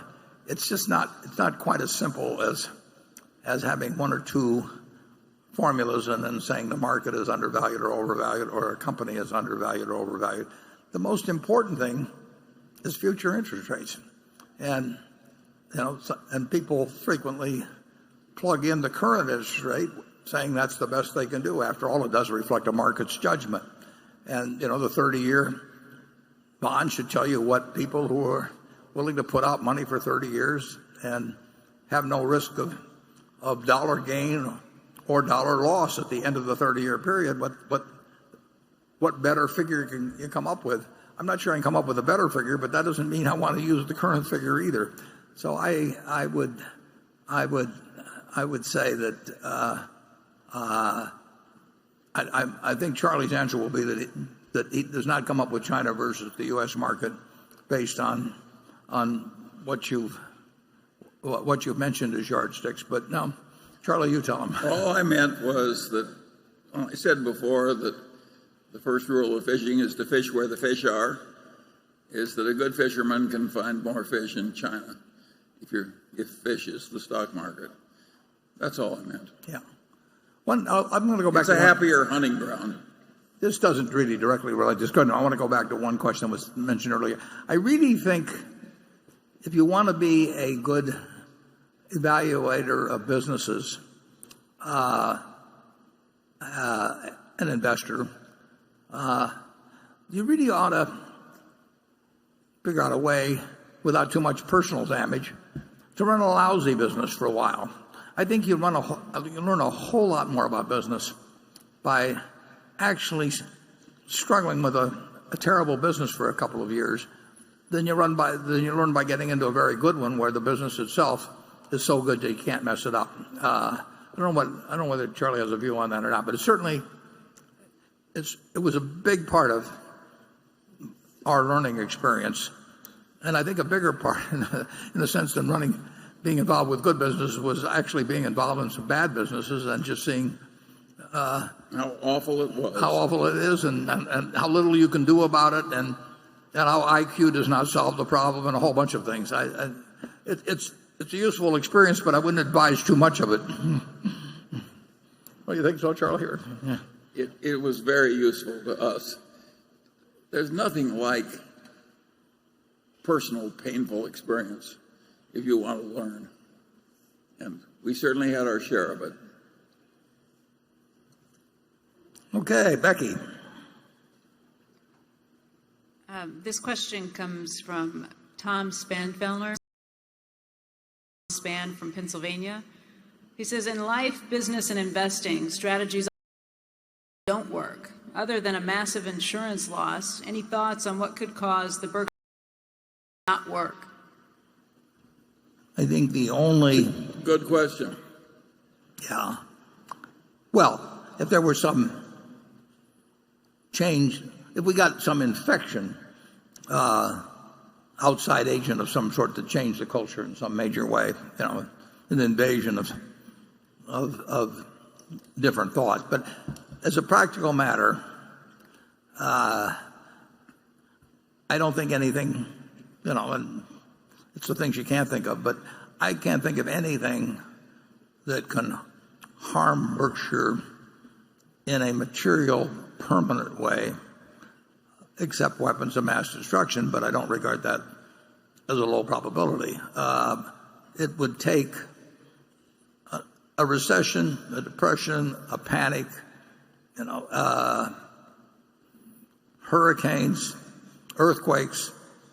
They all would have some effect, and in some cases it might even be that we would do better because of them. But if there were a successful, as measured by the aggressor, nuclear, chemical, biological, or cyber attack on the United States, and there are plenty of people that would like to pull that off, or organizations, and maybe even a few countries, it could disrupt society to such an extent that it would harm us. But I think with the variety of earning streams, with the asset positions, with the general philosophy of the place, the culture, I think that we would be very close to the last one affected. But if somebody figures out how to kill millions of Americans and totally disrupt society, then all bets are off. Charlie? Well, I agree. It would take something really extreme. Yeah. And just take the question, like British Petroleum took a huge loss with one oil well blowing. And Berkshire has all these independent subsidiaries, and they really are independent. And the parent company is not on it. If there's one horrible accident somewhere, we would tend to pay, of course, maybe more than our legal liability. But we are not one accident in one subsidiary that caused a big lot of damage. We're better protected than most companies. Yeah. In every way, Berkshire is structured to handle stresses. It's the kind of thing we think about all the time, and we've thought about it ever since we started. But I really don't know any company that could take more general adversity or even some specific adversities. But if you get into what could happen with weapons of mass destruction, that is something we can't predict about. But if that ever happens, there'll be more to worry about than the price of Berkshire. Jay. Berkshire Hathaway Specialty Insurance generated $1.3 billion of premium volume in 2016. This business is on the smaller end of commercial property casualty insurers in terms of scale, although its volume did grow 40% last year. In a highly competitive commercial P&C environment, what gives you confidence that Berkshire Hathaway Specialty is destined to become one of the world's leading commercial P&C insurers, as you said in this year's annual letter? Yeah, I think it will be, and I think fast it grows it does depend very much on the market. I mean, we are not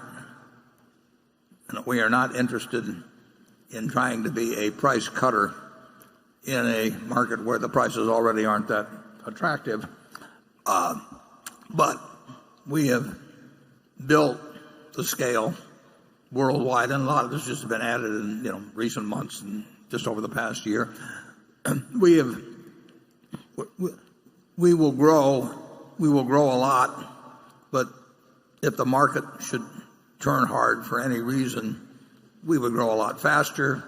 But we are destined at Berkshire Hathaway Specialty to be one of the leading PC firms in the world, just as we were destined to have when Ajit came in, even though we had nothing. we were destined to become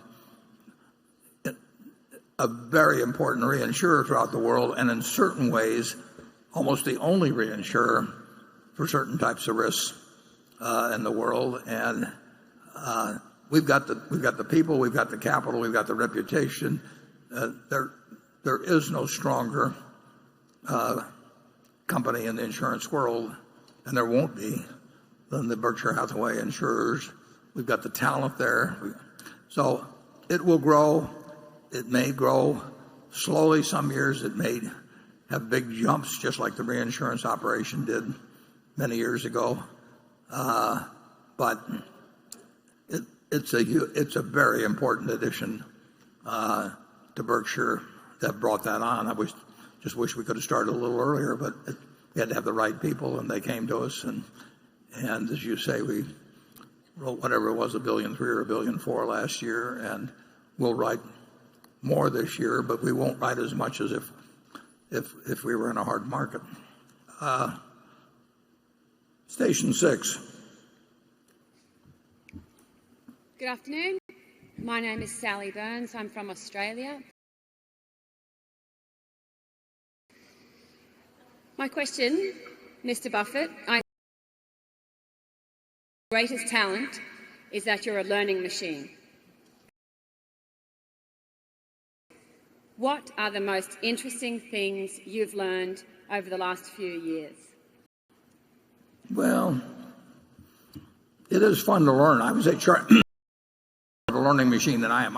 I'm a specialized one, and he does as well as I do in my specialty, and then he's got a much more general absorption rate than I have about what's going on in the world. But it's a world that gets more fascinating all the time, and a lot of fun can occur when you learn you were wrong on something. That's when you really learn that the old ideas really weren't so correct, and you have to adapt a new ones, and that of course is difficult. I don't know that I would pick out. Well, I think actually what's going on in America is terribly, terribly interesting. And politically, all kinds of things, but just the way the world's unfolding. It's moving fast. I do enjoy trying to figure out not only what's going to happen, but what's even happening now. But I don't think I've got any special insights that would be useful to you. But maybe Charlie does. Well,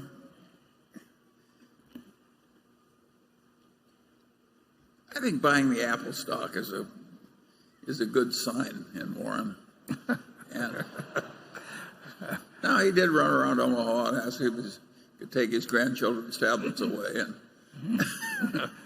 I mean, he did market research, and I do think we keep learning, and more important, we don't unlearn the old tricks, and that is really important. You look at the people who try and solve their problems by printing money and lying and so forth. Take Puerto Rico. Who would have guessed that a territory of the United States would be in bankruptcy? Well, I would have predicted it because they behave like idiots. And we did not buy any Puerto Rico bonds. No. And if you go to Europe, you look at the government bond portfolios we're required to hold in Europe. There's not only no Greek bonds, they're the bonds of nobody but Germany. Just everywhere you look in Berkshire, somebody is being sensible. And that is a great pleasure. And to combine that with being very opportunistic, so that when something comes along, like a panic,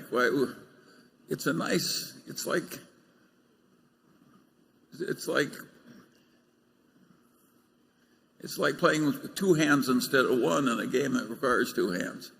It helps to have a fair-sized repertoire. And Warren, we've learned so damn much. There are all kinds of things we've done in the last 10 years we would not have done 20 years ago.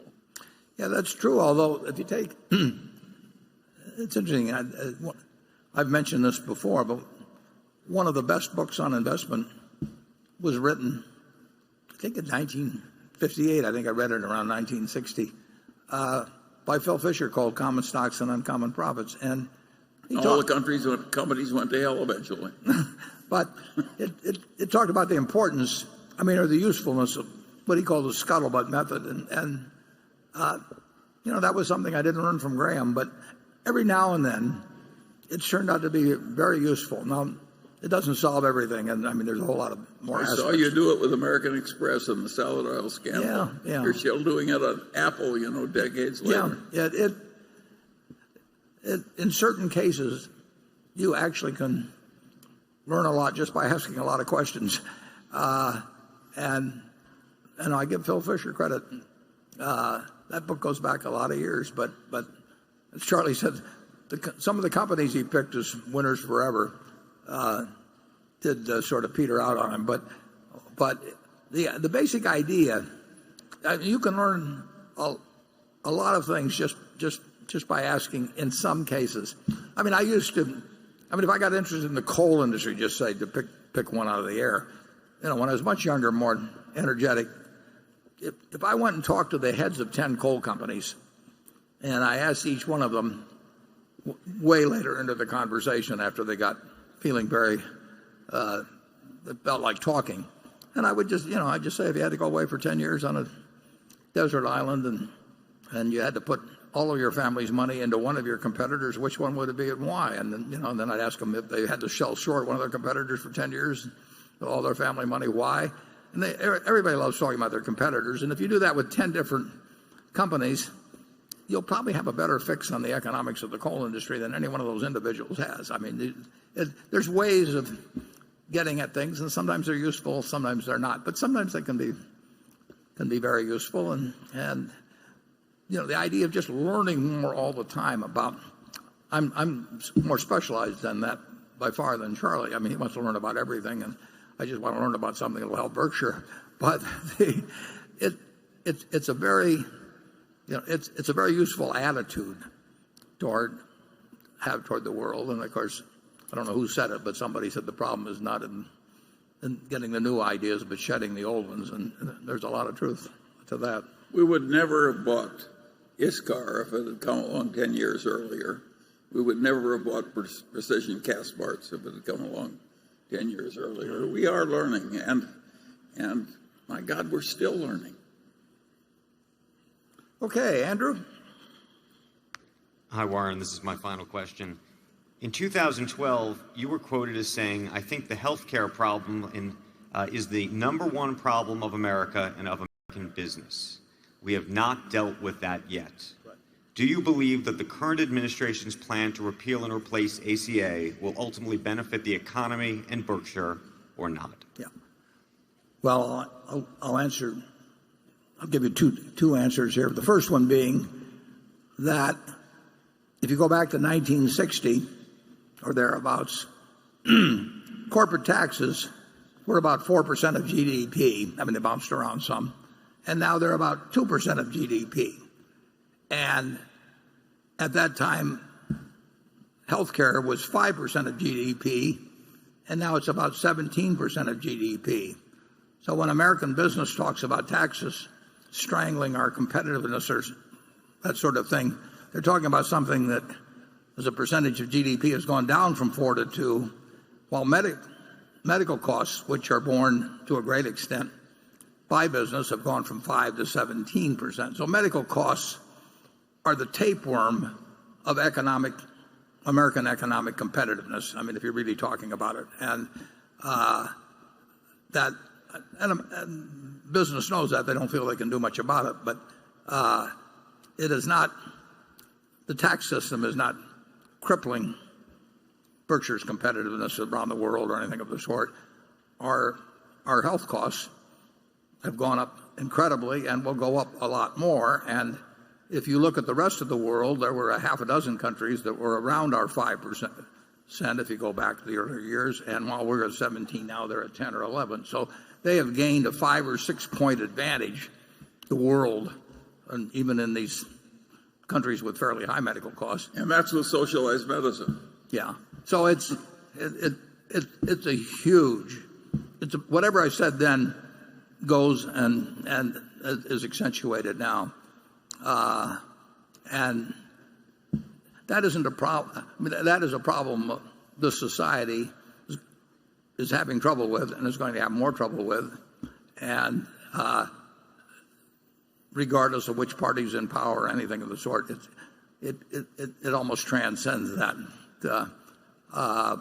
In terms of the new act that was passed a couple days ago versus the Obama administration act, it's a very interesting thing.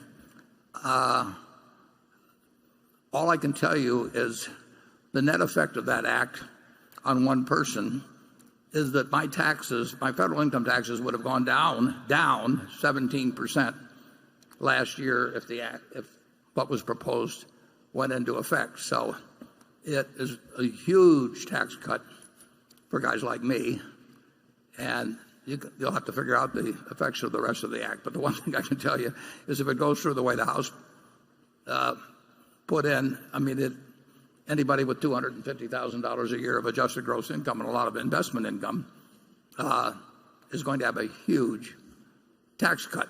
And when there's a tax cut, either the deficit goes up or they get the taxes from somebody else. So as it stands now, that is the one predictable effect if it should pass. Is that the Senate will do something different and go to a conference and who knows what happens. But that is in the law that was passed a couple days ago. Charlie? Well, I certainly agree with you about the medical care. What I don't like about the medical care is that a lot of it, we're getting too much medicine. There's too much chemotherapy on people that are all but dead. And all kinds of crazy things go on in Medicare and in other parts of the health system. And there's so many vested interests that it's very hard to change. But I don't think any rational person looking objectively from the outside at the American system of medical care. We all love the new life-saving stuff and the new chemotherapies and the new drugs and all that. But my God, this system is crazy. And the cost is just going wild. And it does put our manufacturers at a big disadvantage with other people where the government is paying the medical costs. And so I agree with Warren totally. If you had to bet 10 years from now, will it be higher or lower than 17% of GDP? Well, if present trends continue, it'll get more and more. There are huge vested interests in having this thing continue the way it is. And they're very vocal and active, and the rest of us are indifferent. So naturally we get a terrible result. And I would say that on this issue, both parties hate each other so much that neither one of them can think rationally. And I don't think that helps either. It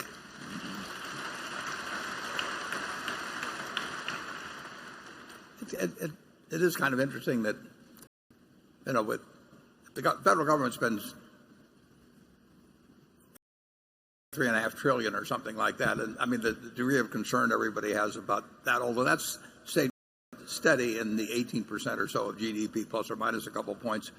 But $3 trillion plus is spent on health care, and everybody wants the best, and it's perfectly understandable. But it's a it's a big number compared to the whole federal budget. I mean, there's some overlap and all of that, but it's if you talk about world competitiveness of American industry, it's the biggest single variable where we keep getting more and more out of whack with the rest of the world.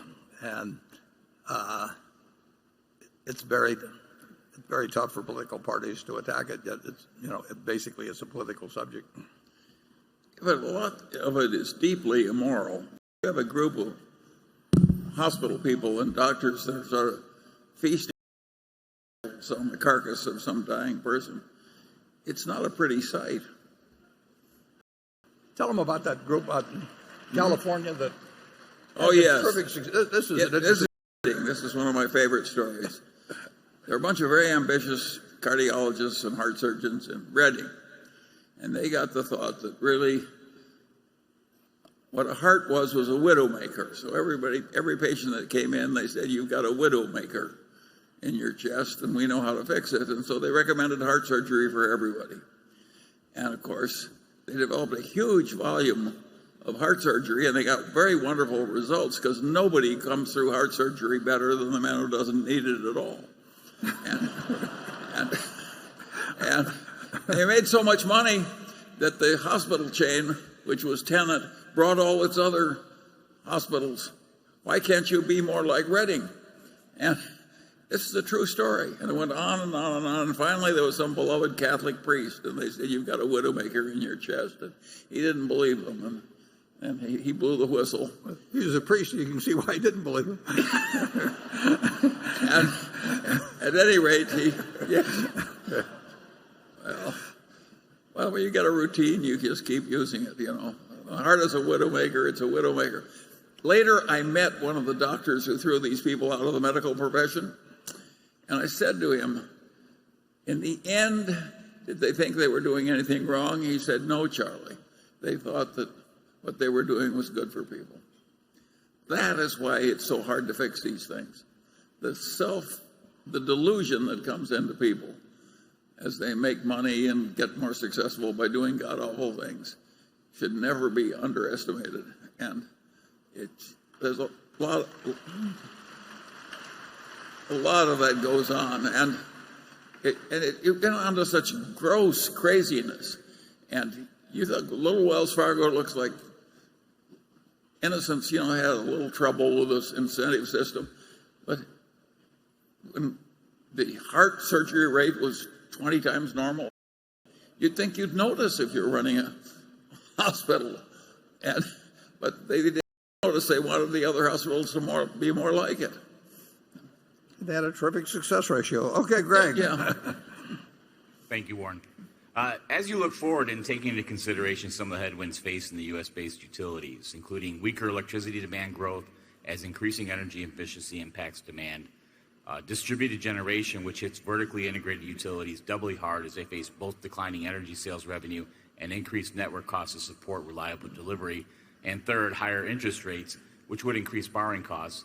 What are the key attributes that Berkshire Energy would be looking for in future acquisition candidates? Excuse me. I'm sorry. I'm sorry. In particular, are there advantages or disadvantages attached to, say, transmission assets relative to generation assets that would make you favor one over the other? Yeah, well, generation assets, you can say, have inherently more risk because that some of them are going to be stranded or, and obsoleted. Now, the question is how they be stranded and all of that sort of thing. On the other hand, more of the capital investment is in the generating assets, so that tends to be where a good. We like the utility business okay. Electricity demand is not increasing like it was, as you point out. They're going to be stranded assets. If they're stranded because of rank foolishness, they will probably be less inclined, or the utility commissions will be less inclined to let you figure that in your rate base as you go forward, as opposed to things where societal demands are just changing. But we still think the utility business is a very decent asset. The prices are very high, but that's what happens in a low interest rate environment. I'd be surprised if 10 years from now we don't have significantly more money in not only wind and solar, but we'll probably own more utility systems than we own now. We're a buyer of choice with many utility commissions. In fact, if we can put up the slide, there's a slide which shows something about our pricing to other utilities. And Greg Abel and his group have done an extraordinary job. They've done it in safety. They've done it in reliability. They've done it in price. They've done it in renewables. It's hard to imagine a better run operation than exists at Mid-American Energy. And people want us with that record, people want us to come to their state in many cases. But when prices get to the level they have, I mean, some utilities have sold at extraordinary prices, and we can't pay them and have it make sense for Berkshire shareholders. But just because we can't do it this year doesn't mean it won't happen next year or the year after. So I think we'll get a chance. And our utilities are not normal. The way Greg has run those things, they're so much better run in every way than normal utilities. They're better regarded by the paying customers. They're better regarded by the regulators. They have better safety records. It just everything about it is way the hell better. And it's a pleasure to be associated with people like that and to have assets of that quality. And it's a lot safer. If somebody asked Berkshire to build a $50 billion nuclear plant, we wouldn't do it. Yeah, I mean, we have public power here in Nebraska. I mean, it's been sort of the pride of Nebraska for many decades. There are no privately held utility systems and totally public power. And, you know, those utilities have no requirements for earnings on equity. They can borrow at tax-exempt rates. We have to borrow at taxable rates. And Nebraska, selling electricity across the river more prices than exist in Nebraska. So it was lucky when we got involved in it. I thank Walter Scott for introducing me to it almost 17 or 18 years ago or so. And but I don't think the utility business together a portfolio of stocks. I don't think they're in that group now, but I love the fact. But it's different, radically different, and better. Different. Station 7. My name is Grant Misterly from Berkshire since I was a kid. $1,000 a share. Unfortunately, I was an adult, and I'm here with my daughters, Mabel, who's 7, and Willa, who's letter every year. And I love the and C's, BNSF that kind of teach investment information in the back. I noticed that one company, McLean, controls a portion of Berkshire's revenue, and to a lesser extent, earnings in the annual report. So I'm curious why we don't hear more about that company. Lessons like we get from C's and Geico that you can share about that company. Yeah,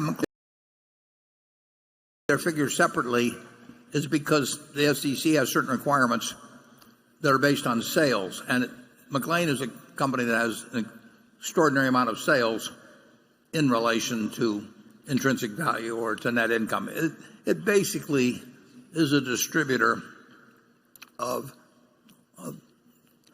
well, it's a huge customer, for example, of the food companies, the candy companies, the cigarette companies that go up and down the line of anything that goes into convenience stores. But we bought it from Walmart, and Walmart is our biggest customer. I can't tell you the precise volume, but to get Walmarts and Sam's together, you're getting up to 20% plus. But it's nationwide. But in the end, it operates on about 6% gross margins and 5% operating expenses. So it has a 1% pre-tax margin, and obviously a 1% pre-tax margin only works in terms of return on capital if you turn your equity extraordinarily fast.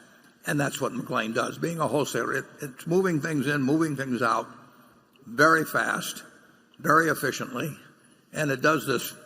It also has a few liquor distribution subsidiaries that have wider margins. But the basic McLean business is, $45 billion, makes 1% pre-tax on sales, but the return on capital is very decent. But it sort of has an outsized appearance simply because of this huge volume of sales that go through it. Grady Rozier, who runs it, is exceptional. He was there when we bought it from Walmart, whatever it was, a dozen years ago. And I've been there once. We've got thousands and thousands of trucks, big distribution centers all over the country. It is a major factor in moving goods at wholesale. I mean, if you're Mars Candy or something of the sort, I mean, we'll be the biggest customer. But that pretty well describes the business. It's a business that earns good returns in relation to invested capital and in relation to our purchase price. But every tenth of a cent is important in the business. And moving your receivables exceptionally fast, and consequently, you have payables moving big time. So the sales are 30 times receivables, 30 times payables. You've got and maybe 35 or so times inventory. I mean, this is a business that's moving a lot of goods, but in terms of it's an important subsidiary, but not as remotely as important as would be indicated by the sales. It's still very important, making the kind of money that shows up in the 10K. Charlie? You said it all. That was an interesting thing. Walmart wanted to sell it. They came to see us, and we made a deal. The CFO came. We talked for a while.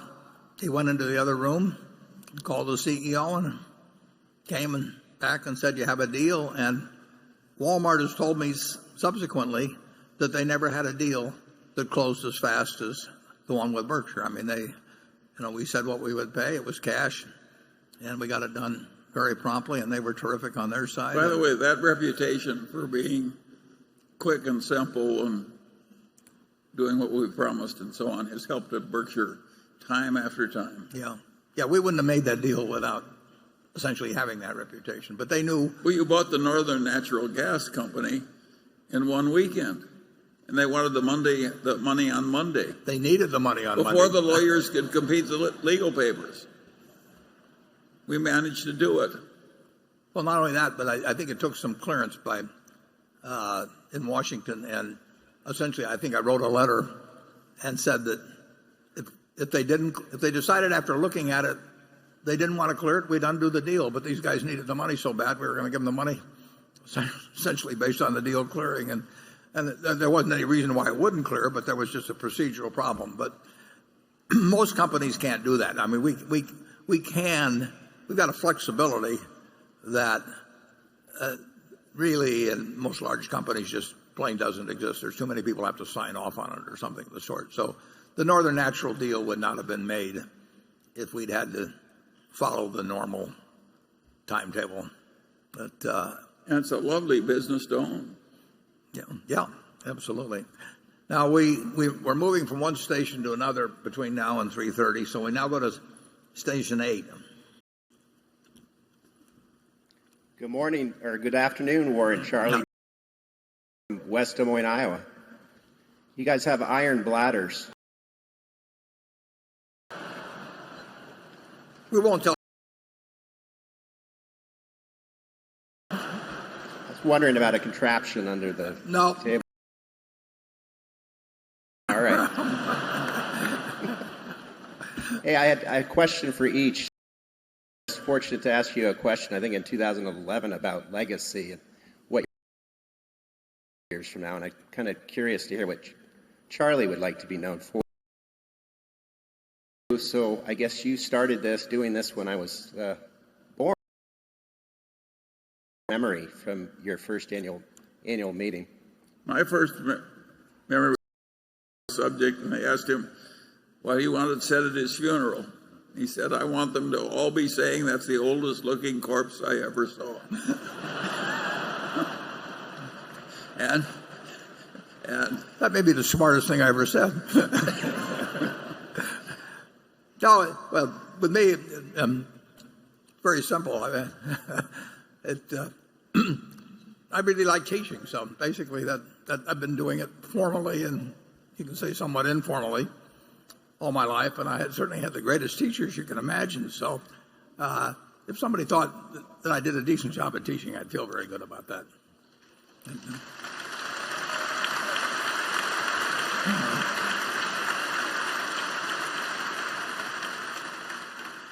Yeah, to make the teaching endurable, it has to have a bit of wiseassery in it. And that we've both been able to supply. And for those of you who are old-time basketball fans, I might mention that on Wilt Chamberlain's tomb it was reputed that it was going to say, "At last I sleep alone." Okay, station 9. Good afternoon, Mr. Meng and Mr. Buffett. My name is Ji Wenyan. I'm come from China. It's my first time to come to this meeting, and I think I'm very lucky to have a chance to ask question. We're glad to have you. Thank you. Everyone has personal dreams, and at different ages, maybe dreams will come differently. And what's your dream now? Charlie, we'll let you go. I didn't quite hear that. Well, what's your dream now? She says, my dream. Well, let's skip the first one.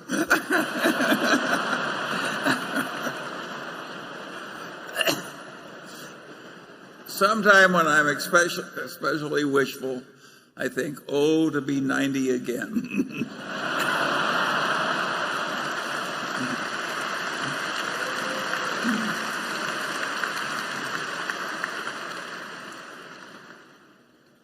And I got some advice for the young. If you've got anything you really want to do, don't wait till you're 93. No, do it.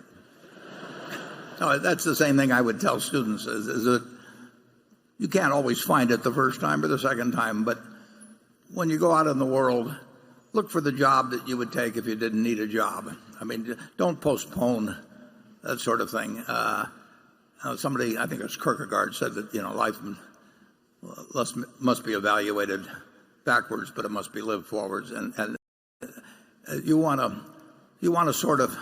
Charlie says all he wants to know is where he'll die, so he'll never go there. And so you do want to do a certain amount of reverse engineering in life. I mean, that doesn't mean you can do everything that way, but you really want to think about what will make you feel good when you get older about your life, and you at least generally want to keep going in that direction.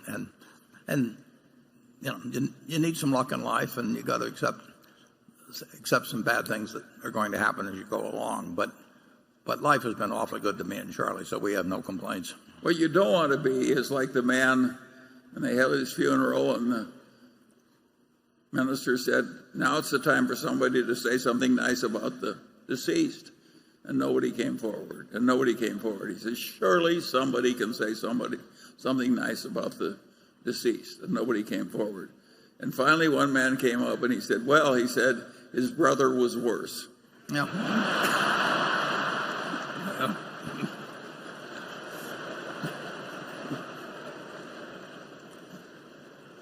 Okay, we'll move to station 10 and see if we can improve on it.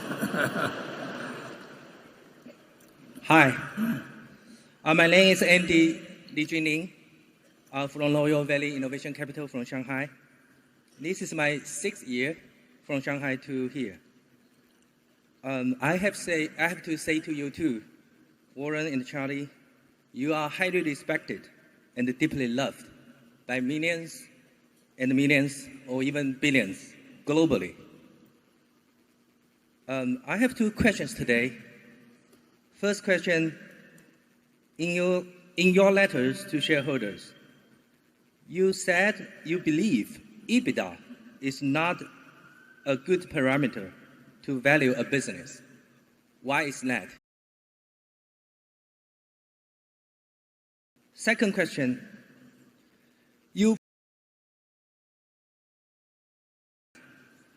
with great respect, in retrospect, do you have regret? Thing you would have done differently?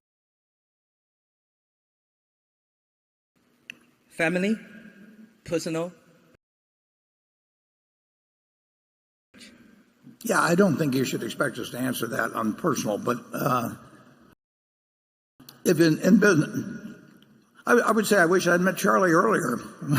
We've had a lot of fun ever since I was 29 and he was 35, but it would have been even more fun if we'd started many years earlier. We had a chance to. We worked in the same grocery store, but not at the same time. In respect to EBITDA, depreciation is an expense, and it's the worst kind of an expense.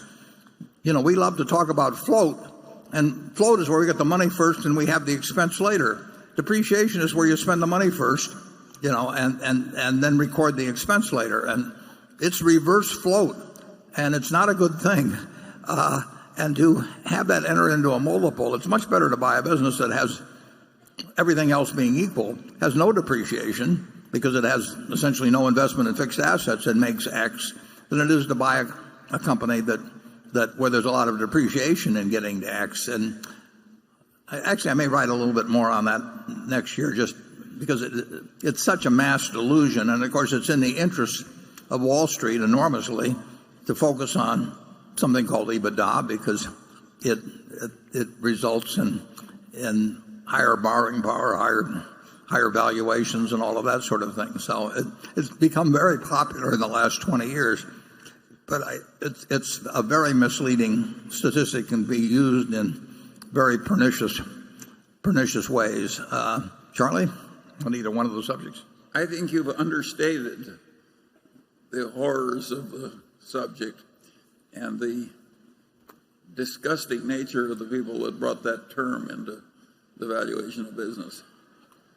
It would be like a leasing broker of real estate you had a 1,000 square foot new suite to be leased, and he says it's got 2,000 feet in it. That's not honorable behavior, and that's the way that term got into common usage. Nobody in his right mind would think that depreciation is not an expense. Yeah, but it's very much in the interest of Wall Street. Yes, that's why they did it. Yeah. It made the multiple seem lower. And what's amazing is the way it's accepted, actually. But anyway, it just illustrates how people use language, and sell concepts that work to their own use. And 2 and 20 has the same sort of thing. I mean, the number of people, the amount of money that's overperformed after paying 2 and 20 compared to the expenses that have been incurred, I will assure you, makes for an indictment of that particular arrangement. But as long as it can get sold, it will get sold. And now they use it in the business schools. Now that is horror squared. I mean, it's bad enough that a bunch of thieves start using a term, but when it gets so common, business schools copy it. That's not a good result. Okay. Station 11. Good afternoon. I'm Whitney Tilson, a shareholder from New York. My question is related to the ones asked earlier about job cuts. Perhaps the only thing that makes American workers angrier than layoffs is to shut down an operation entirely and move the jobs overseas. Ask anyone in Ohio or Michigan, and they'll tell you stories about companies that have been operating in those states for decades, benefiting from the educational system, infrastructure, and so forth, things that were paid for by local taxpayers. But then some high-paid consultants came along and showed the company how it could reduce its costs by relocating production to Mexico or China, and poof, the good U.S. jobs disappeared. My observation is that most investors and those in corporate America today worship at the altar of maximizing shareholder value, which is code for doing whatever is necessary to boost as possible. But in doing so, companies are taking actions that make millions of workers feel at best fearful and left behind, and at worst deeply harmed by corporate America. It makes so many people so angry that I think it's testing the post-World War II economic order, which is rooted in free trade and even the strength of our democracy. I'd argue that it was decisive in our last election. So my question to you is, do you think that businesses should consider factors outside of pure economics when making these types of decisions? What obligations, if any, do they have to their employees and communities in which they operate? And lastly, if a Berkshire CEO came to you and asked for your approval to close a U.S. operation and relocate it overseas to save money, what questions would you ask beyond the economics of this decision? Thank you. Yeah, well, the truth is that in certain cases, production that would otherwise, that had formerly been in the United States has definitely been some that come from other parts of the world. Originally, I was there when it was called Union Underwear and bought by Graham Newman Corp. In 1955, I believe, and it was probably all domestic then. And the truth is, if it was all domestic now, it wouldn't exist. We had the same thing happen with Dexter Shoe, and it was a wonderful company and workers. And in the end, if we sold the shoes at a price that yielded what they they were not competitive with shoes from around the world. Now, trade, I would argue, both ways, export, import, massive trade should be and is actually enormously beneficial, both the United States and the world. Greater productivity will benefit the world in a general way, but to be roadkill, to be the textile worker in New Bedford that was put out of a job eventually, to be the Dexter to be was put out of work, it would be no fun to go through life and say, I'm doing this for the greater good. Shoes or underwear was sold for 5% less or something. So what you need is two things, in my view. You've got an enormously prosperous country. You've got $60,000 of GDP per capita. It's unbelievable. 6 times terms. So we've got the prosperity, and that prosperity is enhanced. We were only exporting 5% of our GDP back in 1970, and that was 12% or something like that. Now, we are doing what we do best. In chief, who logically the president, I don't mean this specific president, any president that's been around for decades, has to be able to explain to the American public the overall benefits of essentially free trade. And then beyond that, we have to have policies that take care of the people who become the roadkill in the process, because it doesn't make any difference to me, as far as I'm concerned, if my life is miserable because I've been put out of business by something that's good for 320 infinitesimal way, and it's messed up my life when I've tried to live it in a proper way. So resources to take care of those people. The investors I don't worry about. I wrote about this.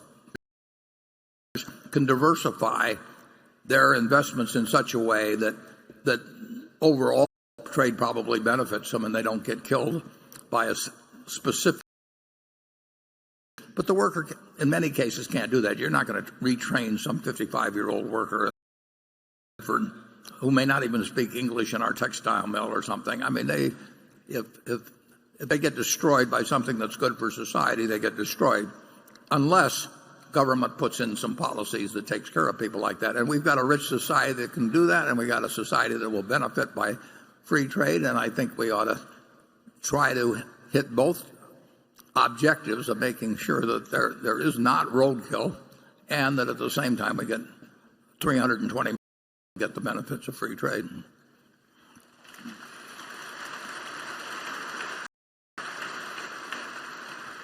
Charlie? Well, I don't quite have unemployment insurance for that exact reason, but The capitalist system is always going to hurt some people as it modifies and improves. There's no way to avoid it. Yeah, well, capitalism is brutal to capital. And like I say, you can diversify those results. Capitalism is brutal. That have the bad luck to be skilled or have developed their skills for decades. But a very rich society can actually, if it's beneficial to society overall, it can take just, the new tax, the bill that was passed reduces my taxes, by 17%, and is that the government or anything of the sort? I wouldn't start spending the money. No, but that was the will. No, I agree. I don't think. Who knows what happens with the bill? That happened, and I don't think that. I think if you polled 1,000 people in shopping center as to whether my tax bill had been cut by some very large sum, many people would have the faintest idea what happened there in terms of the coverage of it and all of that. We do have, it's probably more like $57,000 or $58,000. A family of four, $230,000. But nobody should be rogue in this sort of Remember society. what Bismarck said? There are two things that nobody should have to watch. One is the making of sausage, and the other is the making of legislation. Yeah. Well, I would say this: somebody ought to watch. Anyway, we've 30. We'll reconvene at 3:45 to have a formal formal shareholders meeting, and that may take a while. So you're welcome to stay and watch the shop, and I might even have a small preference to that. But go ahead, do whatever you wish. Okay.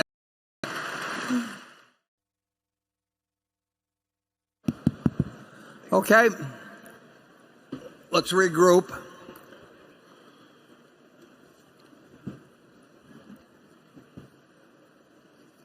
You'll all take your seats. We'll begin the formal meeting. And I'll work from a script in this. The meeting will now come to order. I'm Warren Buffett, Chairman of the Board of the Directors of the company. I welcome you to this 2017 annual meeting of shareholders. Hathaway directors that are present. Also with us today are partners in the firm of Deloitte. Sharon Heck is Secretary of Berkshire Hathaway, and she will make a written.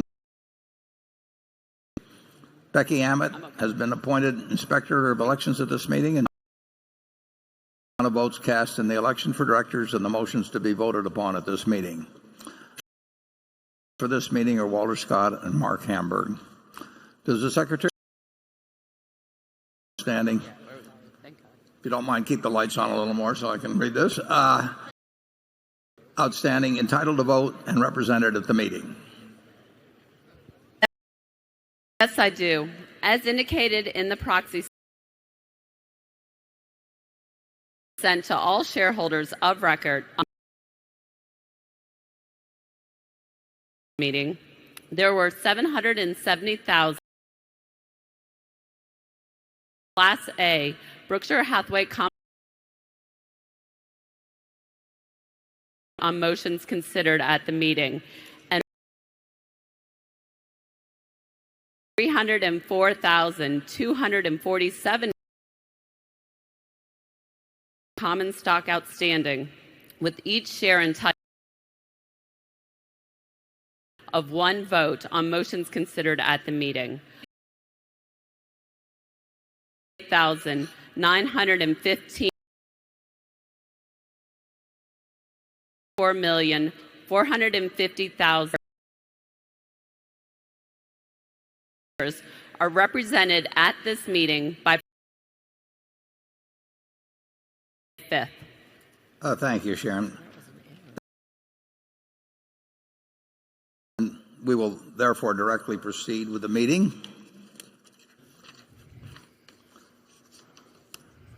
The first item of business will be a reading of the minutes of the last meeting of shareholders. I recognize Mr. Walter Scott, who will place a motion before the meeting. I move that the reading of the minutes of the last meeting of shareholders be dispensed with and the minutes be approved. Do I hear a second? And then we will vote on the motion by voice vote. All those in favor say aye. Oh, didn't hear very many, but opposed? The motion is carried. The next item of business is to elect directors. If a shareholder is present who did not send in a proxy or who wishes to withdraw a proxy previously sent in, you may vote in person on the election of directors and other matters to be considered at this meeting. Please identify yourself to one of the meeting officials in the aisle so that you can receive a ballot. I recognize Mr. Walter Scott to place a motion before the meeting with respect to election of directors. I move Buffett, Charles Munger, Gates, David Gottesman, Walter Scott, and Merle Whitmer.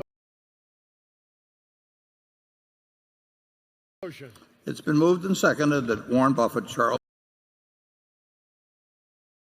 Munger, William Gates, David Gottesman, Charlotte Guyman, Thomas Murphy, Ronald Olson, Walter Scott, and Merrill Whitmer be elected as directors. Are there any other nominations or any discussion?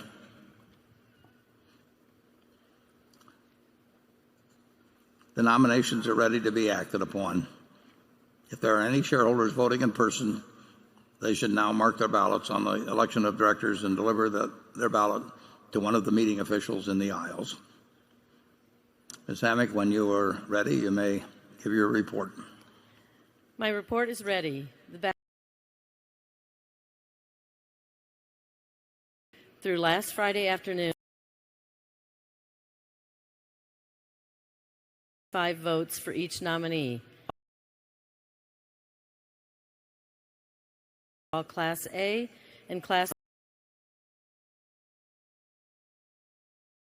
of the precise count of the votes. Thank you, Ms. Hammack. Warren Buffett, Charles Munger, Howard Buffett, Stephen Burke, Susan Decker, William Gates, David Gottesman, Charlotte Guyman, Thomas Murphy, Ronald Olson, Walter Scott, and Merrill Whitmer have been elected as directors. The next item on the agenda is an advisory vote on the compensation of Berkshire Hathaway's executive officers. I recognize Mr. Walter Scott to place a motion before the meeting at this time. I move that the members of the company approve executive directors as SK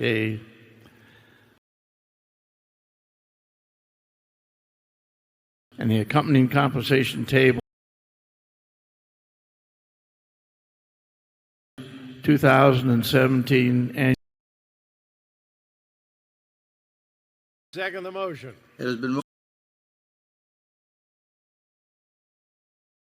Compensation paid to the company's named executive officers. Ms. Amick, when you are ready, you may give your report. My report is ready. The ballot received through last Friday afternoon 165 votes to approve the company's named executive officers of all Class A and Class law of the precise count of the votes. Thank you, Ms. Amick. Named executive officers is passed. The next item on the agenda is an advisory vote on the frequency of a shareholder advisory vote on compensation of Berkshire Hathaway's executive officers. I recognize Mr. Walter Scott to place a motion before the meeting on this item. I move that the shareholder company determine on an advisory basis triennial with which they shall have named executives annual meeting proxy statement. Shareholders of the company determine the frequency with which they shall have an advisory vote on compensation of named executive officers, with the option being every 1, 2, or 3 years. Ms. Amick, when you're ready, you may give your report. My report is ready.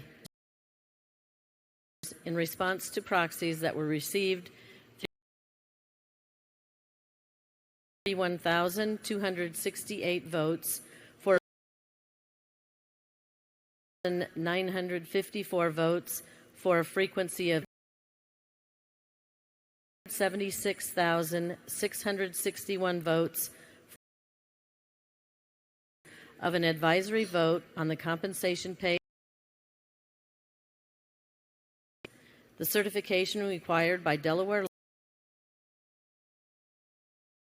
Secretary to be placed with the minutes. Advisory basis that they shall have an advisory vote on the compensation paid to the company's named executive officers every 3 years.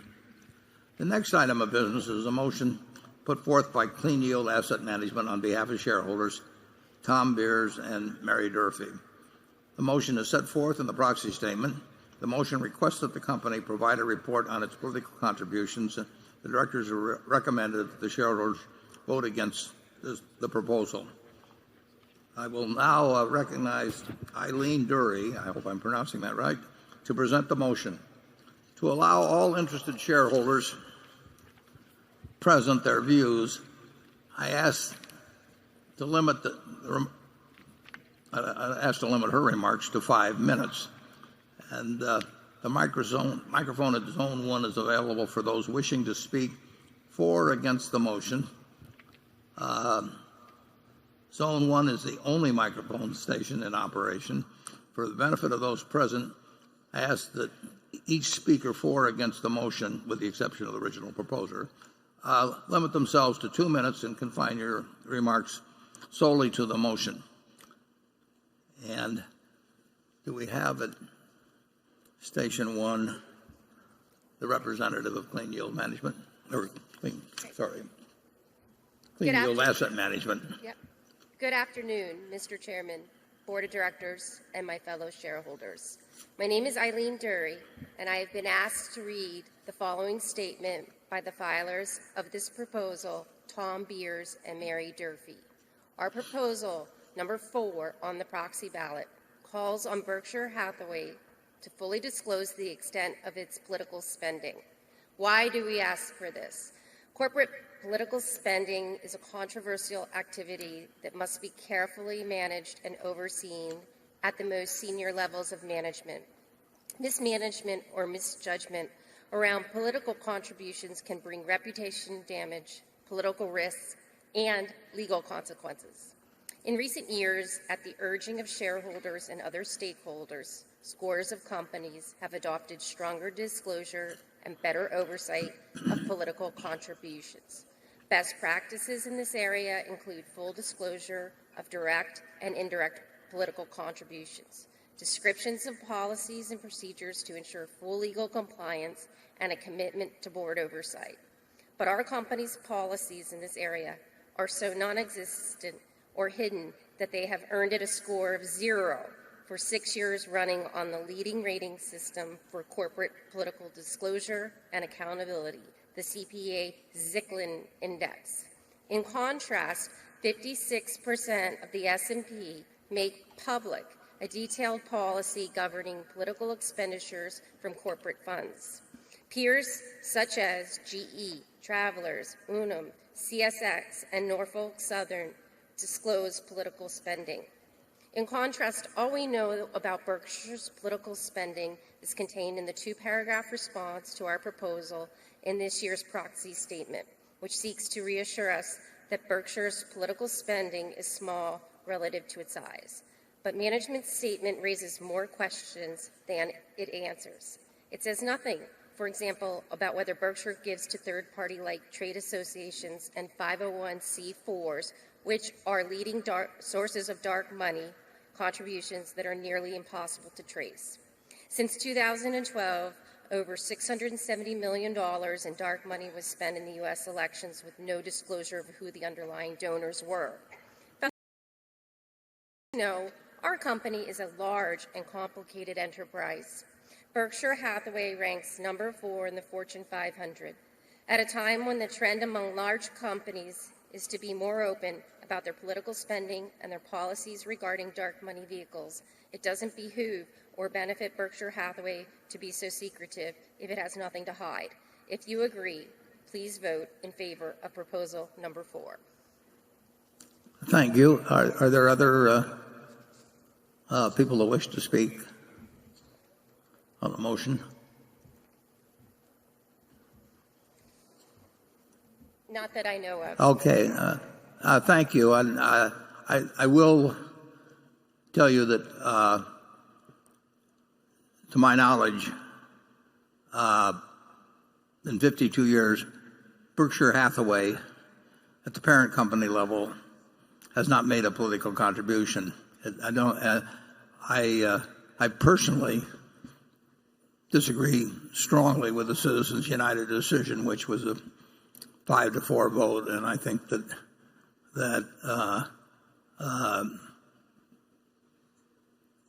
having unlimited contributions by wealthy individuals through super PACs and or wealthy corporations, I do not think it's a plus at all, and I think it's a minus in our democracy. And I think that big money does can often distort the political process. It's a reality that any of our subsidiaries in heavily regulated industries are probably going to have to make some political contributions. Their competitors do it. And I tell our managers basically, if they I don't want them making contributions on their own personal preferences in elections to be made from corporate funds, and I would regard that as a breach of trust with Berkshire. But I do recognize that if they're in the railroad industry or the electric utility industry or whatever it may be, that there is a necessity essentially to make political contributions. And I'm sure they give money to people that I wouldn't vote for, but that is a reality of doing business in certain businesses which have a significant political aspect to their activities. So my heart is with you to some extent in terms of I wish Citizens United had gone the other way.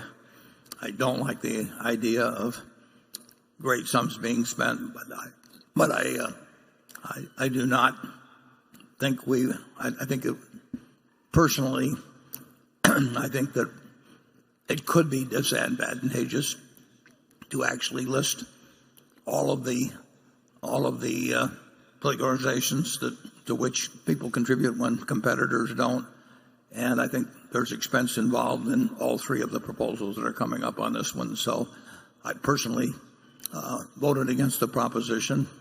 But I do hope, like you, that money plays a lesser part in politics, big money in the future and undisclosed money than it does now. And I don't think the odds are good that the Supreme Court is going to reverse Citizens United. So with that, I would say the motion is now ready to be acted upon. If there are any shareholders voting in person, they should now mark their ballot on the motion and deliver their ballot to one of the meeting officials in the aisles.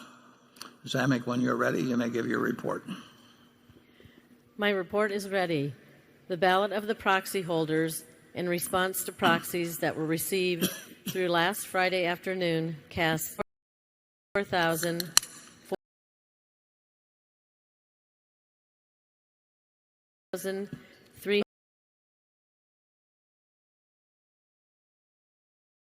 motion exceeds a majority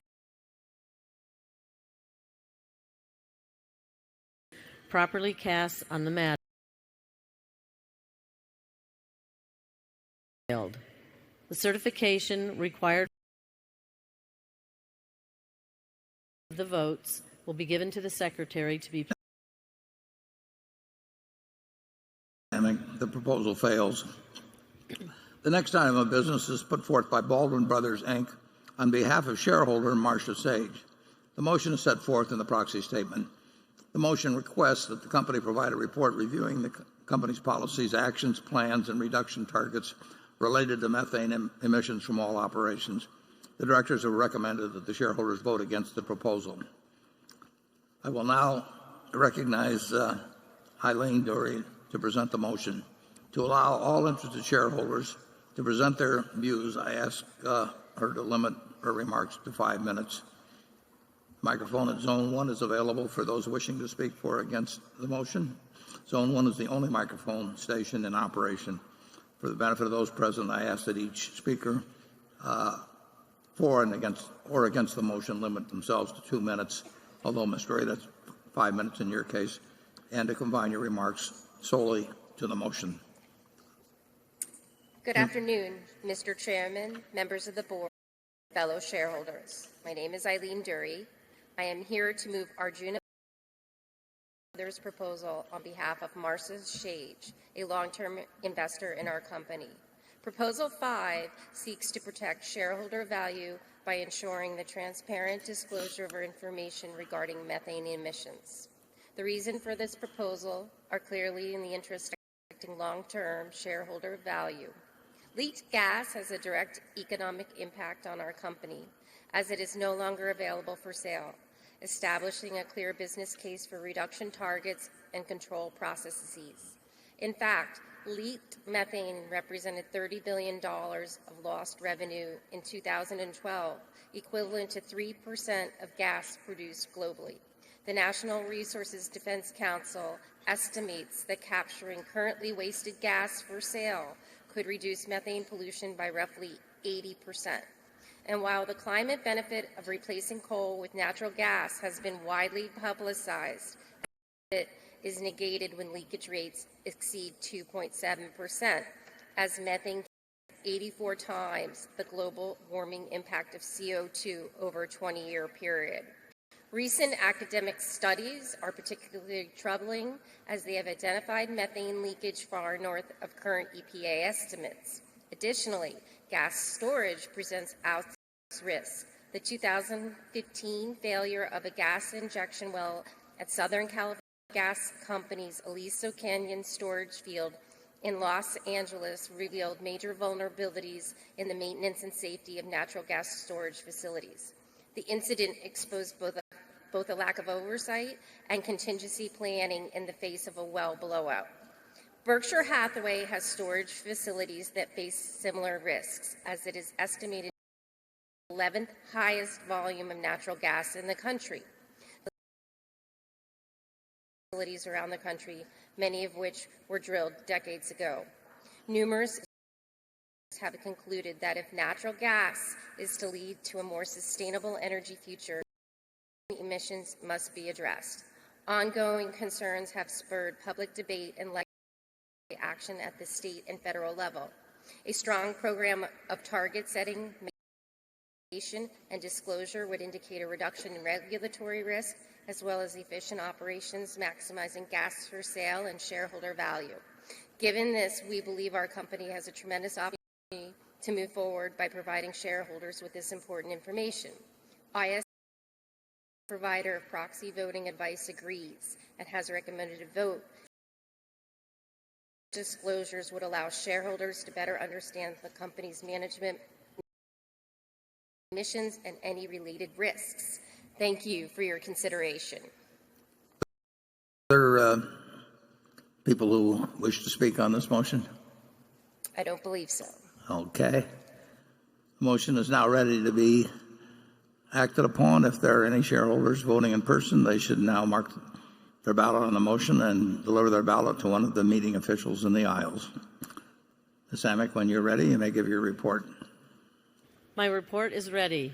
The ballot of the proxy holders in response to proxies that were received this afternoon cast 52,870 votes. Exceeds a majority of the number of votes cast on the matter, as well as all required by Delaware law of the precise placed with the minutes of this meeting. Greg, incidentally, is there a live microphone here? Yeah, there. Might talk a little bit about the methane situation. Sure, Warren. So thank you for your comments. And when you think about methane emissions, it is a serious issue relative to carbon. It was highlighted 84 times worse than a carbon emission, but I'd be very pleased to report on our situation at Berkshire Hathaway. So 3 different issues were raised in the comments. One was overall emissions from oil and gas production.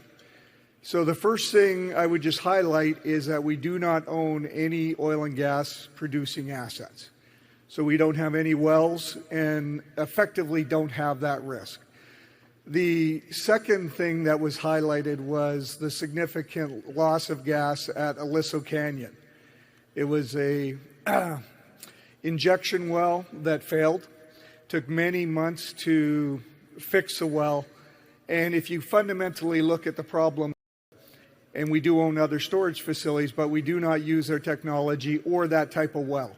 All of our wells are cased to the top, which creates a very different risk and literally can be mitigated within hours. And then the third issue which was raised was leak. And it was highlighted, at least in a proposal, that the leading companies in the industry have a leakage rate of 1%. Or they've put together programs to achieve a leakage rate of 1%. And I'm happy to report when we look at our leakage rate from our pipelines, we're at 0.53 of 1%.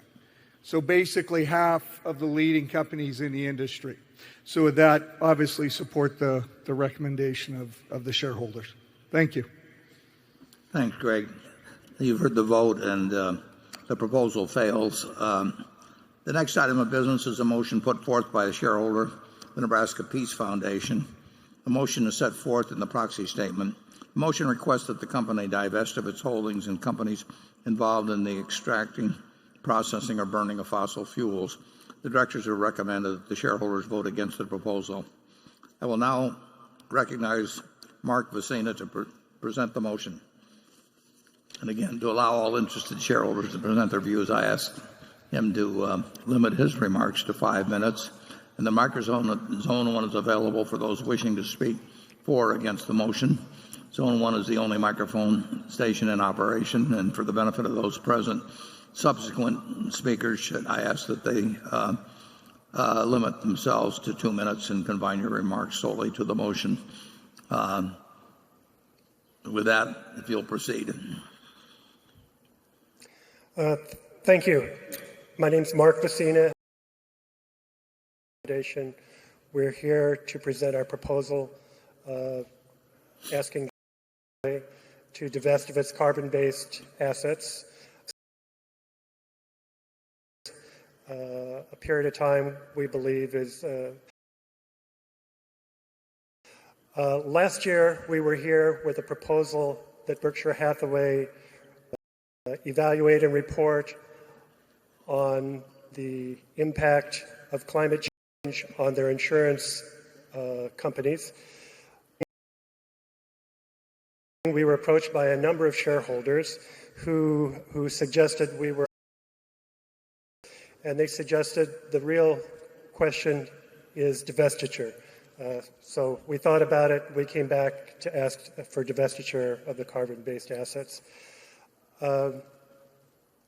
We recognize that for a public company that's involved in investing in other companies, divestiture challenges from those of university endowments, pension, public foundations such as the Bill and Melinda Gates Foundation, organizations which have divested or have implemented divestiture plans. However, we believe that the necessity involves more than just a social or ethical or even moral question. It also involves financial risk, as a recommendation to the insurance companies that they regulated that they investigate and report on the climate change risk to these companies. Pointed out that financial risk of holding these carbon-based assets was real, unpredictable. Things like technology changes, investor sentiment changes, pose risks towards the financial value of assets in this type of investment. So we are proposing, as I said, divestiture of all carbon-based assets over 12 years. I'm going to be followed by 3 prominent American climate scientists, Frank Lemire of the Winnebago tribe of Nebraska, Miller, Creighton University theologian. Thank you for giving us the opportunity to make our case for this proposal. Thank you, and we'll proceed to the next speaker, please.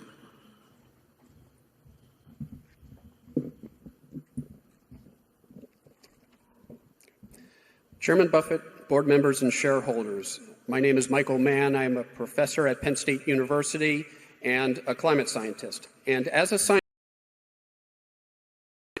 communicating the reality and threat of climate change, it's an honor to have this. Warren Buffett, known as the Wizard of Omaha, is an inspiration to many, a simple view of work ethic, self-made success, and the great reward that comes with foresight. Now, foresight means recognizing both opportunity and risk. And when it comes to risk, there is no better example than climate change. I recently co-authored an article in the journal Scientific Reports, for example, demonstrating that climate change played a key role in the onslaught of unprecedented, devastating droughts, floods, and heat waves in recent years. And the impacts we're seeing now are just the veritable tip of the iceberg. Carbon emissions must be brought down dramatically within the next few years if we are to avert the worst impacts of climate change.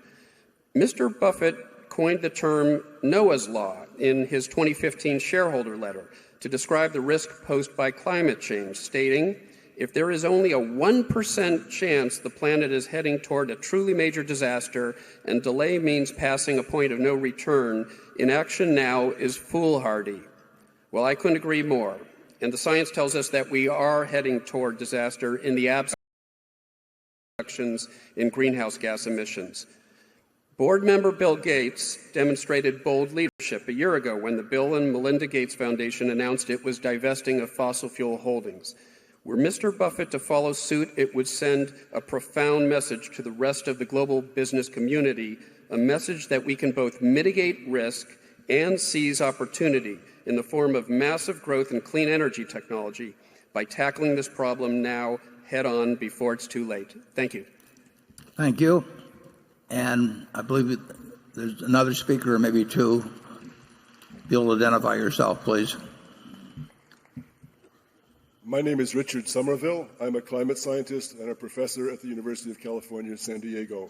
Chairman Buffett, board and shareholders, the world is warming. It is due to human activities. It is getting worse. The observational evidence is overwhelming.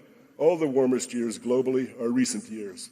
We see the weather changing. We see more severe floods and droughts. Sea level rise is accelerating. Ice sheets and glaciers are shrinking worldwide. Climate change will become more and more serious unless emissions of heat-trapping gases and particles are quickly and drastically reduced.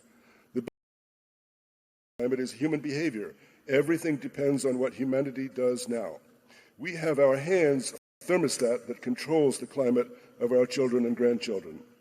In 2015, the world agreed in Paris on how much warming can safely be allowed. The Paris target was enforced. The science shows that to meet the target, emissions need to be reduced drastically. Through dithering and procrastinating lead to catastrophe. Alleviating climate change is cheap compared to coping with the damage that unmitigated climate change will cause. Doing nothing about climate change means that sea level will become so high that coastal cities must eventually be abandoned. We caused this problem, we can solve it. And polls show that most strong actions to limit climate change. The forces driving clean energy are powerful. The market is turning against fossil fuels. The prices of solar and wind energy are dropping. They can already compete without subsidies. Vehicle electrification is happening fast. Clean energy provides jobs and economic progress and prosperity do not require emitting heat-trapping gases. Buffett are rightly admired and respected worldwide. Helping the world confront climate change is their legacy. We owe it to our children and I believe there's one more speaker.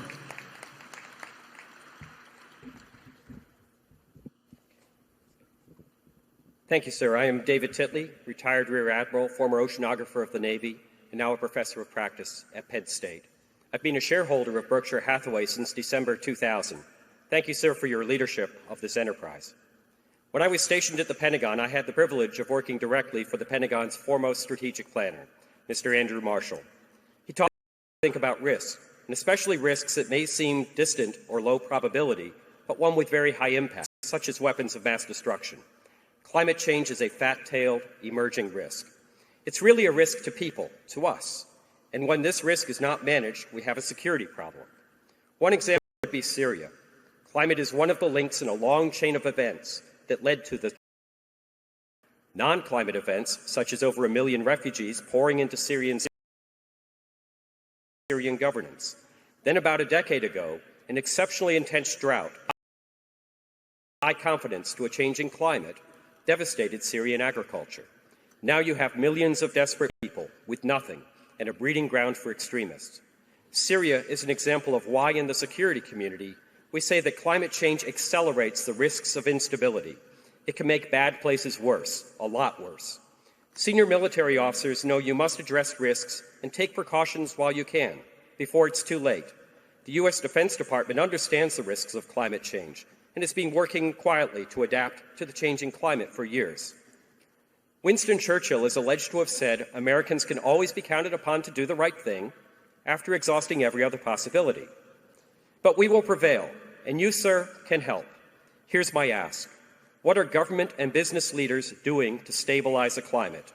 We should reduce, rather than accept, the risks of unchecked climate change. Because the ice doesn't care which party controls the White House or the Congress, it just melts. Thank you.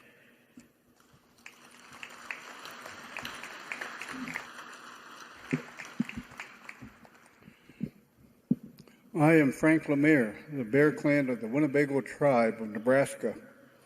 It was the indigenous people of this continent who consecrated the ground on which we live and grow, who offered up prayers and petitions asking that we be allowed to live and to provide a way for the generation. In exchange for the blessings given by the Creator, our forebears agreed to be good stewards of the land. The stewardship of our Mother Earth, who provides for us, has now changed, but the covenant remains the same. Let there be no mistake about that.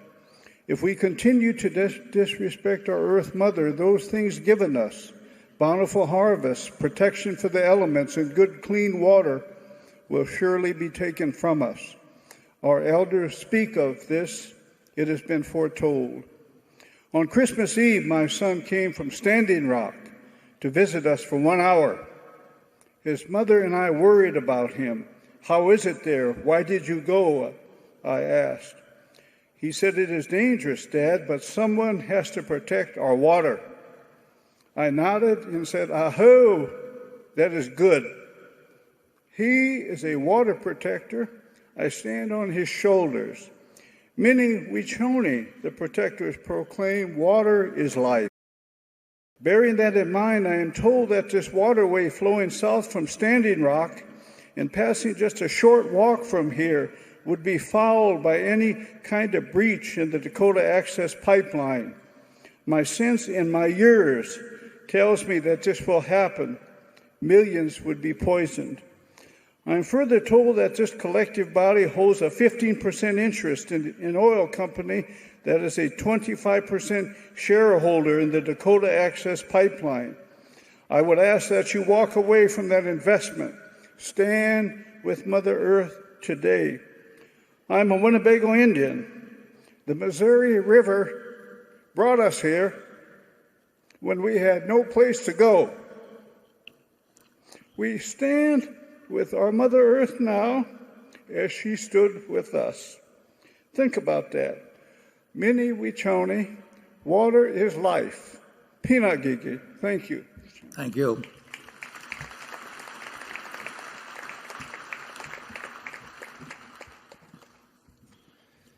Dear Chairman Buffett, board members, and shareholders, I am Richard Miller.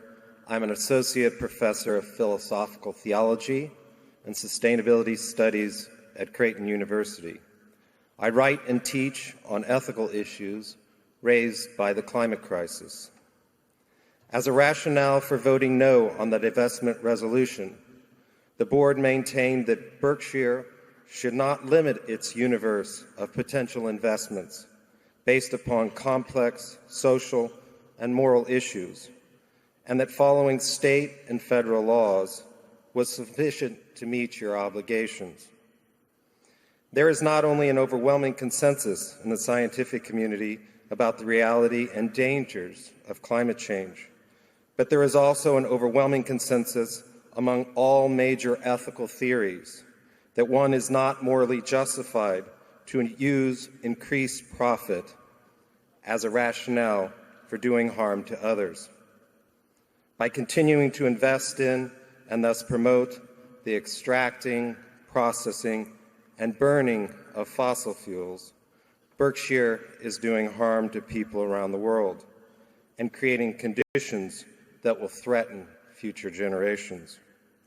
While one is not morally justified to use increased profits as a rationale for doing harm to others, one cannot also opt out of ethical considerations by appealing to moral complexity.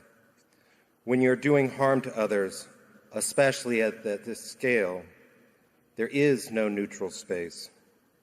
Nor can you simply appeal to the fact that Berkshire is following state and federal laws, when those laws are themselves unethical and that they allow the United States to violate the human rights of people around the world and set in motion catastrophic future for young people. The consensus among ethical theories will in due time become self-evident to the average person, analogous to the way slavery as an evil is self-evident today. Indeed, the recognition of the immorality of investing in fossil fuels is rapidly gaining ground as more and more institutions divest their fossil fuel holdings. Mr. Buffett, you're standing on an ethical house of cards, and it is only a matter of time before it comes tumbling down. Like the thousands gathered here and the millions on live stream, I admire your considerable achievements, but I am afraid that if you do not change course very soon, history will not judge you kindly. Thank you for your time. Okay, thank you. The motion is now voting in person. They should now mark their ballots on the motion and deliver their ballot to one of the meeting officials in the aisles. Ms. Amick, when you're ready, you may give your report. My report is ready. The ballot of the proxy holders in response to through last Friday afternoon casts 7,594,044 votes against the motion exceeds a majority of the number of shares properly cast on the matter as failed. The certification required by votes will be given to the Secretary to be placed with the minutes of this. The proposal fails, and I move the meeting be adjourned. It has now been made and seconded. We will vote by voice. Any discussion? If not, all in favor say aye. All opposed say no. The meeting is adjourned. Thank you all for coming, and come again next year.